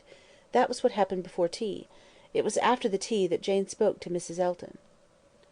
Miss Bates would hardly give Emma time to say how perfectly new this circumstance was to her, but as, without supposing it possible that she could be ignorant of any of the particulars of Mr. Frank Churchill's going, she proceeded to give them all, it was of no consequence.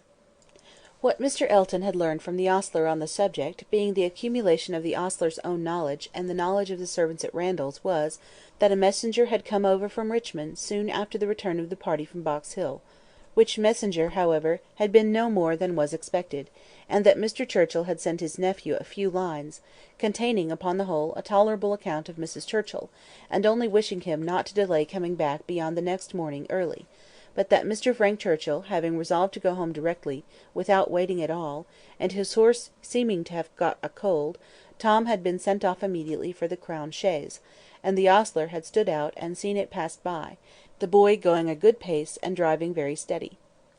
There was nothing in all this either to astonish or interest, and it caught Emma's attention only as it united with the subject which already engaged her mind.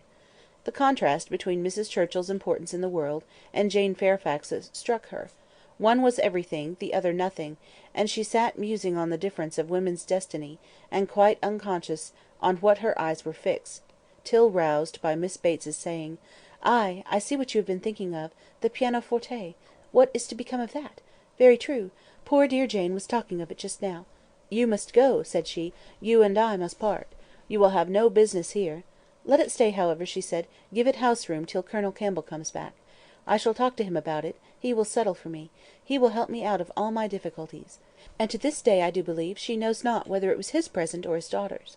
Now Emma was obliged to think of the pianoforte, and the remembrance of all her former fanciful and unfair conjectures was so little pleasing, that she soon allowed herself to believe her visit had been long enough, and with a repetition of everything that she could venture to say of the good wishes which she really felt, took leave.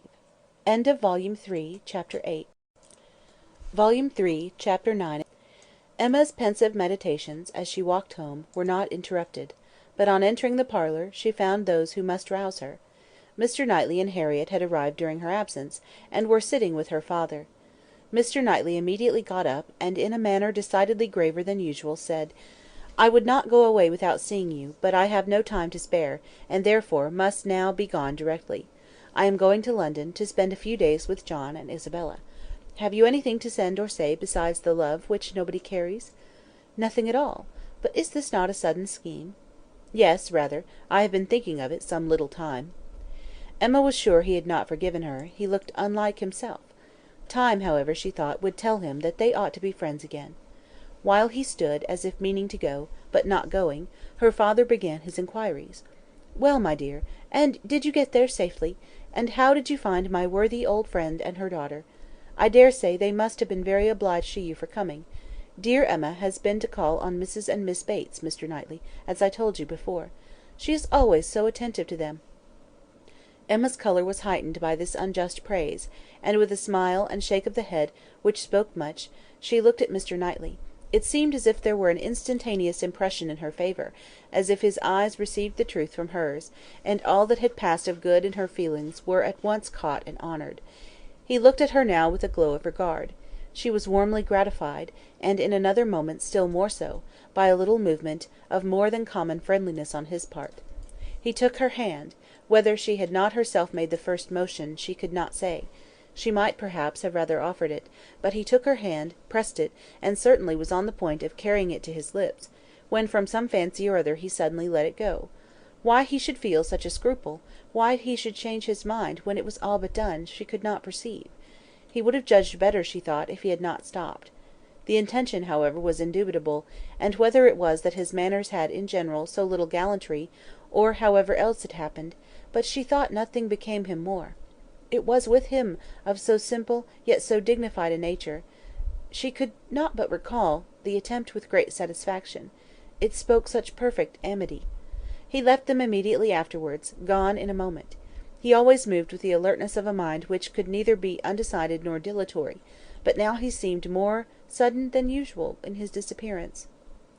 Emma could not regret her having gone to Miss Bates, but she wished she had left her 10 minutes earlier. It would have been a great pleasure to talk over Jane Fairfax's situation with Mr. Knightley. Neither would she regret that he should be going to Brunswick Square, for she knew how much his visit would be enjoyed; but it might have happened at a better time, and to have had longer notice of it would have been pleasanter. They parted thorough friends, however. She could not be deceived as to the meaning of his countenance, and his unfinished gallantry. It was all done to assure her that she had fully recovered his good opinion. He had been sitting with them half an hour, she found. It was a pity that she had not come back earlier. In the hope of diverting her father's thoughts from the disagreeableness of Mr. Knightley's going to London, and going so suddenly, and going on horseback, which she knew would all be very bad, Emma communicated her news of Jane Fairfax, and her dependence on the effect was justified. It supplied a very useful check, interested without disturbing him. He had long made up his mind to Jane Fairfax's going out as governess, and could talk of it cheerfully, but Mr. Knightley's going to London had been an unexpected blow. "I am very glad, indeed, my dear, to hear she is to be so comfortably settled. Mrs. Elton is very good-natured and agreeable, and I daresay her acquaintance are just what they ought to be. I hope it is a dry situation, and that her health will be taken good care of. It ought to be a first object, as I am sure poor Miss Taylor's always was with me. She is going to be to this new lady what Miss Taylor was to us, and I hope she will be better off in one respect, and not be induced to go away after it has been her home so long." The following day brought news from Richmond to throw everything else into the background. An express arrived at Randalls to announce the death of Mrs. Churchill. Though her nephew had had no particular reason to hasten back on her account, she had not lived above 36 hours after his return. A sudden seizure of a different nature from anything foreboded by her general state had carried her off after a short struggle. The great Mrs. Churchill was no more. It was felt as such things must be felt. Everybody had a degree of gravity and sorrow, tenderness towards the departed, solicitude for the surviving friends, and, in a reasonable time, curiosity to know where she would be buried. Goldsmith tells us, that when lovely woman stoops to folly, she has nothing to do but to die; and when she stoops to be disagreeable, it is equally to be recommended as a clearer of ill fame. Mrs. Churchill, after being disliked at least 25 years, was now spoken of with compassionate allowances. In one point she was fully justified. She had never been admitted before to be seriously ill. The event acquitted her of all the little fancifulness, and all the little selfishness of imaginary complaints. Poor Mrs. Churchill! No doubt she had been suffering a great deal, more than anybody had ever supposed, and continual pain would try the temper. It was a sad event, a great shock; with all her faults, what would Mr. Churchill do without her? Mr. Churchill's loss would be dreadful indeed. Mr. Churchill would never get over it. Even Mr. Weston shook his head and looked solemn, and said, "Ah, poor woman! who would have thought it?" and resolved that his mourning should be as handsome as possible, and his wife sat sighing and moralising over her broad hymns with a commiseration and good sense, true and steady. How it would affect Frank was among the earliest thoughts of both. It was also a very early speculation with Emma. The character of Mrs. Churchill, the grief of her husband, her mind glanced over them both with awe and compassion, and then rested with lightened feelings on how Frank might be affected by the event, how benefited, how freed. She saw in a moment all the possible good. Now an attachment to Harriet Smith would have nothing to encounter. Mr. Churchill, independent of his wife, was feared by nobody; an easy, guidable man, to be persuaded into anything by his nephew. All that remained to be wished was, that the nephew should form the attachment, as with all her goodwill in the cause, Emma could feel no certainty of its being already formed. Harriet behaved extremely well on the occasion, with great self-command. Whatever she might feel of brighter hope, she betrayed nothing. Emma was gratified to observe such a proof in her of strengthened character, and refrained from any allusion that might endanger its maintenance. They spoke, therefore, of Mrs. Churchill's death with mutual forbearance. Short letters from Frank were received at Randalls, communicating all that was immediately important of their state and plans. Mr. Churchill was better than could be expected, and their first removal, on the departure of the funeral for Yorkshire, was to be to the house of a very old friend in Windsor, to whom Mr. Churchill had been promising a visit the last 10 years. At present there was nothing to be done for Harriet; good wishes for the future were all that could yet be possible on Emma's side. It was a more pressing concern to show attention to Jane Fairfax, whose prospects were closing, while Harriet's opened, and whose engagements now allowed of no delay in any one at Highbury who wished to show her kindness; and with Emma it was grown into a first wish. She had scarcely a stronger regret than for her past coldness, and the person, whom she had been so many months neglecting, was now the very one on whom she would have lavished every distinction of regard or sympathy. She wanted to be of use to her, wanted to show a value for her society, and testify respect and consideration. She resolved to prevail on her to spend a day at Hartfield. A note was written to urge it. The invitation was refused, and by a verbal message. Miss Fairfax was not well enough to write, and when Mr. Perry called at Hartfield the same morning, it appeared that she was so much indisposed as to have been visited, though against her own consent, by himself, and that she was suffering under severe headaches, and a nervous fever to a degree which made him doubt the possibility of her going to Mrs. Smallridge's at the time proposed. Her health seemed for the moment completely deranged, appetite quite gone, and though there were no absolutely alarming symptoms, nothing touched the pulmonary complaint, which was the standing apprehension of the family. Mr. Perry was uneasy about her. He thought she had undertaken more than she was equal to, and that she felt it so herself, though she would not own it. Her spirits seemed overcome. Her present home, he could not but observe, was unfavourable to a nervous disorder, confined always to one room; he could have wished it otherwise, and her good aunt, though his very old friend, he must acknowledge not to be the best companion for an invalid of that description. Her care and attention could not be questioned; they were, in fact, only too great.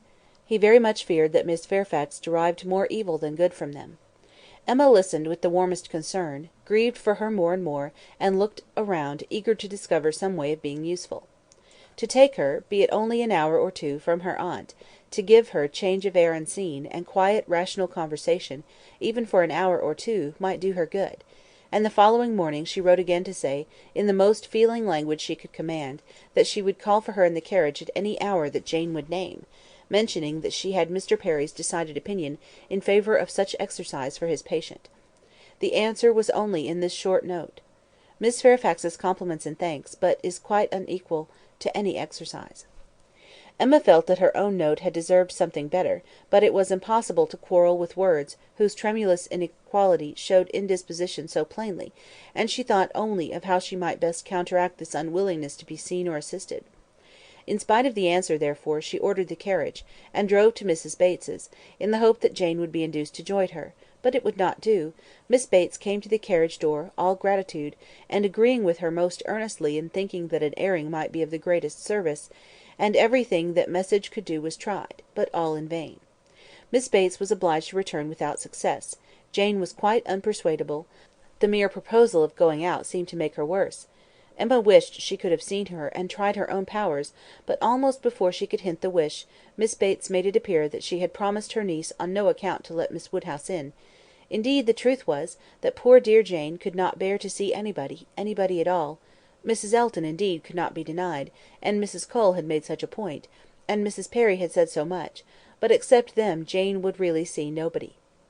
Emma did not want to be classed with the Mrs. Eltons, the Mrs. Perrys, and the Mrs. Coles, who would force themselves anywhere; neither could she feel any right of preference herself. She submitted, therefore, and only questioned Miss Bates further as to her niece's appetite and diet, which she longed to be able to assist. On that subject poor Miss Bates was very unhappy, and very communicative. Jane would hardly eat anything; Mr. Perry recommended nourishing food, but everything they could command, and never had anybody such good neighbours, was distasteful. Emma, on reaching home, called the housekeeper directly to an examination of her stores, and some arrowroot of very superior quality was speedily despatched to Miss Bates with a most friendly note. In half an hour the arrowroot was returned, with 1,000 thanks from Miss Bates; but dear Jane would not be satisfied without its being taken back; it was a thing she could not take, and moreover she insisted on her saying that she was not at all in want of anything. When Emma afterwards heard that Jane Fairfax had been seen wandering about the meadows at some distance from Highbury, on the afternoon of the very day on which she had, under the plea of being unequal to exercise, so peremptorily refused to go out with her in the carriage, she could have no doubt, putting everything together, that Jane was resolved to receive no kindness from her. She was sorry, very sorry. Her heart was grieved for a state which seemed but the more pitiable from this sort of irritation of spirits, inconsistency of action, and inequality of powers, and it mortified her that she was given so little credit for proper feeling, or esteemed so little worthy as a friend; but she had the consolation of knowing that her intentions were good, and of being able to say to herself, that could Mr. Knightley have been privy to all her attempts of assisting Jane Fairfax, could he even have seen into her heart, he would not on this occasion have found anything to reprove. Volume 3, Chapter 9.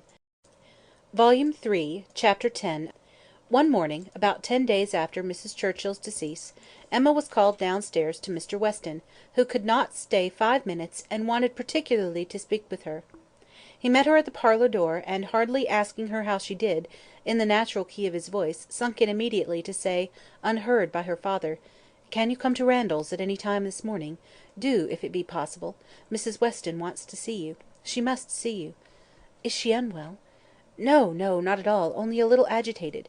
She would have ordered the carriage, and come to you, but she must see you alone, and that, you know," nodding towards her father. "Humph! Can you come?" "Certainly, this moment, if you please. It is impossible to refuse what you ask in such a way. But what can be the matter? Is she really not ill?" "Depend upon me, but ask no more questions. You will know it all in time. The most unaccountable business! But hush, hush." To guess what all this meant was impossible even for Emma. Something really important seemed announced by his looks, but as her friend was well, she endeavoured not to be uneasy, and settling it with her father that she would take her walk now, she and Mr. Weston were soon out of the house together and on their way at a quick pace for Randalls. "Now," said Emma, when they were fairly beyond the sweep gates, "now, Mr. Weston, do let me know what has happened." "No, no," he gravely replied, "don't ask me. I promised my wife to leave it all to her. She will break it to you better than I can. Do not be impatient, Emma, it will all come out too soon." "Break it to me!" cried Emma, standing still with terror. "Good God! Mr. Weston, tell me at once. Something has happened in Brunswick Square. I know it has.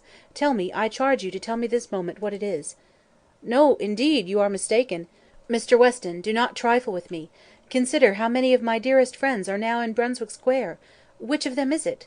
I charge you, by all that is sacred, not to attempt concealment." "Upon my word, Emma!" "Your word! Why not your honour? Why not say, upon your honour, that it has nothing to do with any of them? Good heavens! What can be to be broke to me, that does not relate to one of that family?" "Upon my honour," he said very seriously, "it does not. It is not in the smallest degree connected with any human being of the name of Knightley." Emma's courage returned, and she walked on. "I was wrong," he continued, "in talking of its being broke to you. I should not have used the expression.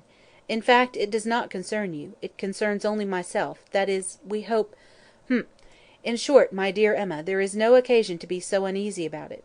I don't say that it is not a disagreeable business, but things might be much worse. If we walk fast, we shall soon be at Randalls." Emma found that she must wait, and now it required little effort. She asked no more questions therefore, merely employed her own fancy, and that soon pointed out to her the probability of its being some money concern, something just come to light of a disagreeable nature in the circumstances of the family, something which the late event at Richmond had brought forward. Her fancy was very active; 6 natural children, perhaps, and poor Frank cut off. This, though very undesirable, would be no matter of agony to her.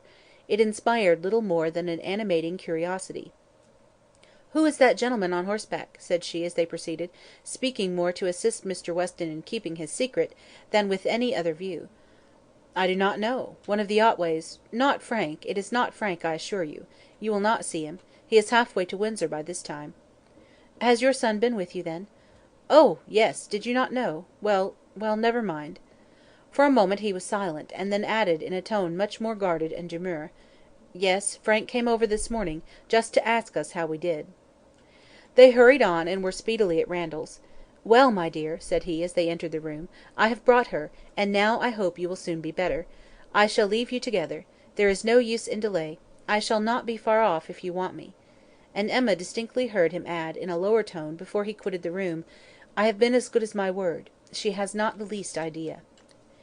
Mrs. Weston was looking so ill, and had an air of so much perturbation, that Emma's uneasiness increased, and the moment they were alone she eagerly said— "What is it, my dear friend? Something of a very unpleasant nature, I find, has occurred. Do let me know directly what it is. I have been walking all this way in complete suspense. We both abhor suspense. Do not let mine continue longer. It will do you good to speak of your distress, whatever it may be." "Have you indeed no idea?" said Mrs. Weston in a trembling voice. "Cannot you, my dear Emma, cannot you form a guess as to what you are to hear?" "So far as that it relates to Mr. Frank Churchill, I do guess." "You are right. It does relate to him, and I will tell you directly." Resuming her work, and seeming resolved against looking up, "He has been here this very morning, on a most extraordinary errand. It is impossible to express our surprise. He came to speak to his father on a subject, to announce an attachment—" She stopped to breathe. Emma thought first of herself, and then of Harriet.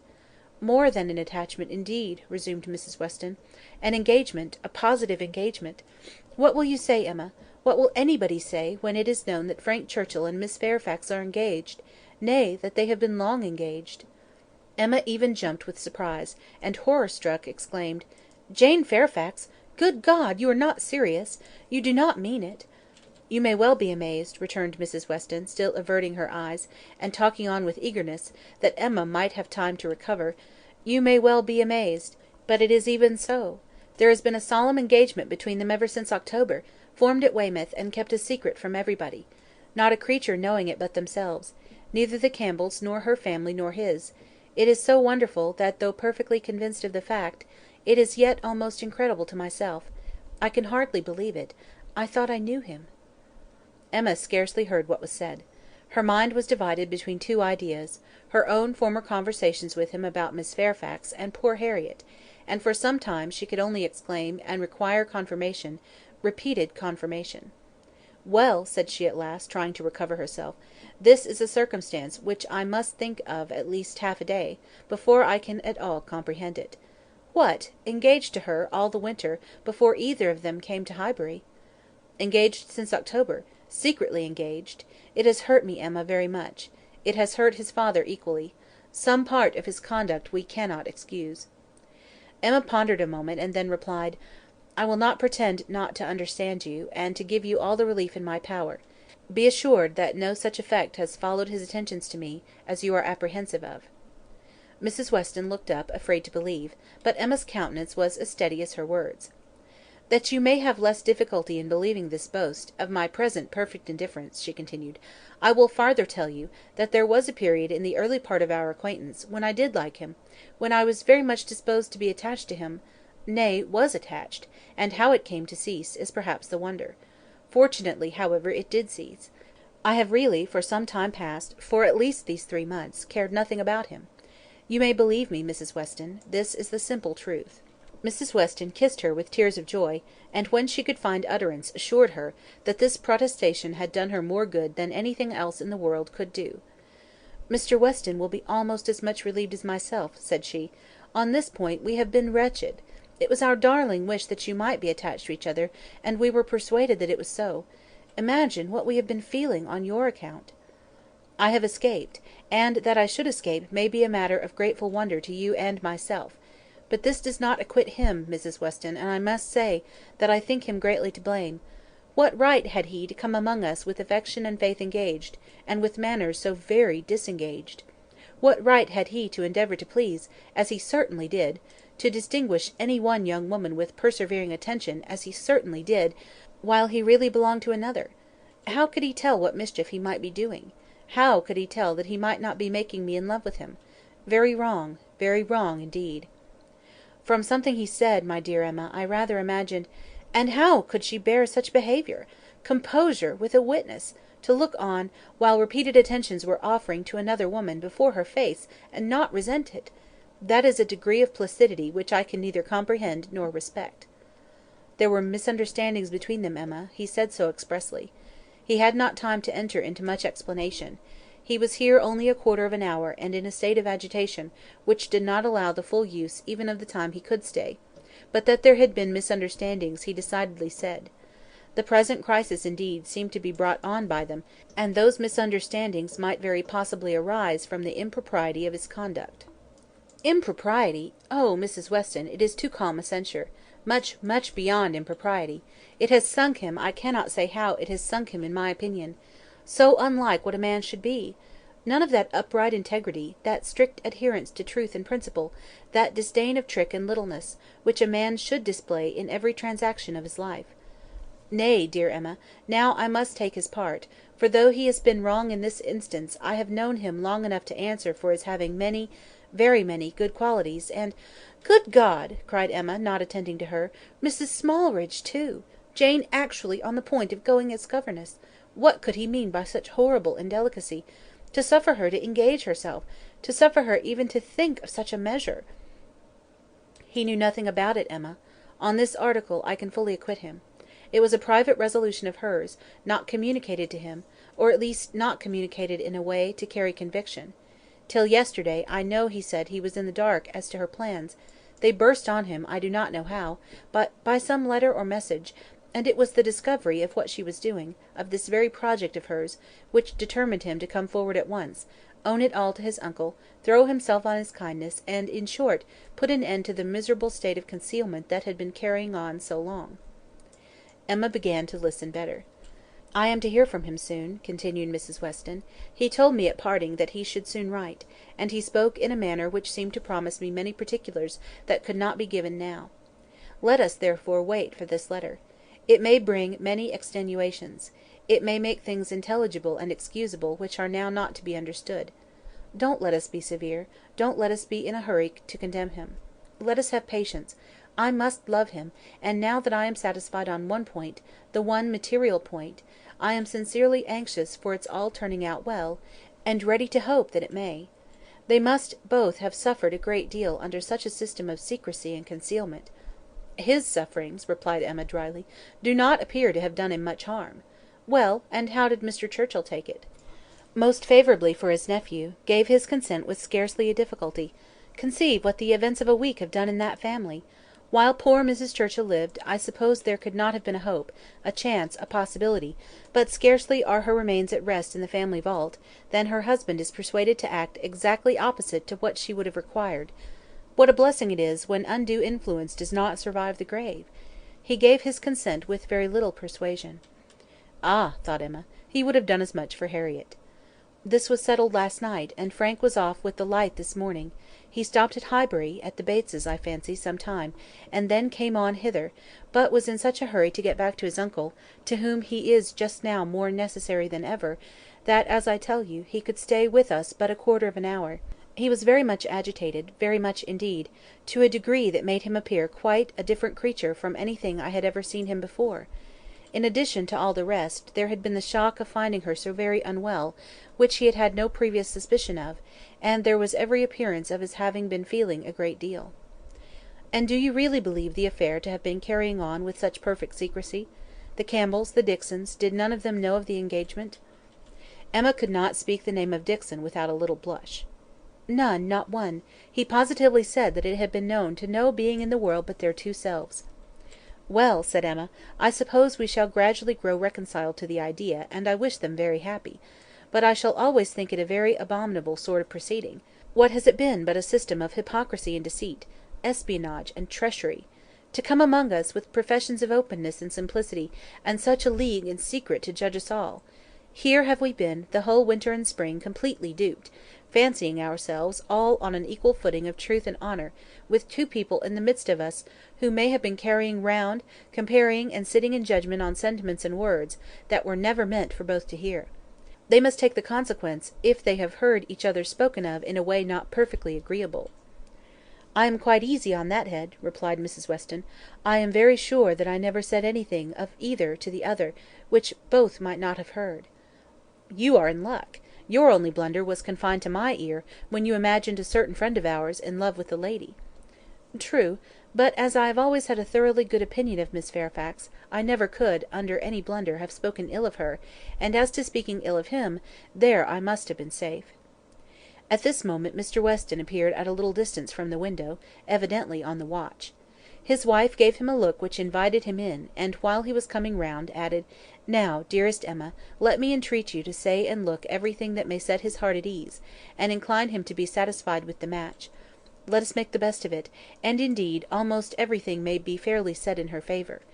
It is not a connection to gratify, but if Mr. Churchill does not feel that, why should we? and it may be a very fortunate circumstance for him, for Frank, I mean, that he should have attached himself to a girl of such steadiness of character and good judgment as I have always given her credit for, and still am disposed to give her credit for, in spite of this one great deviation from the strict rule of right. And how much may be said in her situation for even that error?" "Much, indeed!" cried Emma feelingly. "If a woman can ever be excused for thinking only of herself, it is in a situation like Jane Fairfax's. Of such, one may almost say, that the world is not theirs, nor the world's law." She met Mr. Weston on his entrance, with a smiling countenance, exclaiming, "A very pretty trick you have been playing me, upon my word! This was a device, I suppose, to sport with my curiosity, and exercise my talent of guessing. But you really frightened me. I thought you had lost half your property at least. And here, instead of its being a matter of condolence, it turns out to be one of congratulation. I congratulate you, Mr. Weston, with all my heart, on the prospect of having one of the most lovely and accomplished young women in England for your daughter." A glance or two between him and his wife convinced him that all was as right as this speech proclaimed, and its happy effect on his spirits was immediate. His air and voice recovered their usual briskness, he shook her heartily and gratefully by the hand, and entered on the subject in a manner to prove, that he now only wanted time and persuasion to think the engagement no very bad thing. His companions suggested only what could palliate imprudence, or smooth objections, and by the time they had talked it all over together, and he had talked it all over again with Emma, in their walk back to Hartfield, he was becoming perfectly reconciled, and not far from thinking it the very best thing that Frank could possibly have done. Volume 3, Chapter 10. Volume 3, Chapter 11. Harriet! Poor Harriet! Those were the words; in them lay the tormenting ideas which Emma could not get rid of, and which constituted the real misery of the business to her. Frank Churchill had behaved very ill by herself, very ill in many ways, but it was not so much his behaviour as her own, which made her so angry with him. It was the scrape which he had drawn her into on Harriet's account, that gave the deepest hue to his offence. Poor Harriet! To be a second time the dupe of her misconceptions and flattery! Mr. Knightley had spoken prophetically when he once said, "Emma, you have been no friend to Harriet Smith." She was afraid she had done her nothing but disservice.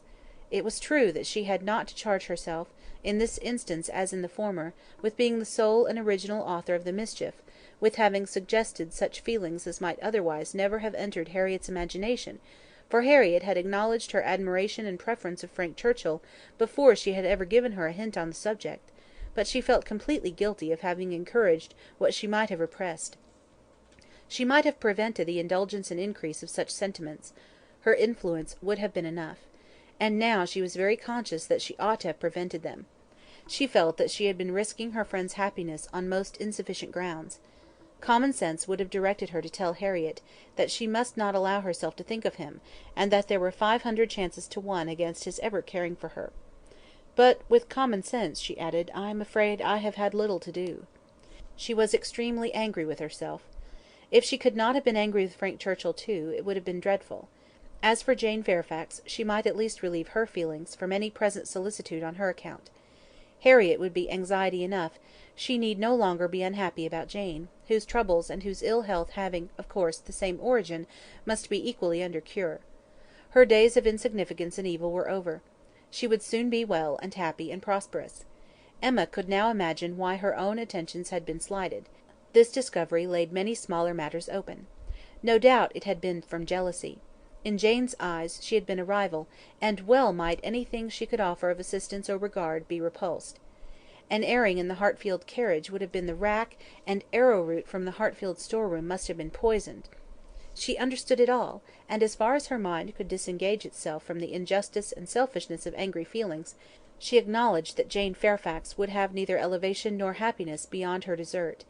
But poor Harriet was such an engrossing charge; there was little sympathy to be spared for anybody else. Emma was sadly fearful that this second disappointment would be more severe than the first.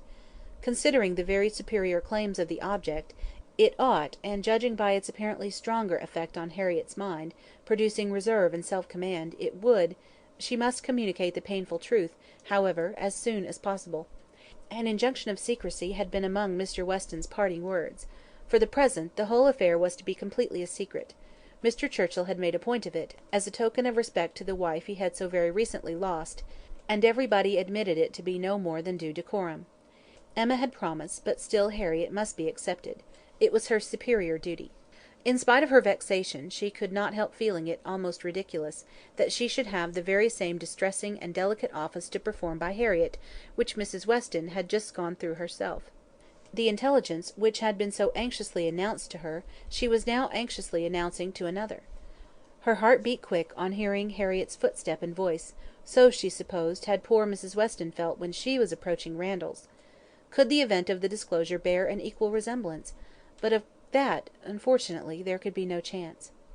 "Well, Miss Woodhouse," cried Harriet, coming eagerly into the room, "is not this the oddest news that ever was?" "What news do you mean?" replied Emma, unable to guess, by look or voice, whether Harriet could indeed have received any hint. "About Jane Fairfax. Did you ever hear anything so strange?" "Oh, you need not be afraid of owning it to me, for Mr. Weston has told me himself. I met him just now. He told me it was to be a great secret, and therefore I should not think of mentioning it to anybody but you, but he said you knew it." "What did Mr. Weston tell you?" said Emma, still perplexed. "Oh, he told me all about it; that Jane Fairfax and Mr. Frank Churchill are to be married, and that they have been privately engaged to one another this long while. How very odd!" It was indeed so odd. Harriet's behaviour was so extremely odd that Emma did not know how to understand it. Her character appeared absolutely changed. She seemed to propose showing no agitation, or disappointment, or peculiar concern in the discovery. Emma looked at her, quite unable to speak. "Had you any idea," cried Harriet, "of his being in love with her? You, perhaps, might you," blushing as she spoke, "who can see into everybody's heart, but nobody else." "Upon my word," said Emma, "I begin to doubt my having any such talent. Can you seriously ask me, Harriet, whether I imagined him attached to another woman at the very time that I was, tacitly, if not openly, encouraging you to give way to your own feelings? I never had the slightest suspicion, till within the last hour, of Mr. Frank Churchill's having the least regard for Jane Fairfax. You may be very sure that if I had, I should have cautioned you accordingly." "Me!" cried Harriet, colouring, and astonished. "Why should you caution me? You do not think that I care about Mr. Frank Churchill?" "I am delighted to hear you speak so stoutly on the subject," replied Emma, smiling; "but you do not mean to deny that there was a time, and not very distant either, when you gave me reason to understand that you did care about him?" "Him! Never, never! Dear Miss Woodhouse, how could you so mistake me?" turning away distressed. "Harriet!" cried Emma, after a moment's pause, "what do you mean? Good heaven, what do you mean? Mistake you? Am I to suppose, then—" She could not speak another word; her voice was lost, and she sat down, waiting in great terror till Harriet should answer. Harriet, who was standing at some distance, and with face turned from her, did not immediately say anything, and when she did speak, it was in a voice nearly as agitated as Emma's. "I should not have thought it possible," she began, "that you could have misunderstood me. I know we agreed never to name him, but considering how infinitely superior he is to everybody else, I should not have thought it possible that I could be supposed to mean any other person. Mr. Frank Churchill, indeed! I do not know who would ever look at him in the company of the other. I hope I have a better taste than to think of Mr. Frank Churchill, who is like nobody by his side. And that you should have been so mistaken is amazing. I am sure, but for believing that you entirely approved and meant to encourage me in my attachment, I should have considered it at first too great a presumption almost, to dare to think of him. At first, if you had not told me that more wonderful things had happened, that there had been matches of greater disparity, those were your very words, I should not have dared to give way to, I should not have thought it possible; but if you, who had been always acquainted with him— Harriet!" cried Emma, collecting herself resolutely, "let us understand each other now, without the possibility of farther mistake. Are you speaking of Mr. Knightley?" "To be sure I am. I could never have an idea of anybody else, and so I thought you knew. When we talked about him, it was as clear as possible." "Not quite," returned Emma, with forced calmness, "for all that you said then appeared to me to relate to a different person. I could almost assert that you had named Mr. Frank Churchill. I am sure the service Mr. Frank Churchill had rendered you, in protecting you from the gipsies, was spoken of." "Oh, Miss Woodhouse, how you do forget!" "My dear Harriet, I perfectly remember the substance of what I said on the occasion. I told you that I did not wonder at your attachment; that, considering the service he had rendered you, it was extremely natural; and you agreed to it, expressing yourself very warmly as to your sense of that service, and mentioning even what your sensations had been in seeing him come forward to your rescue. The impression of it is strong on my memory." "Oh, dear!" cried Harriett, "now I recollect what you meant; but I was thinking of something very different at the time. It was not the gipsies, it was not Mr. Frank Churchill that I meant. No," with some elevation, "I was thinking of a more precious circumstance, of Mr. Knightley's coming and asking me to dance, when Mr. Elton would not stand up with me, and when there was no other partner in the room. That was the kind action, that was the noble benevolence and generosity, that was the service which made me begin to feel how superior he was to every other being upon earth." "Good God!" cried Emma, "this has been a most unfortunate, most deplorable mistake. What is to be done?" "You would not have encouraged me then, if you had understood me? At least, however, I cannot be worse off than I should have been, if the other had been the person. And now, it is possible—" She paused a few moments. Emma could not speak. "I do not wonder, Miss Woodhouse," she resumed, "that you should feel a great difference between the two, as to me or anybody. You must think one 500,000,000 times more above me than the other. But I hope, Miss Woodhouse, that supposing—that if—strange as it may appear—but you know they were your own words—that more wonderful things had happened, matches of greater disparity had taken place than between Mr. Frank Churchill and me, and therefore it seems as if such a thing even as this may have occurred before; and if I should be so fortunate, beyond expression, as to—if Mr. Knightley should really—if he does not mind the disparity, I hope, dear Miss Woodhouse, that you will not set yourself against it, and try to put difficulties in the way. But you are too good for that, I am sure." Harriett was standing at one of the windows. Emma turned round to look at her in consternation, and hastily said, "Have you any idea of Mr. Knightley's returning your affection?" "Yes," replied Harriett modestly, but not fearfully, "I must say that I have." Emma's eyes were instantly withdrawn, and she sat silently meditating, in a fixed attitude, for a few minutes. A few minutes were sufficient for making her acquainted with her own heart. A mind like hers, once opening to suspicion, made rapid progress. She touched, she admitted, she acknowledged the whole truth. Why was it so much worse that Harriett should be in love with Mr. Knightley than with Frank Churchill? Why was the evil so dreadfully increased by Harriett's having some hope of a return? It darted through her, with the speed of an arrow, that Mr. Knightley must marry no one but herself. Her own conduct, as well as her own heart, was before her in the same few minutes. She saw it all with a clearness which had never blessed her before. How improperly had she been acting by Harriett! How inconsiderate, how indelicate, how irrational, how unfeeling had been her conduct! What blindness, what madness had led her on! It struck her with a dreadful force, and she was ready to give it every bad name in the world. Some portion of respect for herself, however, in spite of all these demerits, some concern for her own appearance, and a strong sense of justice by Harriett (there would be no need of compassion to the girl who believed herself loved by Mr. Knightley, but justice required that she should not be made unhappy by any coldness now), gave Emma the resolution to sit and endure farther with calmness, with even apparent kindness.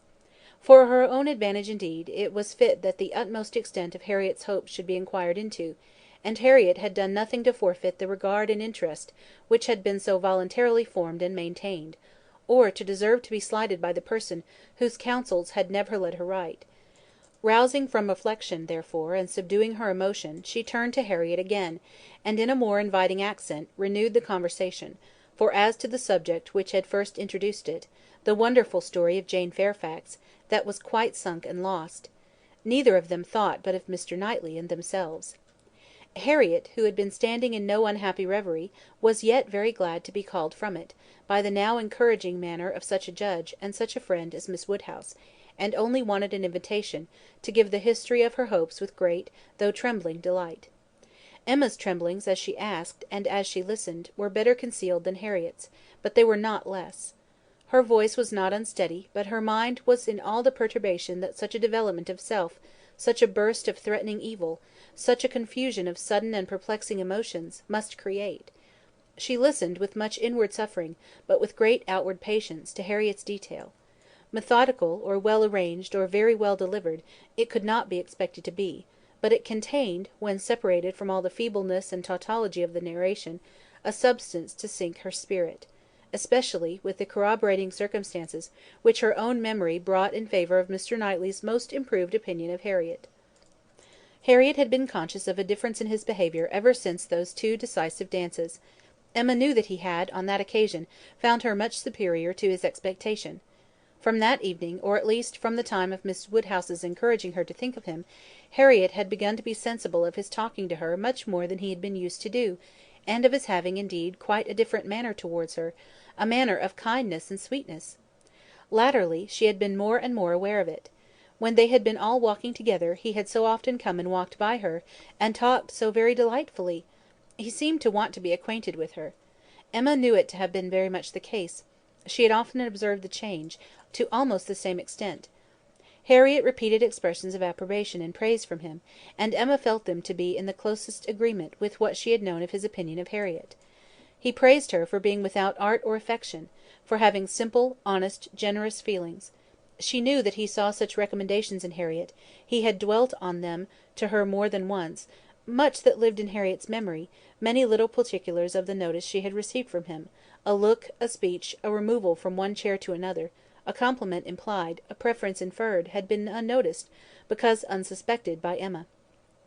Circumstances that might swell to half an hour's relation, and contained multiplied proofs to her who had seen them, had passed undiscerned by her who now heard them; but the two latest occurrences to be mentioned, the two of strongest promise to Harriet, were not without some degree of witness from Emma herself.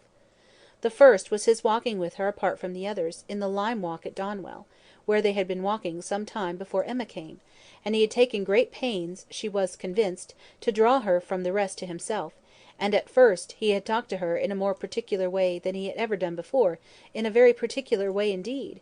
Harriet could not recall it without a blush. He seemed to be almost asking her whether her affections were engaged; but as soon as she, Miss Woodhouse, appeared likely to join them, he changed the subject, and began talking about farming. The second was his having sat talking with her nearly half an hour before Emma came back from her visit, the very last morning of his being at Hartfield, though when he first came he had said that he could not stay 5 minutes, and his having told her, during their conversation, that though he must go to London, it was very much against his inclination that he left home at all, which was much more, as Emma felt, than he had acknowledged to her. The superior degree of confidence towards Harriet, which this one article marked, gave her severe pain. On the subject of the first of the two circumstances, she did, after a little reflection, venture the following question: "Might he not— Is it not possible that when inquiring, as you thought, into the state of your affections, he might be alluding to Mr. Martin; he might have Mr. Martin's interest in view?" But Harriet rejected the suspicion with spirit. "Mr. Martin! No, indeed! There was not a hint of Mr. Martin. I hope I know better now, than to care for Mr. Martin, or to be suspected of it." When Harriet had closed her evidence, she appealed to her dear Miss Woodhouse to say whether she had not good ground for hope. "I should never have presumed to think of it at first," said she, "but for you. You told me to observe him carefully, and let his behaviour be the rule of mine; and so I have. But now I seem to feel that I may deserve him, and that if he does choose me, it will not be anything so very wonderful." The bitter feelings occasioned by this speech, the many bitter feelings, made the utmost exertion necessary on Emma's side, to enable her to say, on reply— "Harriet, I will only venture to declare, that Mr. Knightley is the last man in the world who would intentionally give any woman the idea of his feeling more for her than he really does." Harriet seemed ready to worship her friend for a sentence so satisfactory, and Emma was only saved from raptures and fondness, which at that moment would have been dreadful penance, by the sound of her father's footsteps. He was coming through the hall. Harriet was too much agitated to encounter him. She could not compose herself; Mr. Woodhouse would be alarmed; she had better go. With most ready encouragement from her friend, therefore, she passed off through another door, and the moment she was gone, this was the spontaneous burst of Emma's feelings: "Oh God! that I had never seen her!" The rest of the day, the following night, were hardly enough for her thoughts. She was bewildered amidst the confusion of all that had rushed on her within the last few hours. Every moment had brought a fresh surprise, and every surprise must be a matter of humiliation to her. How to understand it all? How to understand the deceptions she had been thus practising on herself, and living under? The blunders, the blindness of her own head and heart? She sat still, she walked about, she tried her own room, she tried the shrubbery; in every place, every posture, she perceived that she had acted most weakly, that she had been imposed on by others in a most mortifying degree, that she had been imposing herself in a degree yet more mortifying, that she was wretched, and should probably find this day but the beginning of wretchedness. To understand, thoroughly understand her own heart, was the first endeavour. To that point went every leisure moment which her father's claims on her allowed, and every moment of involuntary absence of mind. How long had Mr. Knightley been so dear to her, as every feeling declared him now to be? When had his influence, such influence, begun? When had he succeeded to that place in her affection which Frank Churchill had once for a short period occupied? She looked back, she compared the two, compared them as they had always stood in her estimation, from the time of the latter's becoming known to her, and as they must at any time have been compared by her, had it, oh, had it, by any blessed felicity, occurred to her to institute the comparison, she saw that there had never been a time when she did not consider Mr. Knightley as infinitely the superior, or when his regard for her had not been infinitely the most dear. She saw that in persuading herself, in fancying, in acting to the contrary, she had been entirely under delusion, totally ignorant of her own heart, and, in short, that she had never really cared for Frank Churchill at all. This was the conclusion of the first series of reflection. This was the knowledge of herself, on the first question of inquiry, which she reached, and without being long in reaching it. She was most sorrowfully indignant, ashamed of every sensation but the one revealed to her, her affection for Mr. Knightley. Every other part of her mind was disgusting. With insufferable vanity had she believed herself in the secret of everybody's feelings, with unpardonable arrogance proposed to arrange everybody's destiny. She was proved to have been universally mistaken. She had not quite done nothing, for she had done mischief. She had brought evil on Harriet, on herself, and she too much feared on Mr. Knightley. Were this most unequal of connections to take place, on her must rest all the reproach of having given it a beginning, for his attachment she must believe to be produced only by a consciousness of Harriet's, and even were this not the case, he would never have known Harriet at all but for her folly. Mr. Knightley and Harriet Smith! It was a union to distance every wonder of the kind. The attachment of Frank Churchill and Jane Fairfax became commonplace, threadbare, stale in the comparison, exciting no surprise, presenting no disparity, affording nothing to be said or thought. Mr. Knightley and Harriet Smith! Such an elevation on her side, such a debasement on his. It was horrible to Emma to think how it must sink him in the general opinion, to foresee the smiles, the sneers, the merriment it would prompt at his expense, the mortification and disdain of his brother, the thousand inconveniences to himself. Could it be? No, it was impossible, and yet it was far, very far from impossible. Was it a new circumstance for a man of first-rate abilities to be captivated by very inferior powers? Was it new for one, perhaps too busy to seek, to be the prize of a girl who would seek him? Was it new for anything in this world to be unequal, inconsistent, incongruous, or for change and circumstance, as second causes, to direct the human fate? Oh, had she never brought Harriet forward? Had she left her where she ought, and where he had told her she ought? Had she not, with a folly which no tongue could express, prevented her marrying the unexceptionable young man, who would have made her happy and respectable in the line of life to which she ought to belong, all would have been safe, none of this dreadful sequel would have been. How Harriet could have ever had the presumption to raise her thoughts to Mr. Knightley! How she could dare to fancy herself the chosen of such a man, till actually assured of it! But Harriet was less humble, had fewer scruples than formerly. Her inferiority, whether of mind or situation, seemed little felt. She had seemed more sensible of Mr. Elton's being to stoop in marrying her than she now seemed of Mr. Knightley's. Alas! was that not her own doing too? Who had been at pains to give Harriet notions of self-consequence but herself? Who but herself had taught her that she was to elevate herself if possible, and that her claims were great to a high worldly establishment? If Harriet, from being humble, were grown vain, it was her doing too. End of Volume 3, Chapter 11. Volume 3, Chapter 12. Till now that she was threatened with its loss, Emma had never known how much of her happiness depended on being first with Mr. Knightley, first in interest and affection. Satisfied that it was so, and feeling it her due, she had enjoyed it without reflection, and only in the dread of being supplanted found how inexpressibly important it had been.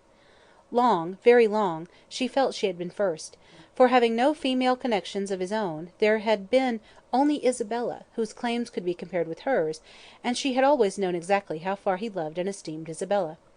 She had herself been first with him for many years past. She had not deserved it; she had often been negligent or perverse, slighting his advice, or even wilfully opposing him, insensible of half his merits, and quarrelling with him because he would not acknowledge her false and insolent estimate of her own; But still, from family attachment and habit, and thorough excellence of mind, he had loved her, and watched over her from a girl, with an endeavour to improve her, and an anxiety for her doing right, which no other creature had at all shared. In spite of all her faults, she knew she was dear to him; might she not say, very dear? When the suggestions of hope, however, which must follow here, presented themselves, she could not presume to indulge them. Harriet Smith might think herself not unworthy of being peculiarly, exclusively, passionately loved by Mr. Knightley. She could not. She could not flatter herself with any idea of blindness in his attachment to her. She had received a very recent proof of his impartiality. How shocked he had been by her behaviour to Miss Bates! How directly, how strongly had he expressed himself to her on the subject! Not too strongly for the offence, but far, far too strongly to issue from any feeling softer than upright justice and clear-sighted goodwill. She had no hope, nothing to deserve the name of hope, that he could have that sort of affection for herself which was now in question; but there was a hope, at times a slight one, at times much stronger, that Harriet might have deceived herself, and be overrating his regard for her. Wish it she must, for his sake, be the consequence nothing to herself, but his remaining single all his life. Could she be secure of that, indeed, of his never marrying at all, she believed she should be perfectly satisfied. Let him but continue the same Mr. Knightley to her and her father, the same Mr. Knightley to all the world; let Donwell and Hartfield lose none of their precious intercourse of friendship and confidence, and her peace would be fully secured. Marriage, in fact, would not do for her. It would be incompatible with what she owed to her father, and with what she felt for him. Nothing should separate her from her father. She would not marry, even if she were asked by Mr. Knightley. It must be her ardent wish that Harriet might be disappointed, and she hoped, that when able to see them together again, she might at least be able to ascertain what the chances for it were. She should see them henceforward with the closest observance, and wretchedly as she had hitherto misunderstood even those she was watching, she did not know how to admit that she could be blinded here. He was expected back every day. The power of observation would be soon given, frightfully soon it appeared, when her thoughts were in one course. In the meanwhile, she resolved against seeing Harriet. It would do neither of them good, it would do the subject no good, to be talking of it farther.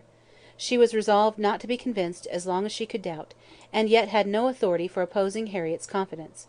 To talk would be only to irritate.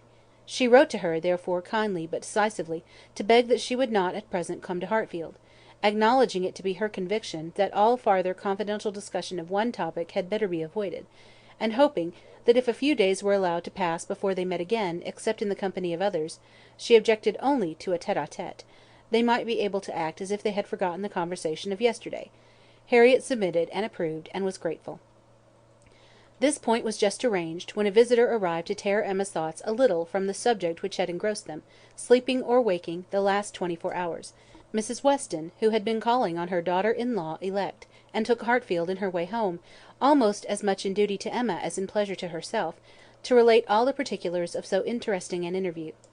Mr. Weston had accompanied her to Mrs. Bates's, and gone through his share of this essential attention most handsomely; but she having then induced Miss Fairfax to join her in an airing, was now returned with much more to say, and much more to say with satisfaction, than a quarter of an hour spent in Mrs. Bates's parlour, with all the encumbrance of awkward feelings, could have afforded. A little curiosity Emma had, and she made the most of it while her friend related. Mrs. Weston had set off to pay the visit in a good deal of agitation herself, and in the first place had wished not to go at all at present, to be allowed merely to write to Miss Fairfax instead, and to defer this ceremonious call till a little time had passed, and Mr. Churchill could be reconciled to the engagements becoming known, as, considering everything, she thought such a visit could not be paid without leading to reports. But Mr. Weston had thought differently. He was extremely anxious to show his approbation to Miss Fairfax and her family, and did not conceive that any suspicion could be excited by it, or if it were, that it would be of any consequence, for such things, he observed, always got about. Emma smiled, and felt that Mr. Weston had very good reason for saying so. They had gone, in short, and very great had been the evident distress and confusion of the lady. She had hardly been able to speak a word, and every look and action had shown how deeply she was suffering from consciousness. The quiet, heartfelt satisfaction of the old lady, and the rapturous delight of her daughter, who proved even too joyous to talk as usual, had been a gratifying, yet almost an affecting scene. They were both so truly respectable in their happiness, so disinterested in every sensation, thought so much of Jane, so much of everybody, and so little of themselves, that every kindly feeling was at work for them. Miss Fairfax's recent illness had offered a fair plea for Mrs. Weston to invite her to an airing. She had drawn back and declined at first, but on being pressed had yielded, and in the course of their drive, Mrs. Weston had, by gentle encouragement, overcome so much of her embarrassment as to bring her to converse on the important subject. Apologies for her seeming ungracious silence in their first reception, and the warmest expressions of the gratitude she was always feeling towards herself and Mr. Weston, must necessarily open the cause; but when these effusions were put by, they had talked a good deal of the present and of the future state of the engagement. Mrs. Weston was convinced that such conversation must be the greatest relief to her companion, pent up within her own mind as everything had so long been, and was very much pleased with all that she had said on the subject. On the misery of what she had suffered during the concealment of so many months, continued Mrs. Weston, she was energetic. This was one of her expressions. I will not say that since I entered into the engagement I have not had some happy moments, but I can say that I have never known the blessing of one tranquil hour. And the quivering lip, Emma, which uttered it, was an attestation that I felt at my heart. Poor girl, said Emma. She thinks herself wrong, then, for having consented to a private engagement? Wrong! No one, I believe, can blame her more than she is disposed to blame herself. The consequence, said she, has been a state of perpetual suffering to me, and so it ought. But after all the punishment that misconduct can bring, it is still not less misconduct. Pain is no expiation. I can never be blameless. I have been acting contrary to all my sense of right, and the fortunate turn that everything has taken, and the kindness I am now receiving, is what my conscience tells me ought not to be. Do not imagine, madam, she continued, that I was taught wrong. Do not let any reflection fall on the principles or the care of the friends who brought me up.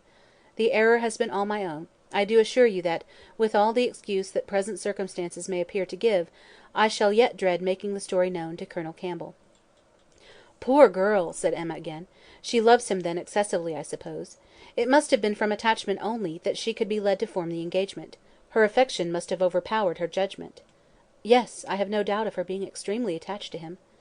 I am afraid, returned Emma, sighing, that I must often have contributed to make her unhappy.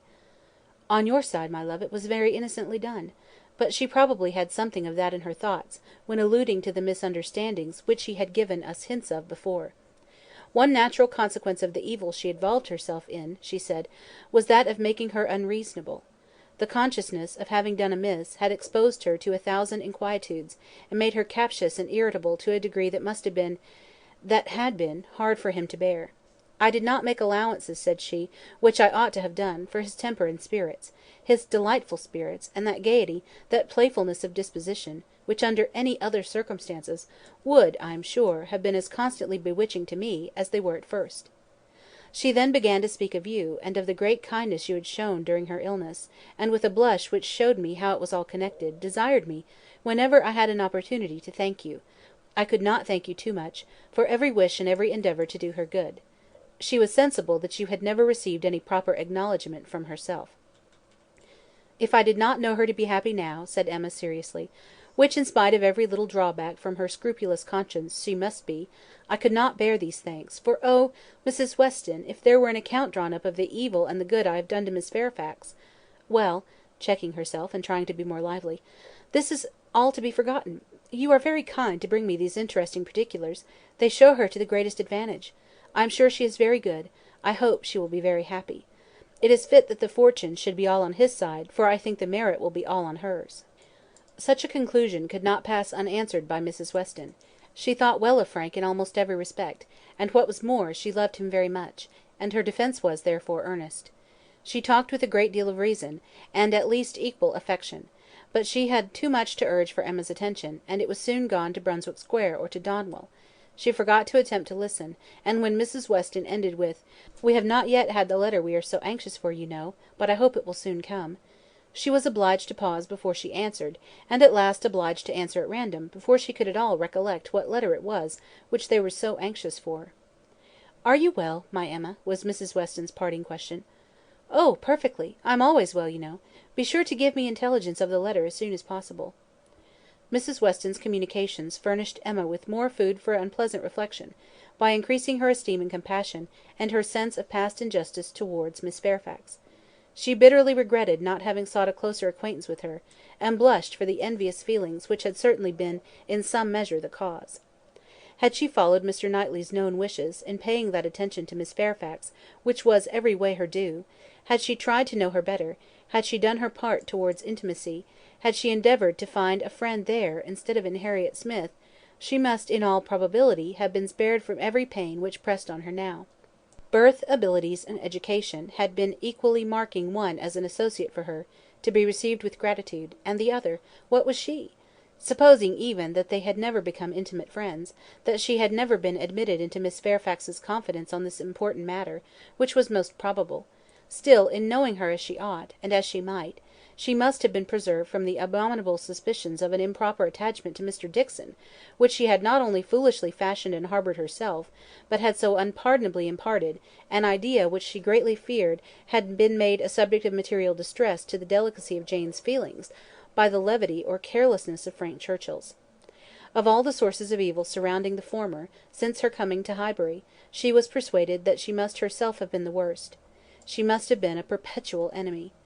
They never could have been all three together, without her having stabbed Jane Fairfax's peace in 1,000 instances, and on Box Hill, perhaps, it had been the agony of a mind that would bear no more. The evening of this day was very long and melancholy at Hartfield. The weather added what it could of gloom. A cold stormy rain set in, and nothing of July appeared but in the trees and shrubs, which the wind was despoiling, and the length of the day, which only made such cruel sights the longer visible. The weather affected Mr. Woodhouse, and he could only be kept tolerably comfortable by almost ceaseless attention on his daughter's side, and by exertions which had never cost her half so much before. It reminded her of their first forlorn tête-à-tête, on the evening of Mrs. Weston's wedding day, but Mr. Knightley had walked in then, soon after tea, and dissipated every melancholy fancy. Alas! such delightful proofs of Hartfield's attraction as those sort of visits conveyed might shortly be over. The picture which she had then drawn of the privations of the approaching winter had proved erroneous; no friends had deserted them, no pleasures had been lost. But her present forebodings she feared would experience no similar contradiction. The prospect before her now, was threatening to a degree that could be not entirely dispelled, that might not even be partially brightened. If all took place that might take place among the circle of her friends, Hartfield must be comparatively deserted, and she left to cheer her father with the spirits only of ruined happiness.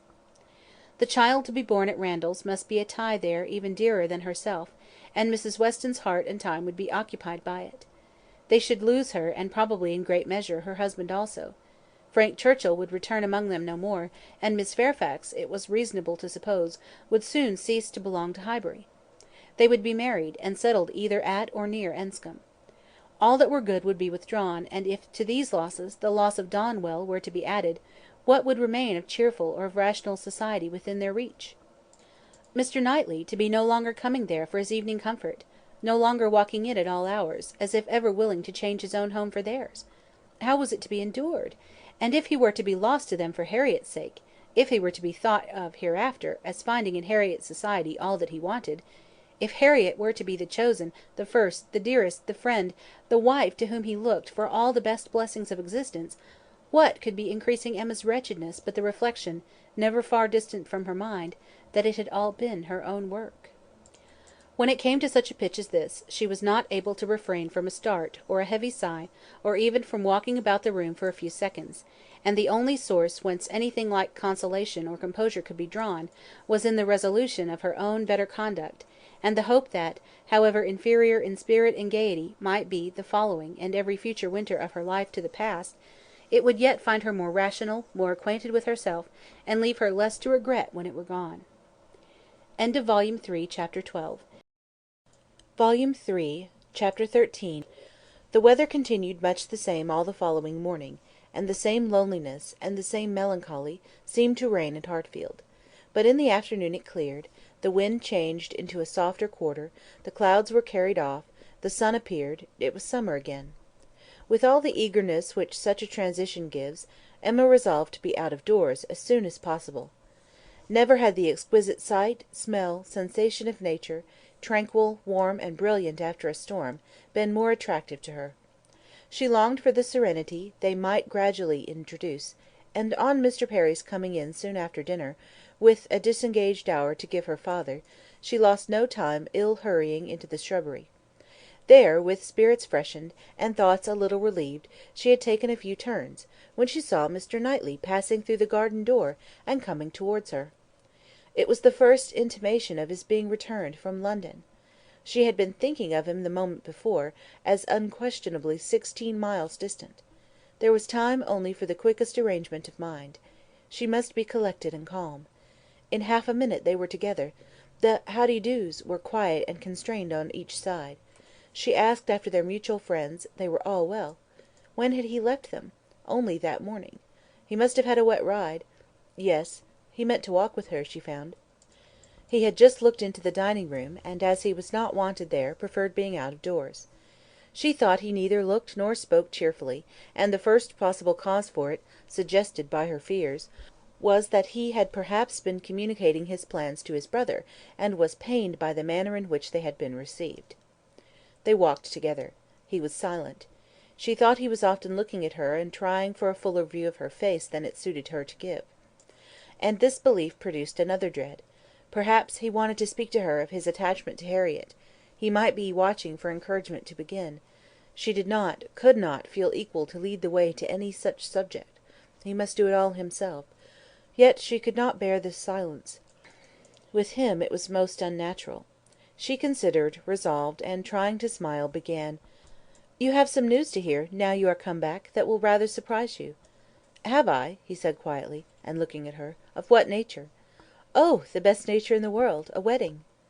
After waiting a moment, as if to be sure she intended to say no more, he replied, "If you mean Miss Fairfax and Frank Churchill, I have heard that already."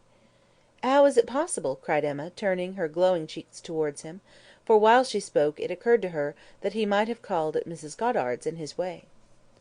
"I had a few lines on parish business from Mr. Weston this morning, and at the end of them he gave me a brief account of what had happened." Emma was quite relieved, and could presently say, with a little more composure, "You, probably, have been less surprised than any of us, for you have had your suspicions. I have not forgotten that you once tried to give me a caution.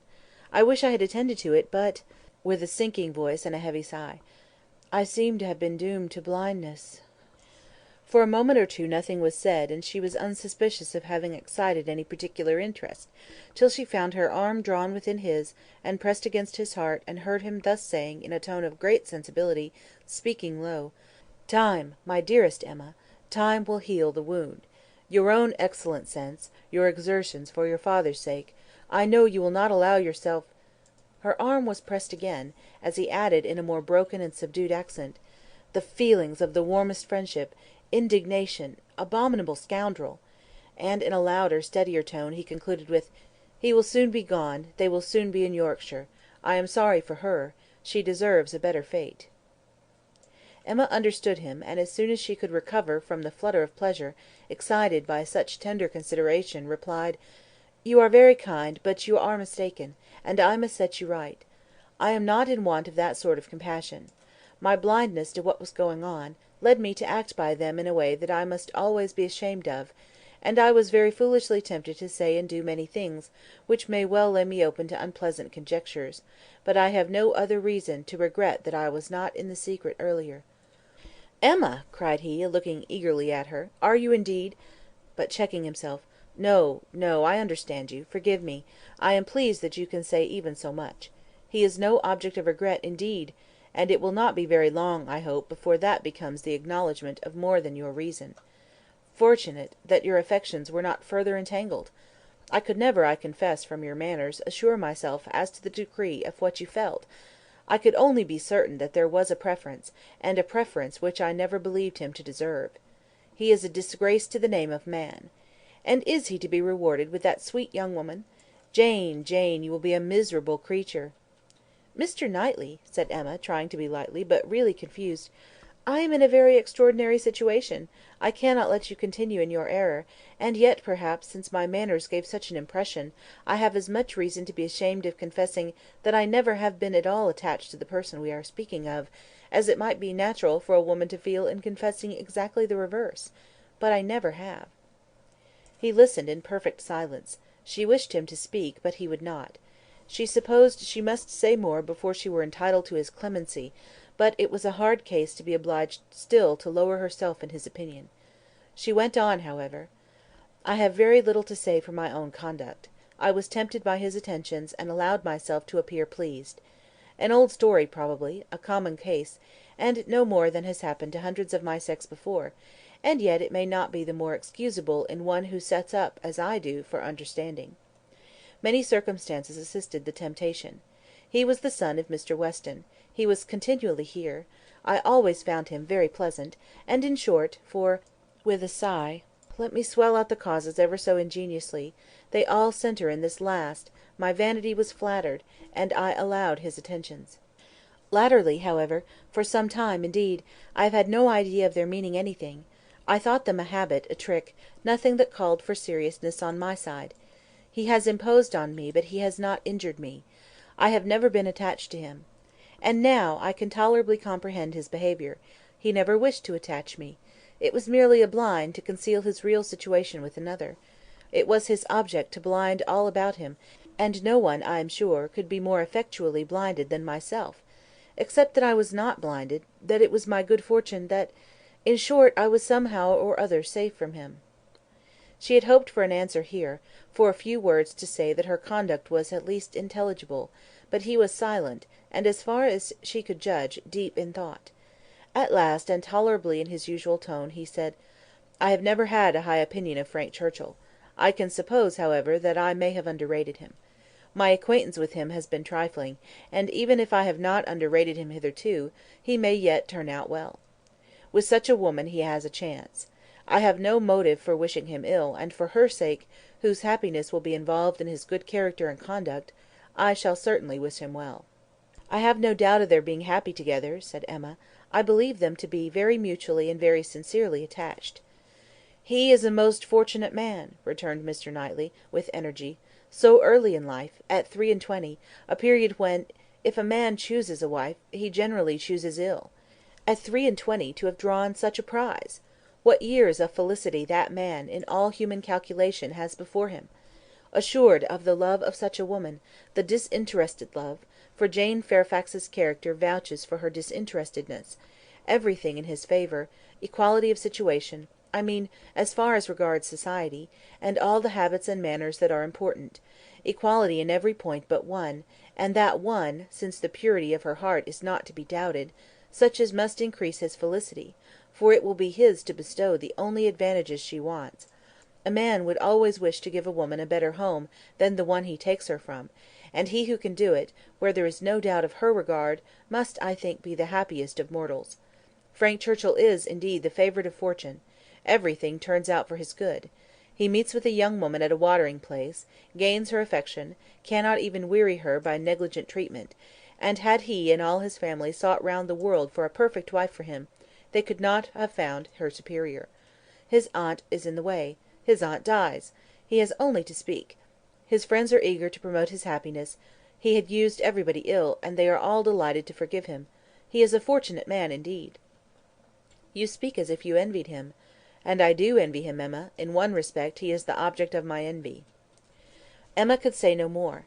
They seemed to be within half a sentence of Harriet, and her immediate feeling was to avert the subject, if possible. She made her plan; she would speak of something totally different, the children in Brunswick Square, and she only waited for breath to begin, when Mr. Knightley startled her, by saying, "You will not ask me what is the point of envy. You are determined, I see, to have no curiosity. You are wise, but I cannot be wise. Emma, I must tell you what you will not ask, though I may wish it unsaid the next moment." "Oh, then don't speak it, don't speak it!" she eagerly cried. "Take a little time, consider, do not commit yourself." "Thank you," said he, in an accent of deep mortification, and not another syllable followed. Emma could not bear to give him pain. He was wishing to confide in her, perhaps to consult her; cost her what it would, she would listen. She might assist his resolution, or reconcile him to it; she might give just praise to Harriet, or, by representing to him his own independence, relieve him from that state of indecision which must be more intolerable than any alternative to such a mind as his. They had reached the house. "You are going in, I suppose?" said he. "No," replied Emma, quite confirmed by the depressed manner in which he still spoke. "I should like to take another turn. Mr. Perry is not gone." and after proceeding a few steps, she added, "I stopped you ungraciously just now, Mr. Knightley, and I am afraid gave you pain. But if you have any wish to speak openly to me as a friend, or to ask my opinion of anything that you may have in contemplation, as a friend indeed you may command me, I will hear whatever you like. I will tell you exactly what I think." "As a friend!" repeated Mr. Knightley. "Emma, that I fear is a word. No, I have no wish. Stay, yes, why should I hesitate? I have gone too far already for concealment. Emma, I accept your offer; extraordinary as it may seem, I accept it, and refer myself to you as a friend. Tell me, then, have I no chance of ever succeeding?" He stopped in his earnestness to look the question, and the expression of his eyes overpowered her. "My dearest Emma," said he, "for dearest you will always be, whatever the event of this hour's conversation, my dearest, most beloved Emma, tell me at once. Say no, if it is to be said." She could really say nothing. "You are silent," he cried, with great animation, "absolutely silent. At present I ask no more." Emma was almost ready to sink under the agitation of this moment. The dread of being awakened from the happiest dream was perhaps the most prominent feeling. "I cannot make speeches, Emma," he soon resumed, and in a tone of such sincere, decided, intelligible tenderness as was tolerably convincing. "If I loved you less I might be able to talk about it more; but you know what I am. You hear nothing but truth from me. I have blamed you, and lectured you, and you have borne it as no other woman in England would have borne it. Bear with the truths I would tell you now, dearest Emma, as well as you have borne with them. The manner, perhaps, may have as little to recommend them. God knows I have been a very indifferent lover, but you understand me. Yes, you see, you understand my feelings, and will return them if you can. At present I ask only to hear, once to hear your voice." While he spoke Emma's mind was most busy, and with all the wonderful velocity of thought had been able, and yet without losing a word, to catch and comprehend the exact truth of the whole, to see that Harriet's hopes had been entirely groundless, a mistake, a delusion, as completely a delusion as any of her own; that Harriet was nothing, that she was everything herself; that what she had been saying relative to Harriet had all been taken as the language of her own feelings, and that her agitation, her doubts, her reluctance, her discouragement, had been all received as discouragement from herself. And not only was there time for these convictions, with all their glow of attendant happiness, there was time also to rejoice that Harriet's secret had not escaped her, and to resolve that it need not and should not. It was all the service she could now render her poor friend; for as to any of that heroism of sentiment which might have prompted her to entreat him to transfer his affection from herself to Harriet, as infinitely the most worthy of the two, or even the more simple sublimity of resolving to refuse him at once and for ever, without vouchsafing any motive, because he could not marry them both, Emma had it not. She felt for Harriet, with pain and with contrition, but no flight of generosity run mad, opposing all that could be probable or reasonable, entered her brain. She had led her friend astray, and it would be a reproach to her for ever; but her judgment was as strong as her feelings, and as strong as it had ever been before, in reprobating any such alliance for him, as most unequal and degrading. Her way was clear, though not quite smooth. She spoke then, on being so entreated. What did she say? Just what she ought, of course; a lady always does. She said enough to show that there need not be despair, and to invite him to say more himself. He had despaired at one period; he had received such an injunction to caution and silence, as for the time crushed every hope; she had begun by refusing to hear him. The change had perhaps been somewhat sudden; her proposal of taking another turn, her renewing the conversation which she had just put an end to, might be a little extraordinary; she felt its inconsistency, but Mr. Knightley was so obliging as to put up with it, and seek no farther explanation. Seldom, very seldom, does complete truth belong to any human disclosure; seldom can it happen that something is not a little disguised, or a little mistaken; but where, as in this case, though the conduct is mistaken, the feelings are not, it may not be very material. Mr. Knightley could not impute to Emma a more relenting heart than she possessed, or a heart more disposed to accept of his. He had, in fact, been wholly unsuspicious of his own influence. He had followed her into the shrubbery with no idea of trying it. He had come, in his anxiety, to see how she bore Frank Churchill's engagement, with no selfish view, no view at all, but of endeavouring, if she allowed him an opening, to soothe her or counsel her. The rest had been the work of the moment, the immediate effect of what he had heard, on his own feelings. The delightful assurance of her total indifference towards Frank Churchill, of her having a heart completely disengaged from him, had given birth to the hope that, in time, he might gain her affection himself; but it had been no present hope; he had only, in the momentary conquest of eagerness over judgment, aspired to be told that she did not forbid his attempt to attach her. The superior hopes which gradually opened were so much the more enchanting; which he had been asking to be allowed to create, if he could, was already his! Within half an hour he had passed from a thoroughly distressed state of mind to something so like perfect happiness that it could bear no other name. Her change was equal. This one half hour had given to each the same precious certainty of being beloved, had cleared from each the same degree of ignorance, jealousy, or distrust. On his side, there had been a long standing jealousy, old as the arrival, or even the expectation, of Frank Churchill. He had been in love with Emma, and jealous of Frank, from about the same period, one sentiment having probably enlightened him as to the other. It was his jealousy of Frank Churchill that had taken him from the country. The Box Hill party had decided him on going away. He would save himself from witnessing again such permitted, encouraged attentions. He had gone to learn to be indifferent. But he had gone to the wrong place. There was too much domestic happiness in his brother's house. Woman wore too amiable a form in it. Isabella was too much like Emma, differing only in those striking inferiorities which always brought the other in brilliancy before him, for much to have been done, even had his time been longer. He had stayed on, however, vigorously, day after day, till this very morning's post had conveyed the history of Jane Fairfax. Then, with the gladness which must be felt, nay, which he did not scruple to feel, having never believed Frank Churchill to be at all deserving Emma, was there so much fond solicitude, so much keen anxiety for her, that he could stay no longer. He had ridden home through the rain, and had walked up directly after dinner, to see how this sweetest and best of all creatures, faultless in spite of all her faults, bore the discovery. He had found her agitated and low.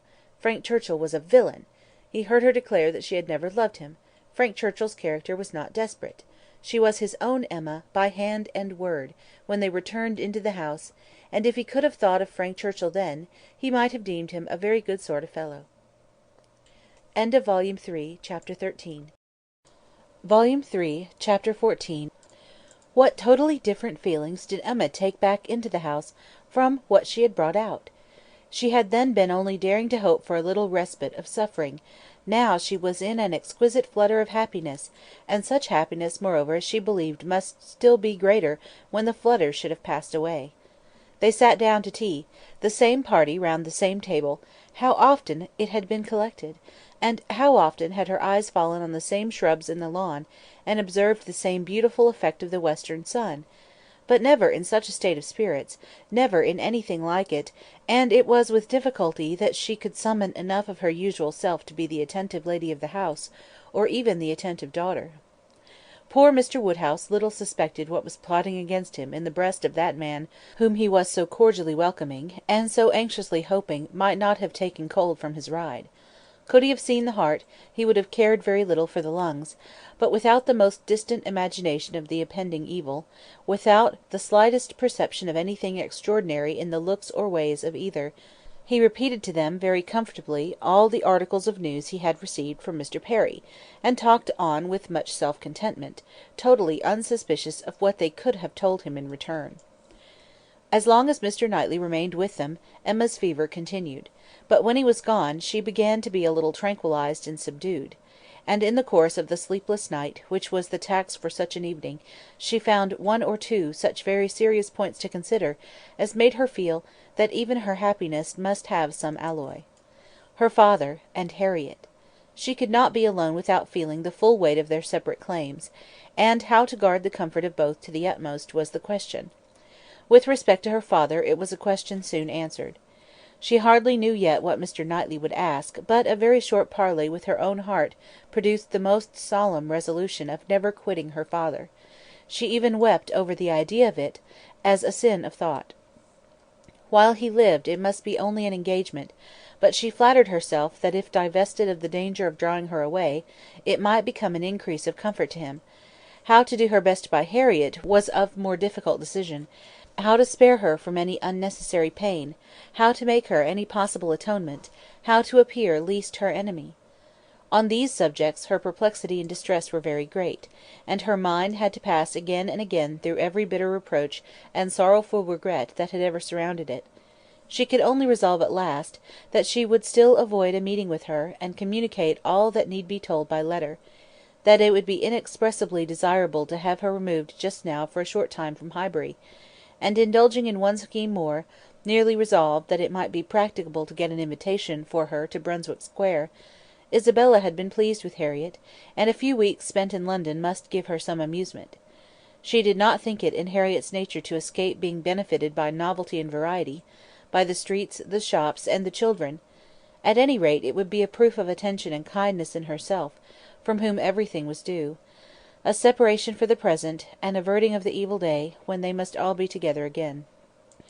She rose early, and wrote her letter to Harriet, an employment which left her so very serious, so nearly sad, that Mr. Knightley, in walking up to Hartfield to breakfast, did not arrive at all too soon; and half an hour stolen afterwards to go over the same ground again with him, literally and figuratively, was quite necessary to reinstate her in a proper share of the happiness of the evening before.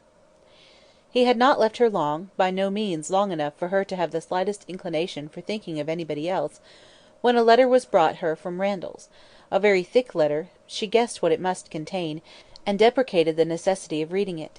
She was now in perfect charity with Frank Churchill; she wanted no explanations, she wanted only to have her thoughts to herself; and as for understanding anything he wrote, she was sure she was incapable of it. It must be waded through, however. She opened the packet; it was too surely so; a note from Mrs. Weston to herself ushered in the letter from Frank to Mrs. Weston. I have the greatest pleasure, my dear Emma, in forwarding to you the enclosed. I know what thorough justice you will do it, and have scarcely a doubt of its happy effect. I think we shall never materially disagree about the writer again, but I will not delay you by a long preface. We are quite well. This letter has been the cure of all the little nervousness I have been feeling lately. I did not quite like your looks on Tuesday, but it was an ungenial morning, and, though you will never own being affected by the weather, I think everybody feels a north east wind. I felt for your dear father very much in the storm of Tuesday afternoon and yesterday morning, but had the comfort of hearing last night, by Mr. Perry, that it had not made him ill. Yours ever, A. W. To Mrs. Weston. Windsor, July. My dear Madam, if I made myself intelligible yesterday, this letter will be expected; but, expected or not, I know it will be read with candour and indulgence. You are all goodness, and I believe there will be need of even all your goodness to allow for some parts of my past conduct; but I have been forgiven by one who had still more to resent. My courage rises while I write. It is very difficult for the prosperous to be humble. I have already met with such success in 2 applications for pardon, that I may be in danger of thinking myself too sure of yours, and of those among your friends who have had any ground of offence. You must all endeavour to comprehend the exact nature of my situation when I first arrived at Randalls. You must consider me as having a secret which was to be kept at all hazards. This was the fact. My right to place myself in a situation requiring such concealment is another question. I shall not discuss it here. For my temptation to think it a right, I refer every cavalier to a brick house, sashed windows below and casements above, in Highbury. I dared not address her openly; my difficulties in the then state of Enscombe must be too well known to require definition, and I was fortunate enough to prevail, before we parted at Weymouth, and to induce the most upright female mind in the creation to stoop in charity to a secret engagement. Had she refused, I should have gone mad. But you will be ready to say, what was your hope in doing this? What did you look forward to? To anything, everything; to time, chance, circumstance, slow effects, sudden bursts, perseverance and weariness, health and sickness. Every possibility of good was before me, and the first blessing secured in obtaining her promises of faith and correspondence. If you need farther explanation, I have the honour, my dear madam, of being your husband's son, and the advantage of inheriting a disposition to hope for good, which no inheritance of houses or lands can ever equal the value of. See me, then, under these circumstances, arriving on my first visit to Randalls; and here I am conscious of wrong, for that visit might have been paid sooner. You will look back and see that I did not come till Miss Fairfax was in Highbury, and as you were the person slighted, you will forgive me instantly; but I must work on my father's compassion, by reminding him, that so long as I absented myself from his house, So long I lost the blessing of knowing you. My behaviour during the very happy fortnight which I spent with you, did not, I hope, lay me open to reprehension, excepting on one point. The only important part of my conduct while belonging to you which excites my own anxiety, or requires very solicitous explanation. With the greatest respect, and the warmest friendship, do I mention Miss Woodhouse. My father, perhaps, will think I ought to add, with the deepest humiliation. A few words which dropped from him yesterday spoke his own opinion, and some censure I acknowledge myself liable to. My behaviour to Miss Woodhouse indicated, I believe, more than it ought. In order to assist a concealment so essential to me, I was led on to make more than an allowable use of the sort of intimacy into which we were immediately thrown. I cannot deny that Miss Woodhouse was my ostensible object, but I am sure you will believe the declaration, that had I not been convinced of her indifference, I would not have been induced by any selfish views to go on.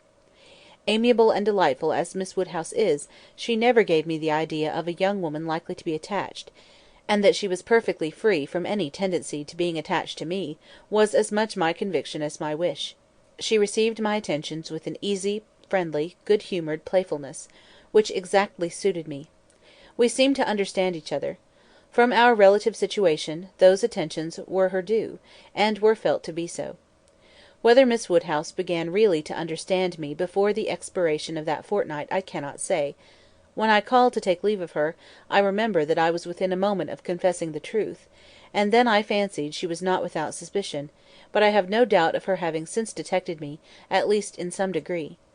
She may not have surmised the whole, but her quickness must have penetrated a part. I cannot doubt it.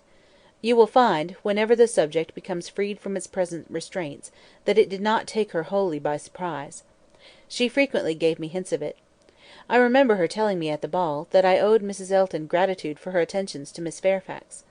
I hope this history of my conduct towards her will be admitted by you and my father as a great extenuation of what you saw amiss. While you considered me as having sinned against Emma Woodhouse, I could deserve nothing from either. Acquit me here, and procure for me, when it is allowable, the acquittal and good wishes of that said Emma Woodhouse, whom I regard with so much brotherly affection, as to long to have her as deeply and as happily in love myself. Whatever strange things I said or did during that fortnight, you have now a key to. My heart was in Highbury, and my business was to get my body thither as often as might be, and with the least suspicion. If you remember any queernesses, set them all to the right again. Of the pianoforte so much talked of, I feel it only necessary to say, that its being ordered was absolutely unknown to Miss F., who would never have allowed me to send it, had any choice been given to her. The delicacy of her mind throughout the whole engagement, my dear madam, is much beyond my power of doing justice to. You will soon, I earnestly hope, know her thoroughly yourself. No description can describe her. She must tell you herself what she is, yet not by word, for never was there a human creature who would so designedly suppress her own merit. Since I began this letter, which will be longer than I foresaw, I have heard from her. She gives a good account of her own health, but as she never complains, I dare not depend. I want to have your opinion of her looks. I know you will soon call on her; she is living in dread of the visit. Perhaps it is paid already. Let me hear from you without delay. I am impatient for 1,000 particulars. Remember how few minutes I was at Randalls, and in how bewildered, how mad a state; and I am not much better yet, still insane from happiness or misery. When I think of the kindness and favour I have met with, of her excellence and patience, and my uncle's generosity, I am mad with joy; but when I recollect all the uneasiness I occasioned her, and how little I deserve to be forgiven, I am mad with anger. If I could but see her again! But I must not propose it yet. My uncle has been too good for me to encroach. I must still add to this long letter. You have not heard all that you ought to hear. I could not give any connected detail yesterday, but the suddenness, and in one light the unseasonableness, with which the affair burst out, needs explanation; for though the event of the 26th, as you will conclude, immediately opened me to the happiest prospects, I should not have presumed on such early measures, but from the very particular circumstances which left me not an hour to lose. I should myself have shrunk from anything so hasty, and she would have felt every scruple of mine with multiplied strength and refinement, but I had no choice. The hasty engagement she had entered into with that woman— here, my dear madam, I was obliged to leave off abruptly, to recollect and compose myself. I have been walking over the country, and am now, I hope, rational enough to make the rest of my letter what it ought to be. It is, in fact, a most mortifying retrospect for me. I behaved shamefully. And here I can admit that my manners to Miss W., in being unpleasant to Miss F., were highly blamable. She disapproved them, which ought to have been enough. My plea of concealing the truth she did not think sufficient. She was displeased, I thought unreasonably so. I thought her, on 1,000 occasions, unnecessarily scrupulous and cautious. I thought her even cold. But she was always right. If I had followed her judgment, and subdued my spirits to the level of what she deemed proper, I should have escaped the greatest unhappiness I have ever known. We quarrelled. Do you remember the morning spent at Donwell? There every little dissatisfaction that had occurred before came to a crisis. I was late. I met her walking home by herself, and wanted to walk with her, but she would not suffer it. She absolutely refused to allow me, which I then thought most unreasonable. Now, however, I see nothing in it but a very natural and consistent degree of discretion. While I, to blind the world to our engagement, was behaving 1 hour with objectionable particularity to another woman, was she to be consenting the next to a proposal which might have made every previous caution useless? Had we been met walking together between Donwell and Highbury, the truth must have been suspected.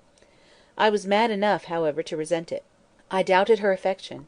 I doubted it more the next day on Box Hill, when, provoked by such conduct on my side, such shameful, insolent neglect of her, and such apparent devotion to Miss W., as would have been impossible for any woman of sense to endure, she spoke her resentment in a form of words perfectly intelligible to me.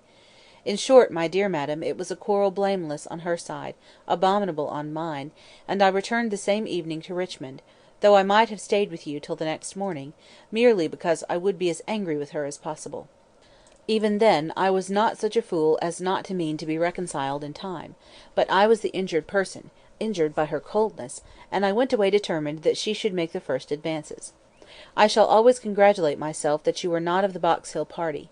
Had you witnessed my behaviour there, I can hardly suppose you would ever have thought well of me again. Its effect upon her appears in the immediate resolution it produced. As soon as she found that I was really gone from Randalls, she closed with the offer of that officious Mrs. Elton, the whole system of whose treatment of her, by the bye, has ever filled me with indignation and hatred. I must not quarrel with the spirit of forbearance which has been so richly extended towards myself, but otherwise I should loudly protest against the share of it which that woman has known. Jane, indeed! You will observe that I have not even yet indulged myself in calling her by that name, even to you. Think, then, what I must have endured in hearing it bandied between the Eltons with all the vulgarity of needless repetition, and all the insolence of imagined superiority. Have patience with me, I shall soon have done. She closed with this offer, resolving to break with me entirely. She wrote the next day to tell me that we were never to meet again. She felt the engagement to be a source of repentance and misery to each, and she dissolved it. This letter reached me on the very morning of my poor aunt's death. I answered it within an hour, but from the confusion of my mind, and the multiplicity of business falling on me at once, my answer, instead of being sent with all the many other letters of that day, was locked up in my writing desk, and I, trusting that I had written enough, though but a few lines, to satisfy her, remained without any uneasiness. I was rather disappointed that I did not hear from her again speedily, but I made excuses for her, and was too busy and, may I add, too cheerful in my views to be captious. We removed to Windsor, and 2 days afterwards I received a parcel from her, my own letters all returned, and a few lines at the same time by the post, stating her extreme surprise at not having had the smallest reply to her last, and adding, that as silence on such a point could not be misconstrued, and as it must be equally desirable to both to have every subordinate arrangement concluded as soon as possible, she now sent me, by a safe conveyance, all my letters, and requested that if I could not directly command hers, so as to send them to Highbury within a week, I would forward them after that period to her at— In short, the full direction to Mr. Smallridge's, near Bristol, stared me in the face. I knew the name, the place, I knew all about it, and instantly saw what she had been doing. It was perfectly accordant with that resolution of character which I knew her to possess, and the secrecy she had maintained, as to any such design in her former letter, was equally descriptive of its anxious delicacy. For the world would not she have seemed to threaten me. Imagine the shock! Imagine how, till I had actually detected my own blunder, I raved at the blunders of the post. What was to be done? One thing only. I must speak to my uncle. Without his sanction I could not hope to be listened to again. I spoke. Circumstances were in my favour. The late event had softened away his pride, and he was, earlier than I could have anticipated, wholly reconciled and complying, and could say at last, poor man, with a deep sigh, that he wished I might find as much happiness in the marriage state as he had done. I felt that it would be of a different sort. Are you disposed to pity me for what I must have suffered in opening the cause to him, for my suspense while all was at stake? No, do not pity me till I reached Tybury, and saw how ill I had made her. Do not pity me till I saw her wan, sick looks. I reached Tybury at the time of day when, from my knowledge of their late breakfast hour, I was certain of a good chance of finding her alone. I was not disappointed, and at last I was not disappointed either in the object of my journey. A great deal of very reasonable, very just displeasure I had to persuade away. But it is done, we are reconciled, dearer, much dearer than ever, and no moment's uneasiness can ever occur between us again. Now, my dear madam, I will release you, but I could not conclude before. 1,000 and 1,000 thanks for all the kindness you have ever shown me, and 10,000 for the attentions your heart will dictate towards her. If you think me in a way to be happier than I deserve, I am quite of your opinion. Miss W. calls me the child of good fortune. I hope she is right. In one respect, my good fortune is undoubted, that of being able to subscribe myself, your obliged and affectionate son, F. C. Weston Churchill. End of Volume 3, Chapter 14. Volume 3, Chapter 15. This letter must make its way to Emma's feelings. She was obliged, in spite of her previous determination to the contrary, to do it all the justice that Mrs. Weston foretold. As soon as she came to her own name, it was irresistible. Every line relating to herself was interesting, and almost every line agreeable; and when this charm ceased, the subject could still maintain itself, by the natural return of her former regard for the writer, and the very strong attraction which any picture of love must have for her at that moment. She never stopped till she had gone through the whole, and though it was impossible not to feel that he had been wrong, yet he had been less wrong than she had supposed, and he had suffered, and was very sorry, and he was so grateful to Mrs. Weston, and so much in love with Miss Fairfax, and she was so happy herself, that there was no being severe, and could he have entered the room, she must have shaken hands with him as heartily as ever. She thought so well of the letter, that when Mr. Knightley came again, she desired him to read it. She was sure of Mrs. Weston's wishing it to be communicated, especially to one who, like Mr. Knightley, had seen so much to blame in his conduct. "I shall be very glad to look it over," said he, "but it seems long. I will take it home with me at night." But that would not do. Mr. Weston was to call in the evening, and she must return it by him. "I would rather be talking to you," he replied, "but as it seems a matter of justice, it shall be done." He began, stopping, however, almost directly to say, "Had I been offered the sight of one of this gentleman's letters to his mother-in-law, a few months ago, Emma, it would not have been taken with such indifference." He proceeded a little farther, reading to himself, and then, with a smile, observed, a fine complimentary opening, but it is his way. One man's style must not be the rule of another's. We will not be severe. It will be natural for me," he added shortly afterwards, "to speak my opinion aloud as I read. By doing it I shall feel that I am near you. It will not be so great a loss of time, but if you dislike it—" "Not at all. I should wish it." Mr. Knightley returned to his reading with greater alacrity. "He trifles here," said he, "as to the temptation. He knows he is wrong, and has nothing rational to urge. Bad. He ought not to have formed the engagement. His father's disposition. He is unjust, however, to his father. Mr. Weston's sanguine temper was a blessing on all his upright and honourable exertions, but Mr. Weston earned every present comfort before he endeavoured to gain it. Very true, he did not come till Miss Fairfax was here." "And I have not forgotten," said Emma, "how sure you were that he might have come sooner if he would. You pass it over very handsomely, but you were perfectly right." "I was not quite impartial in my judgment, Emma; but yet I think, had you not been in the case, I should still have distrusted him." When he came to Miss Woodhouse, he was obliged to read the whole of it aloud, all that related to her, with a smile, a look, a shake of the head, a word or two of assent or disapprobation, or merely of love, as the subject required, concluding, however, seriously, and after a steady reflection, thus: "Very bad, though it might have been worse. Playing a most dangerous game. too much indebted to the event for his acquittal, no judge of his own manners by you, always deceived in fact by his own wishes, and regardless of little besides his own convenience. Fancying you to have fathomed his secret! Natural enough. His own mind full of intrigue, that he should suspect it in others. Mystery, finesse, how they pervert the understanding! My Emma, does not everything serve to prove more and more the beauty of truth and sincerity in all our dealings with each other?" Emma agreed to it, and with a blush of sensibility on Harriet's account, which she could not give any sincere explanation of. "You had better go on," said she. He did so, but very soon stopped again to say, "The pianoforte! Ah! that was the act of a very, very young man; one too young to consider whether the inconvenience of it might not very much exceed the pleasure. A boyish scheme, indeed! I cannot comprehend a man's wishing to give a woman any proof of affection which he knows she would rather dispense with; and he did know that she would have prevented the instrument's coming if she could." After this he made some progress without any pause. Frank Churchill's confession of having behaved shamefully was the first thing to call for more than a word in passing. "I perfectly agree with you, sir," was then his remark. "You did behave very shamefully. You never wrote a truer line."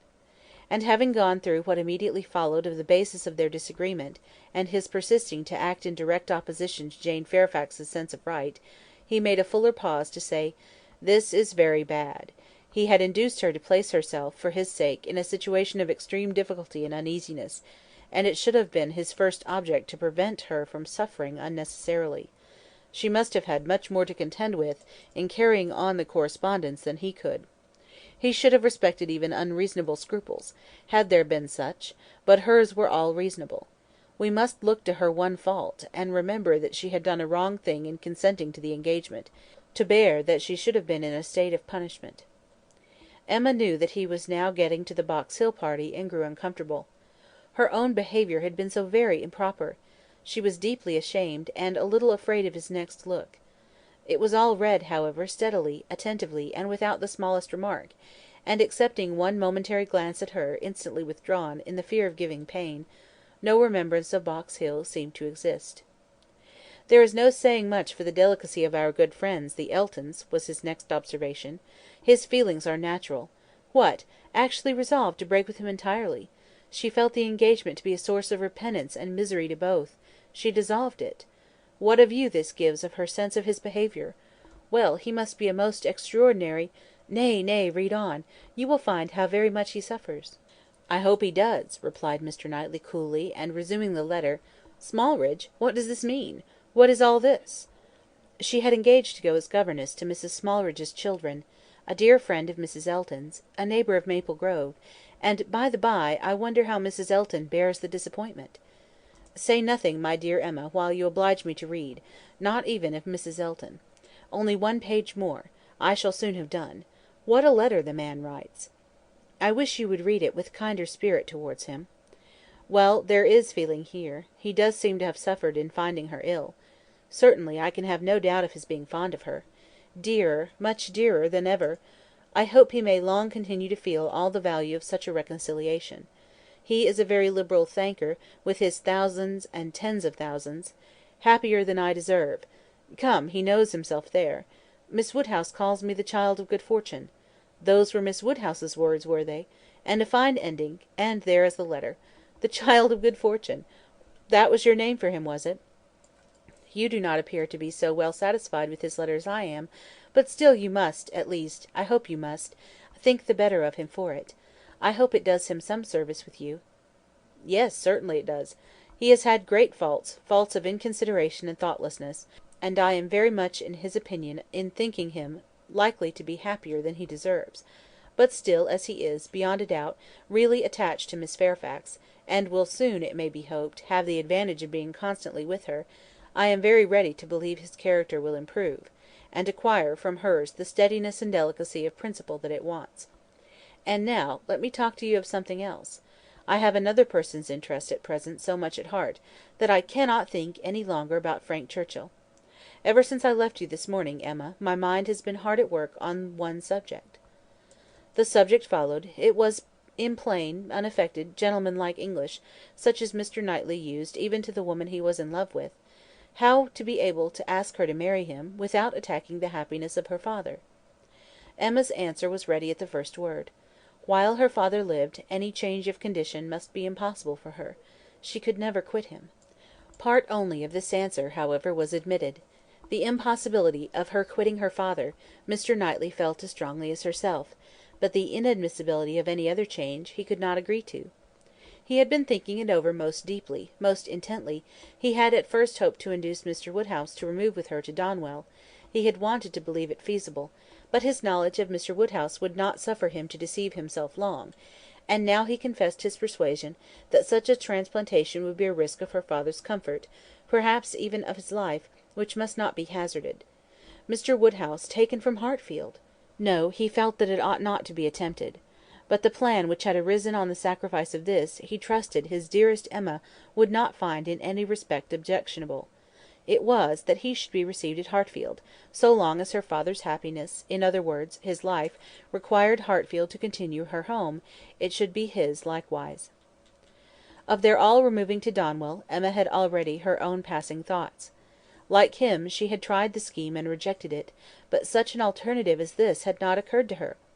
She was sensible of all the affection it evinced. She felt that, in quitting Donwell, he must be sacrificing a great deal of independence of hours and habits; that, in living constantly with her father, and in no house of his own, there would be much, very much, to be borne with. She promised to think of it, and advised him to think of it more; but he was fully convinced that no reflection could alter his wishes or his opinion on the subject. He had given it, he could assure her, very long and calm consideration; he had been walking away from William Larkins the whole morning, to have his thoughts to himself. "Ah! there is one difficulty unprovided for," cried Emma. "I am sure William Larkins will not like it. You must get his consent before you ask mine." She promised, however, to think of it, and pretty nearly promised, moreover, to think of it, with the intention of finding it a very good scheme. It is remarkable that Emma, in the many, very many, points of view in which she was now beginning to consider Donwell Abbey, was never struck with any sense of injury to her nephew Henry, whose rights as heir expectant had formerly been so tenaciously regarded. Think she must of the possible difference to the poor little boy; and yet she only gave herself a saucy, conscious smile about it, and found amusement in detecting the real cause of that violent dislike of Mr. Knightley's marrying Jane Fairfax, or anybody else, which at the time she had wholly imputed to the amiable solicitude of the sister and the aunt. This proposal of his, this plan of marrying and continuing at Hartfield, the more she contemplated it, the more pleasing it became. His evils seemed to lessen, her own advantages to increase, their mutual good to outweigh every drawback. Such a companion for herself in the periods of anxiety and cheerlessness before her! Such a partner in all those duties and cares to which time must be giving increase of melancholy! She would have been too happy, but for poor Harriet; but every blessing of her own seemed to involve and advance the sufferings of her friend, who must now be even excluded from Hartfield. The delightful family party which Emma was securing for herself, poor Harriet must, in mere charitable caution, be kept at a distance from. She would be a loser in every way. Emma could not deplore her future absence as any deduction from her own enjoyment. In such a party, Harriet would be rather a dead weight than otherwise; but for the poor girl herself, it seemed a peculiarly cruel necessity that was to be placing her in such a state of unmerited punishment. In time, of course, Mr. Knightley would be forgotten, that is, supplanted; but this could not be expected to happen very early. Mr. Knightley himself would be doing nothing to assist the cure, not like Mr. Elton. Mr. Knightley, always so kind, so feeling, so truly considerate for everybody, would never deserve to be less worshipped than now; and it really was too much to hope, even of Harriet, that she could be in love with more than 3 men in 1 year. End of Volume 3, Chapter 15. Volume 3, Chapter 16. It was a very great relief to Emma to find Harriet as desirous as herself to avoid a meeting. Their intercourse was painful enough by letter; how much worse had they been obliged to meet! Harriet expressed herself very much as might be supposed, without reproaches or apparent sense of ill usage; and yet Emma fancied there was a something of resentment, a something bordering on it in her style, which increased the desirableness of their being separate. It might be only her own consciousness, but it seemed as if an angel only could have been quite without resentment under such a stroke. She had no difficulty in procuring Isabella's invitation, and she was fortunate in having a sufficient reason for asking it, without resorting to invention. There was a tooth amiss. Harriet really wished, and had wished some time, to consult a dentist. Mrs. John Knightley was delighted to be of use; anything of ill health was a recommendation to her; and though not so fond of a dentist as of a Mr. Wingfield, she was quite eager to have Harriet under her care. When it was thus settled on her sister's side, Emma proposed it to her friend, and found her very persuadable. Harriet was to go. She was invited for at least a fortnight; she was to be conveyed in Mr. Woodhouse's carriage; it was all arranged, it was all completed, and Harriet was safe in Brunswick Square. Now Emma could, indeed, enjoy Mr. Knightley's visits; now she could talk, and she could listen with true happiness, unchecked by that sense of injustice, of guilt, of something most painful, which had haunted her when remembering how disappointed a heart was near her, how much might be at that moment, and at a little distance, be endured by the feelings which she had led astray herself. The difference of Harriet at Mrs. Goddard's, or in London, made perhaps an unreasonable difference in Emma's sensations; but she could not think of her in London without objects of curiosity and employment, which must be averting the past, and carrying her out of herself. She would not allow any other anxiety to succeed directly to the place in her mind which Harriet had occupied. There was a communication before her, one which she only could be competent to make, the confession of her engagement to her father; but she would have nothing to do with it at present. She had resolved to defer the disclosure till Mrs. Weston were safe and well. No additional agitation should be thrown at this period among those she loved, and the evil should not act on herself by anticipation before the appointed time.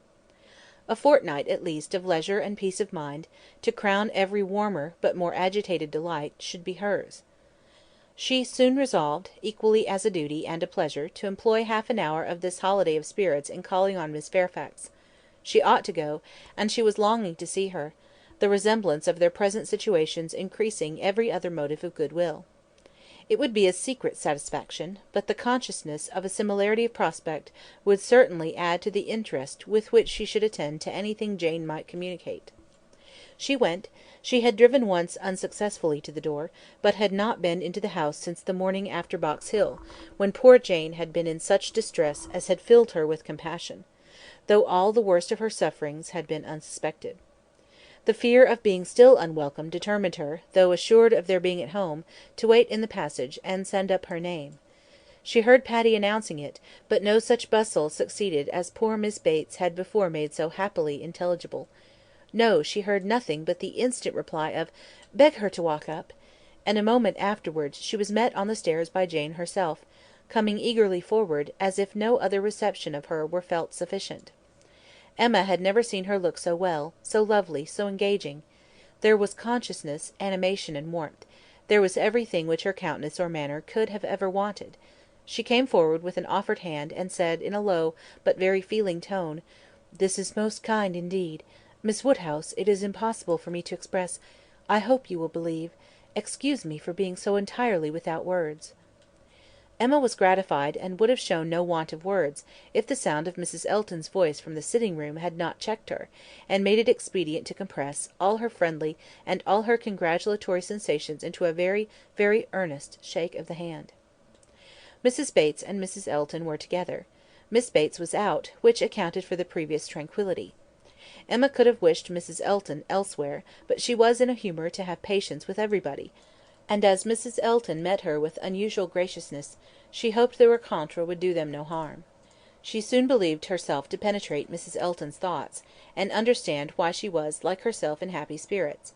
It was being in Miss Fairfax's confidence, and fancying herself acquainted with what was still a secret to other people. Emma saw symptoms of it immediately in the expression of her face, and while paying her own compliments to Mrs. Bates, and appearing to attend to the good old lady's replies, she saw her with a sort of anxious parade of mystery fold up a letter which she had apparently been reading aloud to Miss Fairfax, and return it into the purple and gold reticule by her side, saying with significant nods, "We can finish this some other time, you know. You and I shall not want opportunities. And, in fact, you have heard all the essential already. I only wanted to prove to you that Mrs. S. admits our apology, and is not offended. You see how delightfully she writes. Oh, she is a sweet creature! You would have doted on her had you gone. But not a word more. Let us be discreet, quite on our good behaviour. Hush, you remember those lines. I forget the poem at this moment. For when a lady's in the case, you know all other things give place. Now, I say, my dear, in our case, for lady, read— Mum, a word to the wise. I am in a fine flow of spirits, an't I? But I want to set your heart at ease as to Mrs. S.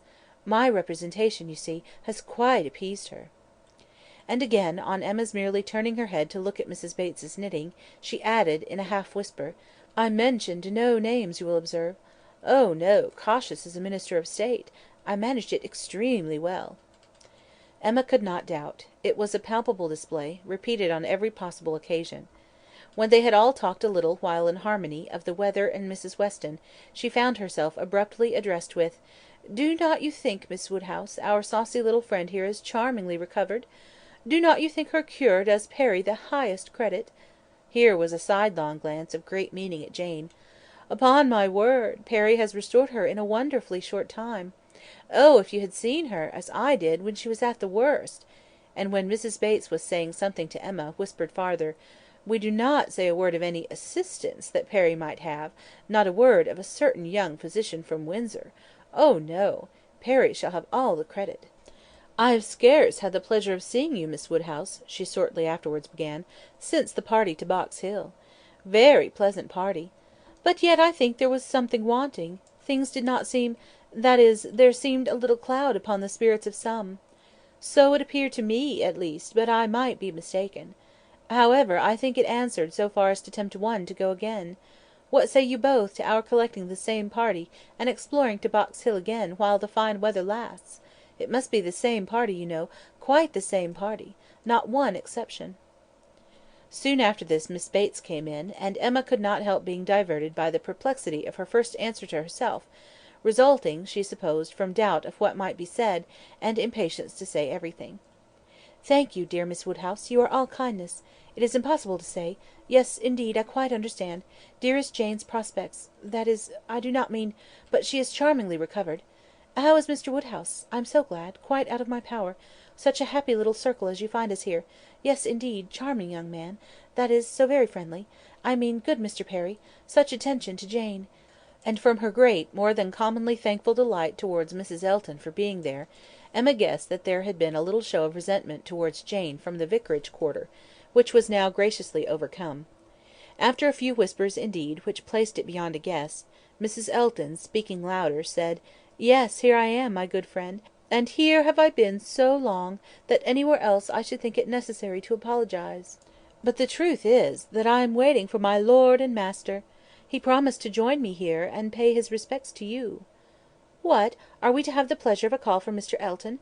That will be a favour indeed, for I know gentlemen do not like morning visits, and Mr. Elton's time is so engaged. Upon my word, it is, Miss Bates. He really is engaged from morning to night. There is no end of people's coming to him, on some pretence or other.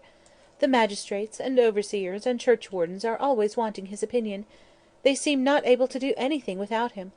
Upon my word, Mr. E., I often say, rather you than I. I do not know what would become of my crayons and my instrument, if I had half so many applicants. Bad enough as it is, for I absolutely neglect them both to an unpardonable degree. I believe I have not played a bar this fortnight. However, he is coming, I assure you. Yes, indeed, on purpose to wait on you all. And putting up her hand to screen her words from Emma, a congratulatory visit, you know. Oh, yes, quite indispensable. Miss Bates looked about her, so happily. He promised to come to me as soon as he could disengage himself from Knightley, but he and Knightley are shut up together in deep consultation. Mr. E. is Knightley's right hand. Emma would not have smiled for the world, and only said, Is Mr. Elton gone on foot to Donwell? He will have a hot walk. Oh, no, it is a meeting at the Crown, a regular meeting. Weston and Cole will be there too, but one is apt to speak only of those who lead. I fancy Mr. E. and Knightley have everything their own way. Have you not mistaken the day? Said Emma. I am almost certain that the meeting at the Crown is not till to-morrow. Mr. Knightley was at Hartfield yesterday, and spoke of it as for Saturday. Oh, no, the meeting is certainly to-day, was the abrupt answer, which denoted the impossibility of any blunder on Mrs. Elton's side. I do believe, she continued, this is the most troublesome parish that ever was. We never heard of such things at Maple Grove." "Your parish there was small," said Jane. "Upon my word, my dear, I do not know, for I never heard the subject talked of." "But it is proved by the smallness of the school, which I have heard you speak of, as under the patronage of your sister and Mrs. Spragg. The only school, and not more than 25 children." "Ah, you clever creature, that's very true. What a thinking brain you have! I say, Jane, what a perfect character you and I should make, if we could be shaken together! My liveliness and your solidity would produce perfection. Not that I presume to insinuate, however, that some people may not think you perfection already. But hush! Not a word, if you please." It seemed an unnecessary caution. Jane was wanting to give her words, not to Mrs. Elton, but to Miss Woodhouse, as the latter plainly saw. The wish of distinguishing her, as far as civility permitted, was very evident, though it could not often proceed beyond a look. Mr. Elton made his appearance. His lady greeted him with some of her sparkling vivacity. "Very pretty, sir, upon my word, to send me on here, to be an encumbrance to my friends, so long before you vouchsafed to come. But you knew what a dutiful creature you had to deal with. You knew I should not stir till my lord and master appeared. Here have I been sitting this hour, giving these young ladies an example of true conjugal obedience, for who can say, you know, how soon it may be wanted?" Mr. Elton was so hot and tired that all this wit seemed thrown away. His civilities to the other ladies must be paid, but his subsequent object was to lament over himself for the heat he was suffering, and the walk he had had for nothing. "When I got to Donwell," said he, "Knightley could not be found. Very odd, very unaccountable, after the note I sent him this morning, and the message he returned, that he should certainly be at home till 1. "Donwell!" cried his wife. "My dear Mr. E., you have not been to Donwell. You mean the Crown. You come from the meeting at the Crown." "No, no, that's to-morrow, and I particularly wanted to see Knightley to-day on that very account. Such a dreadful broiling morning. I went over the fields, too," speaking in a tone of great ill usage, which made it so much the worse, "and then not to find him at home. I assure you I am not at all pleased. And no apology left, no message for me. The housekeeper declared she knew nothing of my being expected. Very extraordinary, and nobody knew at all which way he was gone. Perhaps to Hartfield, perhaps to the Abbey Mill, perhaps into his woods. Miss Woodhouse, this is not like our friend Knightley. Can you explain it?" Emma amused herself by protesting that it was very extraordinary, indeed, and that she had not a syllable to say for him. "I cannot imagine," said Mrs. Elton, feeling the indignity as a wife ought to do, "I cannot imagine how he could do such a thing by you, of all the people in the world. The very last person whom one should expect to be forgotten. My dear Mr. E., he must have left a message for you, I am sure he must. Not even Knightley could be so very eccentric, and his servants forgot it. Depend upon it, that was the case, and very likely to happen with the Donwell servants, who are all, I have often observed, extremely awkward and remiss. I am sure I would not have such a creature as his Harry stand at our sideboard for any consideration. And as for Mrs. Hodges, Wright holds her very cheap indeed. She promised Wright a receipt, and never sent it." "I met William Larkins," continued Mr. Elton, "as I got near the house, and he told me I should not find his master at home, but I did not believe him. William seemed rather out of humour. He did not know what was come to his master lately, he said, but he could hardly ever get the speech of him. I have nothing to do with William's wants, but it is really of great importance that I should see Knightley to-day, and it becomes a matter, therefore, of very serious inconvenience that I should have had this hot walk to no purpose." Emma felt that she could not do better than to go home directly. In all probability she was at this very time waited for there, and Mr. Knightley might be preserved from sinking deeper in aggression towards Mr. Elton, if not towards William Larkins. She was pleased, on taking leave, to find Miss Fairfax determined to attend her out of the room, to go with her even downstairs. It gave her an opportunity which she immediately made use of, to say, "It is as well, perhaps, that I have not had the possibility. Had you not been surrounded by other friends, I might have been tempted to introduce a subject, to ask questions, to speak more openly than might have been strictly correct. I feel that I should certainly have been impertinent." "Oh!" cried Jane, with a blush and an hesitation which Emma thought infinitely more becoming to her than all the elegance of her usual composure, "there would have been no danger. The danger would have been of my wearying you. You could not have gratified me more than by expressing an interest. Indeed, Miss Woodhouse, speaking more collectedly, "with the consciousness which I have of misconduct, very great misconduct, it is particularly consoling to me to know that those of my friends whose good opinion is most worth preserving are not disgusted to such a degree as to— I have not time for half that I could wish to say. I long to make apologies, excuses, to urge something for myself. I feel it so very due. But unfortunately— in short, if your compassion does not stand my friend—" "Oh, you are too scrupulous, indeed you are!" cried Emma warmly, and taking her hand. "You owe me no apologies, and everybody to whom you might be supposed to owe them is so perfectly satisfied, so delighted even. You are very kind, but I know what my manners were to you. So cold and artificial. I had always a part to act. It was a life of deceit. I know that I must have disgusted you. Pray say no more. I feel that all the apologies should be on my side. Let us forgive each other at once. We must do whatever is to be done quickest, and I think our feelings will lose no time there. I hope you have pleasant accounts from Windsor?" "Very. And the next news, I suppose, will be that we are to lose you, just as I begin to know you." "Oh! as to all that, of course nothing can be thought of yet. I am here till claimed by Colonel and Mrs Campbell." "Nothing can be actually settled yet, perhaps," replied Emma, smiling; "but excuse me, it must be thought of." The smile was returned as Jane answered, "You are very right, it has been thought of; and I will own to you, I am sure it will be safe, that so far as our living with Mr Churchill at Enscombe, it is settled. There must be 3 months, at least, of deep mourning, but when they are over, I imagine there will be nothing more to wait for." "Thank you, thank you. This is just what I wanted to be assured of. Oh, if you knew how much I love everything that is decided and open! Good bye, good bye." Volume 3, Chapter 16. Volume 3, Chapter 17.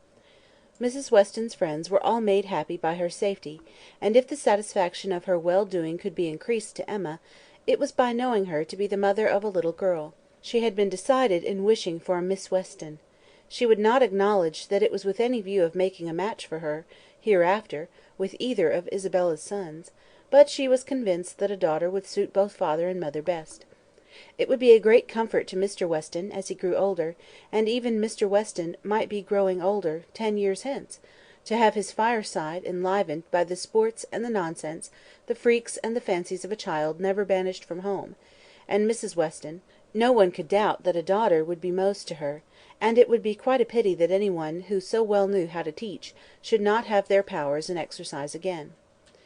"She has had the advantage, you know, of practising on me," she continued, "like la Baronne d'Allemagne on la Comtesse d'Ostalis, in Madame de Genlis' Adelaide and Theodore; and we shall now see her own little Adelaide educated on a more perfect plan."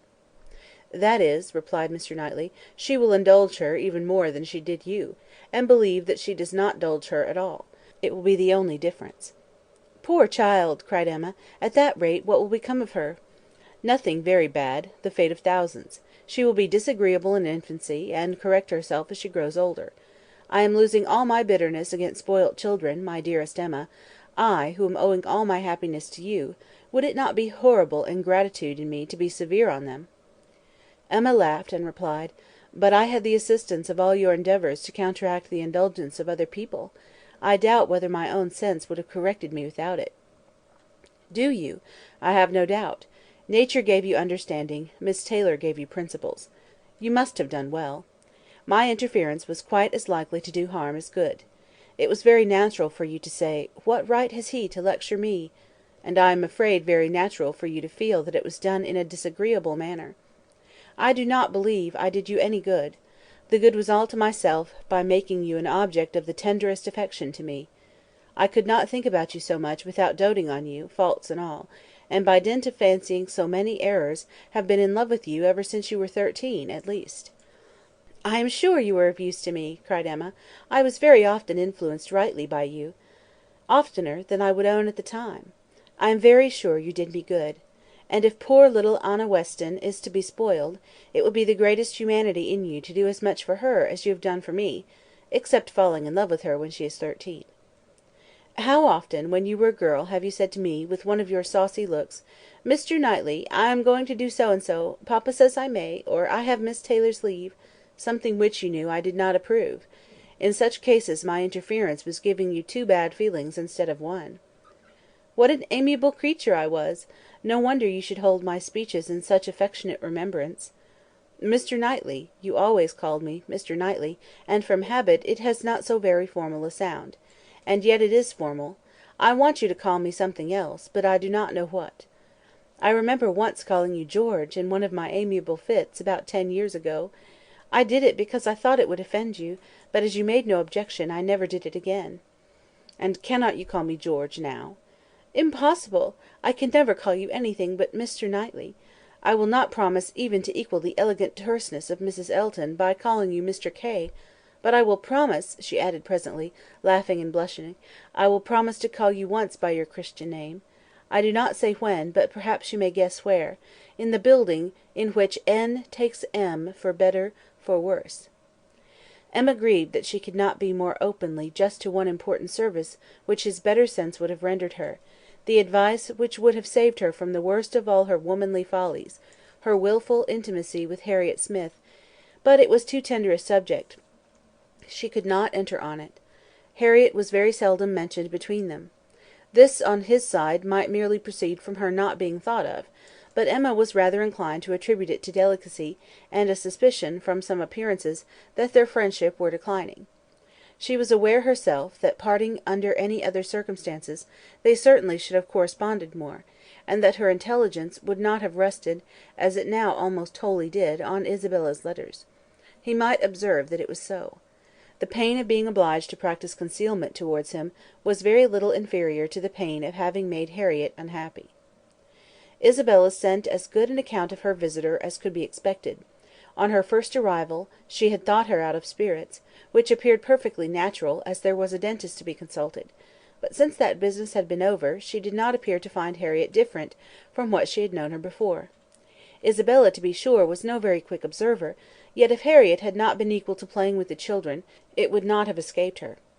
Emma's comforts and hopes were most agreeably carried on, by Harriet's being to stay longer. Her fortnight was likely to be a month at least. Mr. and Mrs. John Knightley were to come down in August, and she was invited to remain till they could bring her back. "John does not even mention your friend," said Mr. Knightley. "Here is his answer, if you like to see it." It was the answer to the communication of his intended marriage. Emma accepted it with a very eager hand, with an impatience all alive to know what he would say about it, and not at all checked by hearing that her friend was unmentioned. "John enters like a brother into my happiness," continued Mr. Knightley, "but he is no complimenter, and though I well know him to have, likewise, a most brotherly affection for you, he is so far from making flourishes, that any other young woman might think him rather cool in her praise. But I am not afraid of your seeing what he writes." "He writes like a sensible man," replied Emma, when she had read the letter. "I honour his sincerity. It is very plain that he considers the good fortune of the engagement as all on my side, but that he is not without hope of my growing, in time, as worthy of your affection as you think me already. Had he said anything to bear a different construction, I should not have believed him." "My Emma, he means no such thing. He only means—" "He and I should differ very little in our estimation of the two," interrupted she, with a sort of serious smile; "much less, perhaps, than he is aware of, if we could enter without ceremony or reserve on the subject." "Emma, my dear Emma! Oh!" she cried, with more thorough gaiety, "if you fancy your brother does not do me justice, only wait till my father is in the secret, and hear his opinion. Depend upon it, he will be much farther from doing you justice. He will think all the happiness, all the advantage on your side of the question, all the merit on mine. I wish I may not sink into 'poor Emma' with him at once. His tender compassion towards oppressed worth can go no farther." "Ah!" he cried, "I wish your father might be half as easily convinced as John will be, of our having every right, that equal worth can give, to be happy together. I am amused by one part of John's letter. Did you notice it, where he says that my information did not take him wholly by surprise, that he was rather in expectation of hearing something of the kind? If I understand your brother, he only means so far as your having some thoughts of marrying. He had no idea of me. He seems perfectly unprepared for that." "Yes, yes, but I am amused that he should have been so far in my feelings. What has he been judging by? I am not conscious of any difference in my spirits or conversation that could prepare him at this time for my marrying any more than at another. But it was so, I suppose. I dare say there was a difference when I was staying with them the other day.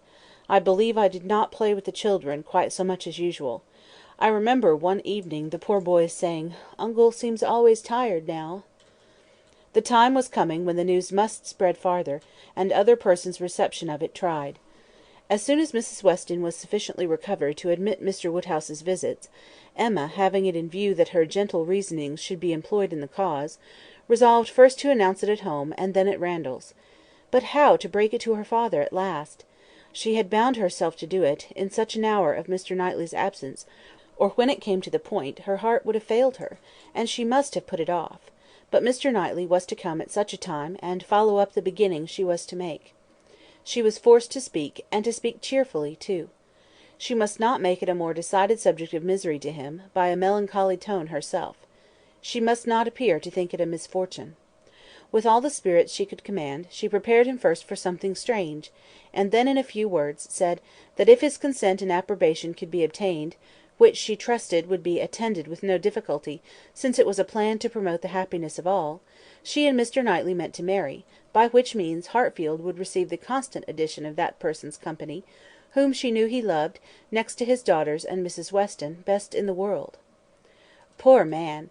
It was at first a considerable shock to him, and he tried earnestly to dissuade her from it. She was reminded more than once of having always said she would never marry, and assured that it would be a great deal better for her to remain single, and told of poor Isabella and poor Miss Taylor. But it would not do. Emma hung about him affectionately, and smiled, and said it must be so, and that he must not class her with Isabella and Mrs. Weston, whose marriages, taking them from Hartfield, had indeed made a melancholy change; but she was not going from Hartfield; she should always be there; she was introducing no change in their numbers or their comforts but for the better; and she was very sure that he would be a great deal the happier for having Mr. Knightley always at hand, when he were once got used to the idea. Did not he love Mr. Knightley very much? He would not deny that he did, she was sure.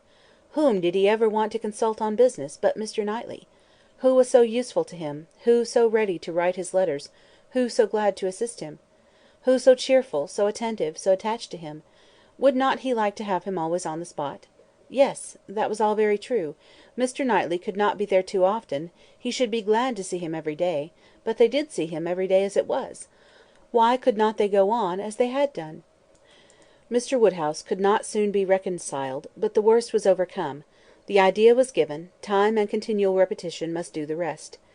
To Emma's entreaties and assurances succeeded Mr. Knightley's, whose fond praise of her gave the subject even a kind of welcome, and he was soon used to be talked to by each, on every fair occasion. They had all the assistance which Isabella could give, by letters of the strongest approbation; and Mrs. Weston was ready, on the first meeting, to consider the subject in the most serviceable light; first, as a settled, and secondly, as a good one; well aware of the nearly equal importance of the two recommendations to Mr. Woodhouse's mind. It was agreed upon, as to what was to be, and everybody by whom he was used to be guided assuring him that it would be for his happiness, and having some feelings himself which almost admitted it, he began to think that some time or other, in another year or two perhaps, it might not be so very bad if the marriage did take place. Mrs. Weston was acting no part, feigning no feelings in all that she said to him in favour of the event.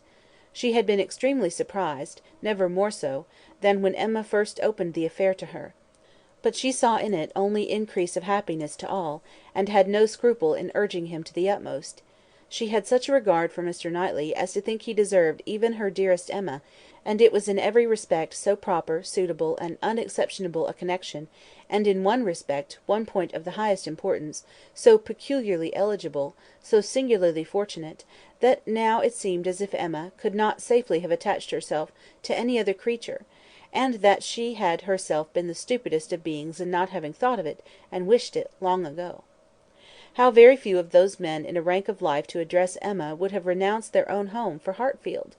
And who but Mr. Knightley could know and bear with Mr. Woodhouse, so as to make such an arrangement desirable?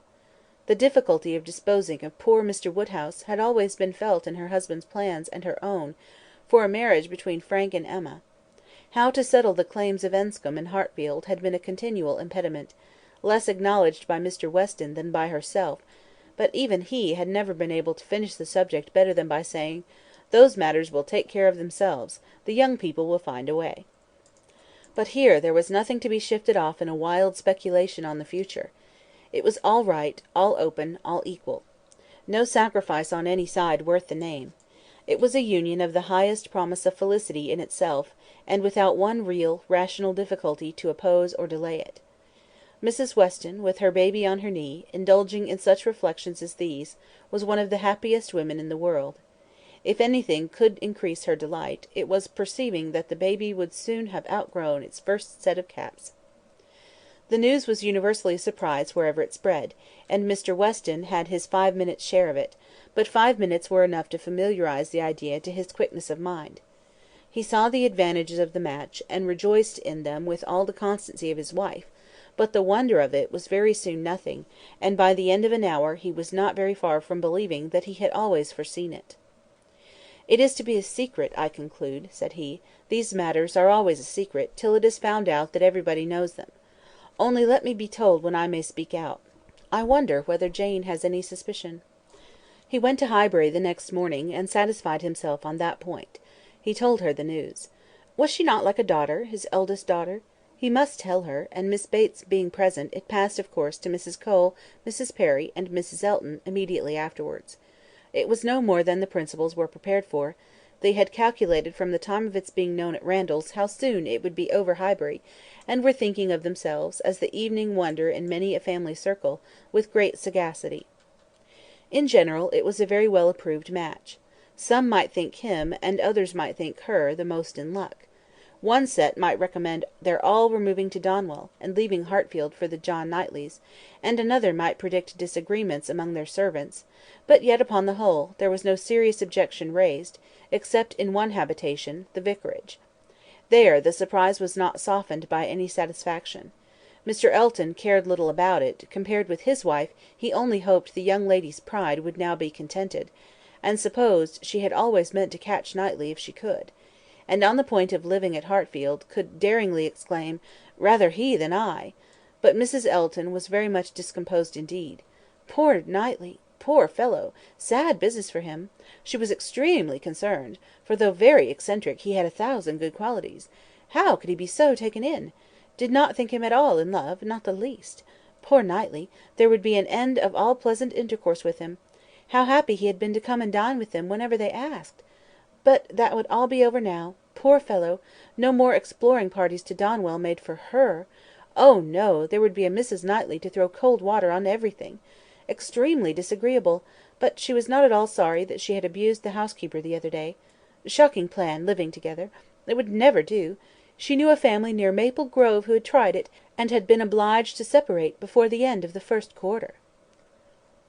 End of Volume 3, Chapter 17. Volume 3, Chapter 18. Time passed on. A few more to-morrows, and the party from London would be arriving. It was an alarming change, and Emma was thinking of it one morning, as what must bring a great deal to agitate and grieve her, when Mr. Knightley came in, and distressing thoughts were put by.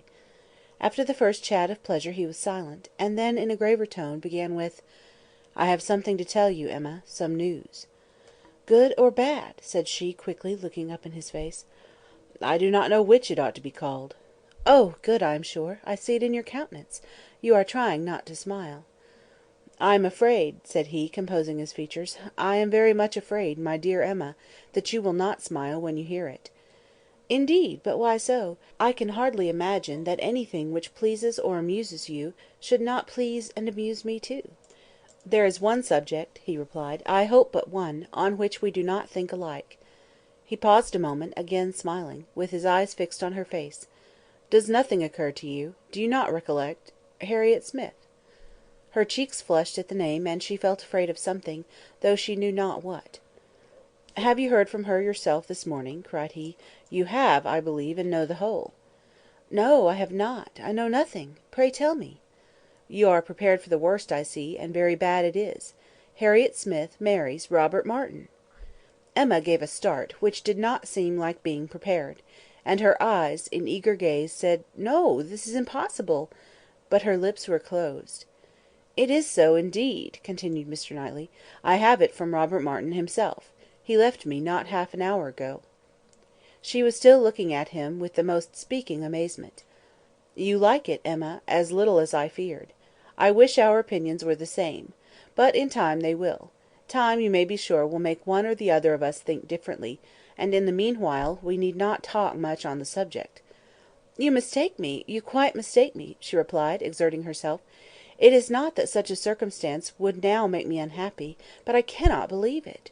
It seems an impossibility. You cannot mean to say that Harriet Smith has accepted Robert Martin.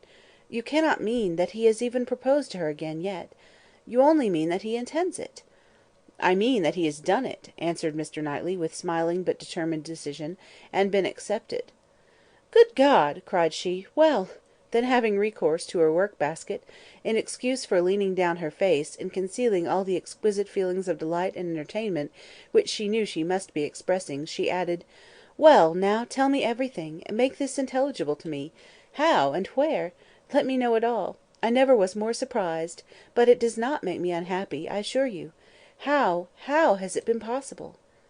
"It is a very simple story. He went to town on business 3 days ago, and I got him to take charge of some papers which I was wanting to send to John. He delivered these papers to John at his chambers, and was asked by him to join their party the same evening to Astley's. They were going to take the 2 eldest boys to Astley's. The party was to be our brother and sister, Henry, John, and Miss Smith. My friend Robert could not resist.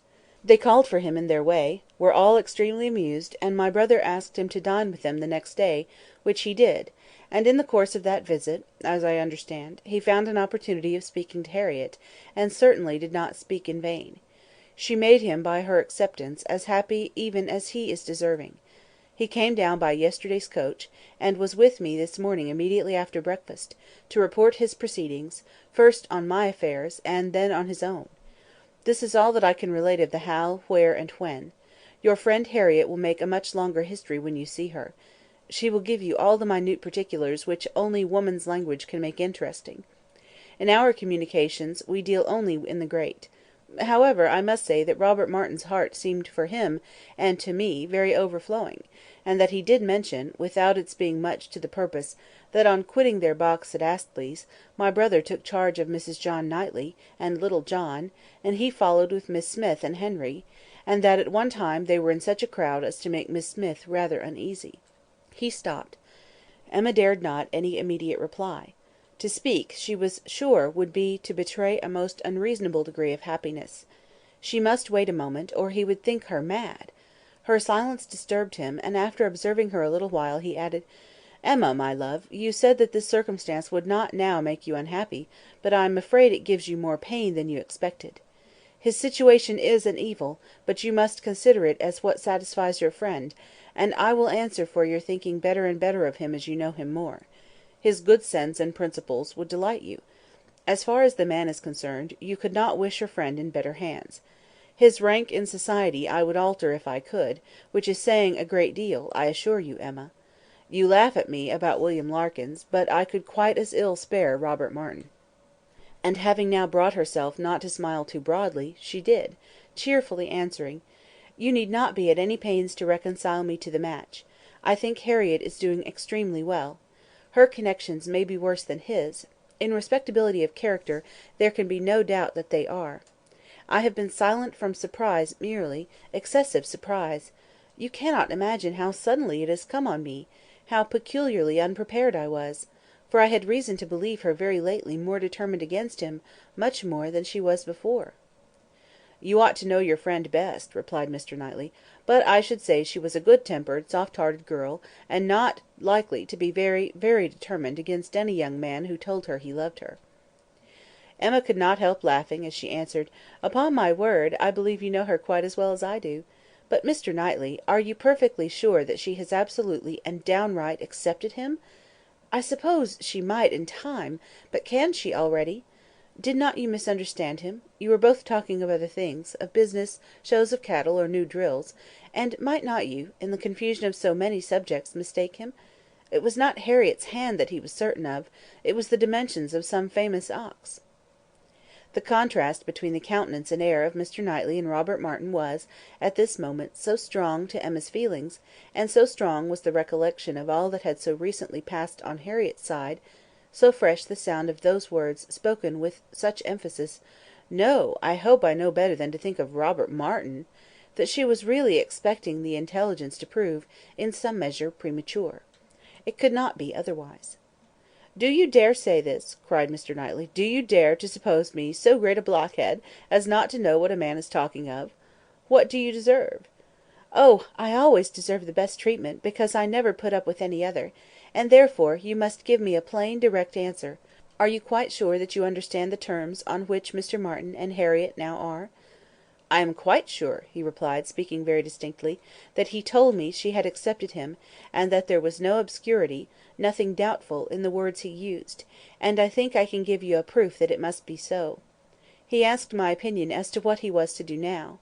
He knew of no one but Mrs. Goddard to whom he could apply for information of her relations or friends. Could I mention anything more fit to be done than go to Mrs. Goddard? I assured him that I could not. Then he said he would endeavour to see her in the course of this day." "I am perfectly satisfied," replied Emma, with the brightest smiles, "and most sincerely wish them happy." "You are materially changed since we talked on this subject before." "I hope so, for at that time I was a fool." "And I am changed also, for I am now very willing to grant you all Harriet's good qualities. I have taken some pains for your sake, and for Robert Martin's sake, whom I have always had reason to believe as much in love with her as ever, to get acquainted with her. I have often talked to her a good deal. You must have seen that I did. Sometimes, indeed, I have thought you were half suspecting me of pleading poor Martin's cause, which was never the case; but from all my observations I am convinced of her being an artless, amiable girl, with very good notions, very seriously good principles, and placing her happiness in the affections and utility of domestic life. Much of this, I have no doubt, she may thank you for." "Me!" cried Emma, shaking her head. "Ah, poor Harriet!" She checked herself, however, and submitted quietly to a little more praise than she deserved. Their conversation was soon afterwards closed by the entrance of her father. She was not sorry. She wanted to be alone. Her mind was in a state of flutter and wonder, which made it impossible for her to be collected. She was in dancing, singing, exclaiming spirits, and till she had moved about, and talked to herself, and laughed and reflected, she could be fit for nothing rational. Her father's business was to announce James's being gone out to put the horses to, preparatory to their now daily drive to Randalls, and she had therefore an immediate excuse for disappearing. The joy, the gratitude, the exquisite delight of her sensations may be imagined. The sole grievance and alloy thus removed in the prospect of Harriet's welfare, she was really in danger of becoming too happy for security. What had she to wish for? Nothing but to grow more worthy of him, whose intentions and judgment had been ever so superior to her own. Nothing but that the lessons of her past folly might teach her humility and circumspection in future. Serious she was, very serious in her thankfulness, and in her resolutions; and yet there was no preventing a laugh, sometimes in the very midst of them. She must laugh at such a close! Such an end of the doleful disappointment of 5 weeks back! Such a heart! Such a Harriet! Now there would be a pleasure in her returning. Everything would be a pleasure. It would be a great pleasure to know Robert Martin. High in the rank of her most serious and heartfelt felicities was the reflection that all necessity of concealment from Mr. Knightley would soon be over. The disguise, equivocation, mystery, so hateful to her to practise, might soon be over. She could now look forward to giving him that full and perfect confidence which her disposition was most ready to welcome as a duty. In the gayest and happiest spirits she set forward with her father, not always listening, but always agreeing to what he said; and whether in speech or silence, conniving at the comfortable persuasion of his being obliged to go to Randalls every day, or poor Mrs. Weston would be disappointed. They arrived. Mrs. Weston was alone in the drawing room; but hardly had they been told of the baby, and Mr. Woodhouse received the thanks for coming, which he asked for, when a glimpse was caught through the blind, of 2 figures passing near the window. "It is Frank and Miss Fairfax," said Mrs. Weston. "I was just going to tell you of our agreeable surprise in seeing him arrive this morning. He stays till to-morrow, and Miss Fairfax has been persuaded to spend the day with us. They are coming in, I hope." In half a minute they were in the room. Emma was extremely glad to see him, but there was a degree of confusion, a number of embarrassing recollections on each side. They met readily and smiling, but with a consciousness which at first allowed little to be said; and having all sat down again, there was for some time such a blank in the circle that Emma began to doubt whether the wish now indulged, which she had long felt, of seeing Frank Churchill once more, and of seeing him with Jane, would yield its proportion of pleasure. When Mr. Weston joined the party, however, and when the baby was fetched, there was no longer a want of subject or animation, or of courage and opportunity for Frank Churchill to draw near her and say, "I have to thank you, Miss Woodhouse, for a very kind, forgiving message in one of Mrs. Weston's letters. I hope time has not made you less willing to pardon. I hope you do not retract what you then said." "No, indeed," cried Emma, most happy to begin, "not in the least. I am particularly glad to see and shake hands with you, and to give you joy in person." He thanked her with all his heart, and continued some time to speak with serious feeling of his gratitude and happiness. "Is not she looking well?" said he, turning his eyes towards Jane. "Better than she ever used to do? You see how my father and Mrs. Weston dote upon her." But his spirits were soon rising again, and with laughing eyes, after mentioning the expected return of the Campbells, he named the name of Dixon. Emma blushed, and forbade its being pronounced in her hearing. "I can never think of it," she cried, "without extreme shame." "The shame," he answered, "is all mine, or ought to be. But is it possible that you had no suspicion? I mean of late. Early, I know, you had none." "I never had the smallest, I assure you." "That appears quite wonderful. I was once very near, and I wish I had; it would have been better. But I thought I was always doing wrong things, and they were very bad wrong things, and such as did me no service. It would have been a much better transgression had I broken the bond of secrecy, and told you everything." "It is not now worth a regret," said Emma. "I have some hope," resumed he, "of my uncle's being persuaded to pay a visit at Randalls. He wants to be introduced to her. When the Campbells are returned, we shall meet them in London, and continue there, I trust, till we may carry her northward. But now I am at such a distance from her. Is not it hard, Miss Woodhouse? Till this morning we have not once met since the day of reconciliation. Do not you pity me?" Emma spoke her pity so very kindly, that with a sudden accession of gay thought, he cried, "Ah, by the by!" then seeking his voice, and looking demure for the moment, "I hope Mr. Knightley is well?" He paused; she coloured, and laughed. "I know you saw my letter, and I think you may remember my wish in your favour. Let me return your congratulations. I assure you that I have heard the news with the warmest interest and satisfaction. He is a man whom I cannot presume to praise." Emma was delighted, and only wanted him to go on in the same style; but his mind was the next moment in his own concerns, and with his own Jane, and his next words were, "Did you ever see such a skin? Such smoothness, such delicacy, and yet without being actually fair? One cannot call her fair. It is a most uncommon complexion, with her dark eyelashes and hair, a most distinguishing complexion. So peculiarly the lady in it. Just colour enough for beauty." "I have always admired her complexion," replied Emma archly; "but do not I remember the time when you found fault with her for being so pale? When we first began to talk of her? Have you quite forgotten?" "Oh, no! What an impudent dog I was! How could I dare—" But he laughed so heartily at the recollection, that Emma could not help saying, "I do suspect that in the midst of your perplexities at that time, you had a very great amusement in tricking us all. I am sure you had. I am sure it was a consolation to you." "Oh, no, no, no! How can you suspect me of such a thing? I was the most miserable wretch." "Not quite so miserable as to be insensible to mirth. I am sure it was a source of high entertainment to you, to feel that you were taking us all in. Perhaps I am the readier to suspect, because, to tell you the truth, I think it might have been some amusement to myself in the same situation. I think there is a little likeness between us." He bowed. "If not in our dispositions," she presently added, with a look of true sensibility, "there is a likeness in our destiny, the destiny which bids fair to connect us with two characters so much superior to our own." "True, true," he answered, warmly. "No, not true on your side. You can have no superior, but most true on mine. She is a complete angel. Look at her. Is she not an angel in every gesture? Observe the turn of her throat. Observe her eyes, as she is looking up at my father. You will be glad to hear," inclining his head and whispering seriously, "that my uncle means to give her all my aunt's jewels. They are to be new set. I am resolved to have some in an ornament for the head. Will not it be beautiful in her dark hair?" "Very beautiful indeed," replied Emma; and she spoke so kindly, that he gratefully burst out. "How delighted I am to see you again, and to see you in such excellent looks! I would not have missed this meeting for the world. I should certainly have called at Hartfield, had you failed to come." The others had been talking of the child, Mrs. Weston giving an account of a little alarm she had been under, the evening before, from the infant's not appearing quite well. She believed she had been foolish, but it had alarmed her, and she had been within half a minute of sending for Mr. Perry. Perhaps she ought to be ashamed, but Mr. Weston had been almost as uneasy as herself. In 10 minutes, however, the child had been perfectly well again.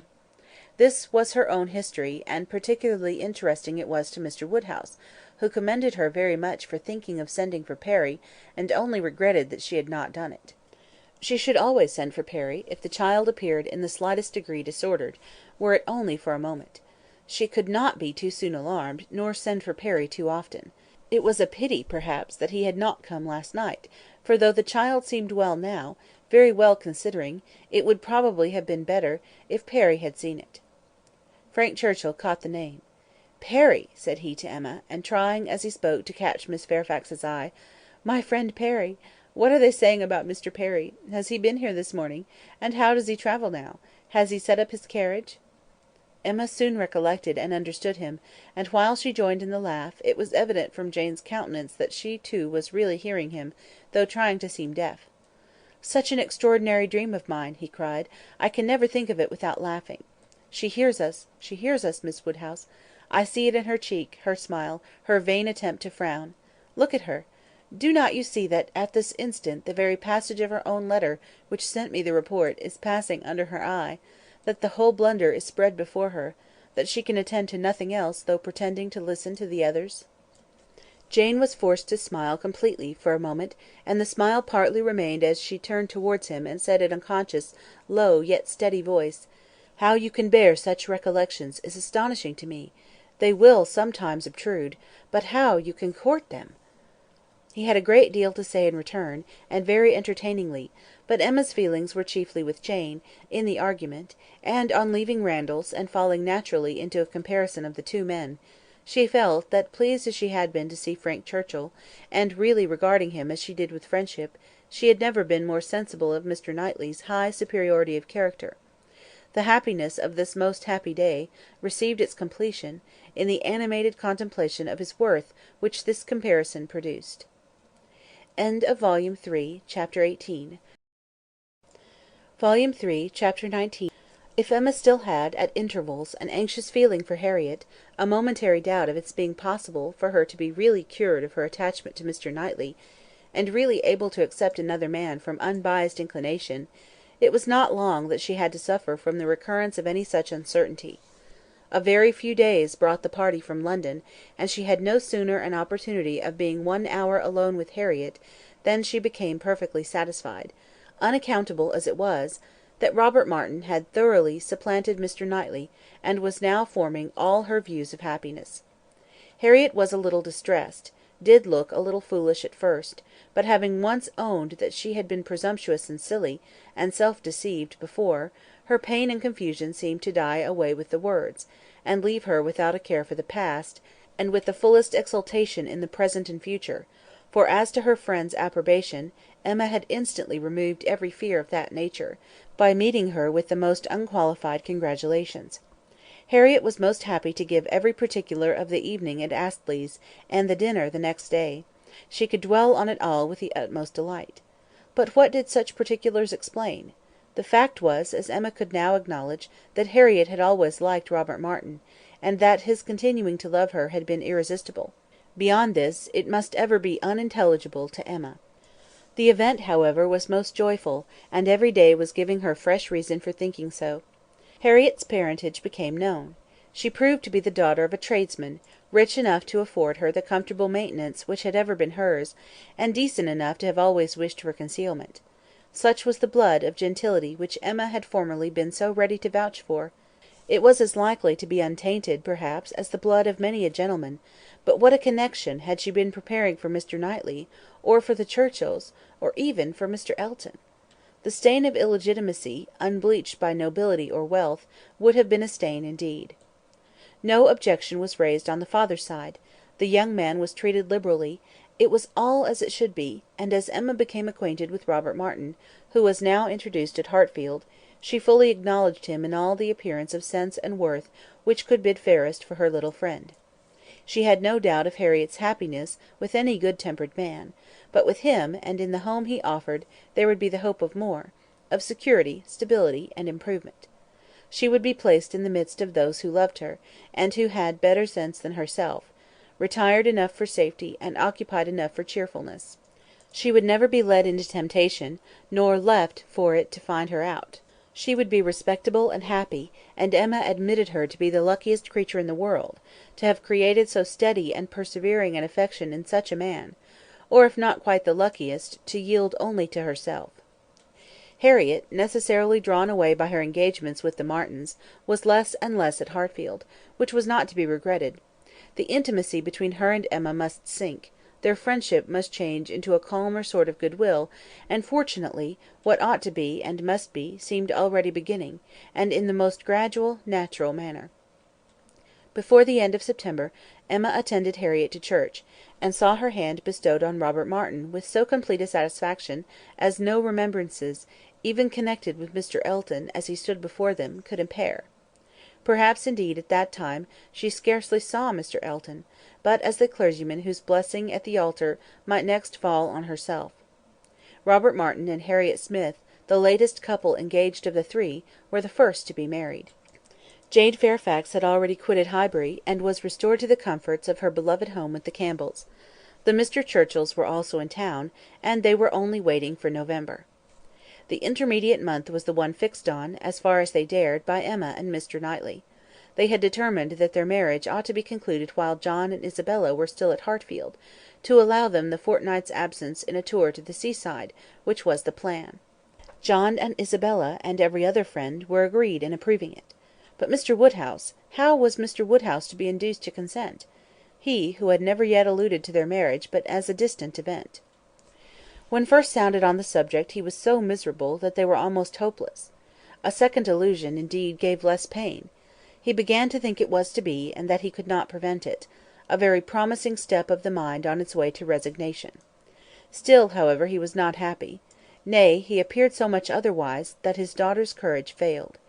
She could not bear to see him suffering, to know him fancying himself neglected; and though her understanding almost acquiesced in the assurance of both the Mr. Knightleys, that when once the event were over, his distress would soon be over too, she hesitated; she could not proceed. In this state of suspense they were befriended, not by any sudden illumination of Mr. Woodhouse's mind, or any wonderful change of his nervous system, but by the operation of the same system in another way. Mrs. Weston's poultry house was robbed one night of all her turkeys, evidently by the ingenuity of man. Other poultry yards in the neighbourhood also suffered. Pilfering was housebreaking to Mr. Woodhouse's fears. He was very uneasy, and but for the sense of his son-in-law's protection, would have been under wretched alarm every night of his life. The strength, resolution, and presence of mind of the Mr. Knightleys commanded his fullest dependence. While either of them protected him and his, Hartfield was safe; but Mr. John Knightley must be in London again by the end of the first week in November. The result of this distress was, that with a much more voluntary, cheerful consent than his daughter had ever presumed to hope for at the moment, she was able to fix her wedding day; and Mr. Elton was called on, within a month from the marriage of Mr. and Mrs. Robert Martin, to join the hands of Mr. Knightley and Miss Woodhouse. The wedding was very much like other weddings, where the parties have no taste for finery or parade; and Mrs. Elton, from the particulars detailed by her husband, thought it all extremely shabby, and very inferior to her own. Very little white satin, very few lace veils, a most pitiful business. Selina would stare when she heard of it. But in spite of these deficiencies, the wishes, the hopes, the confidence, the predictions of the small band of true friends who witnessed the ceremony, were fully answered in the perfect happiness of the union. Finis. End of Emma, by Jane Austen.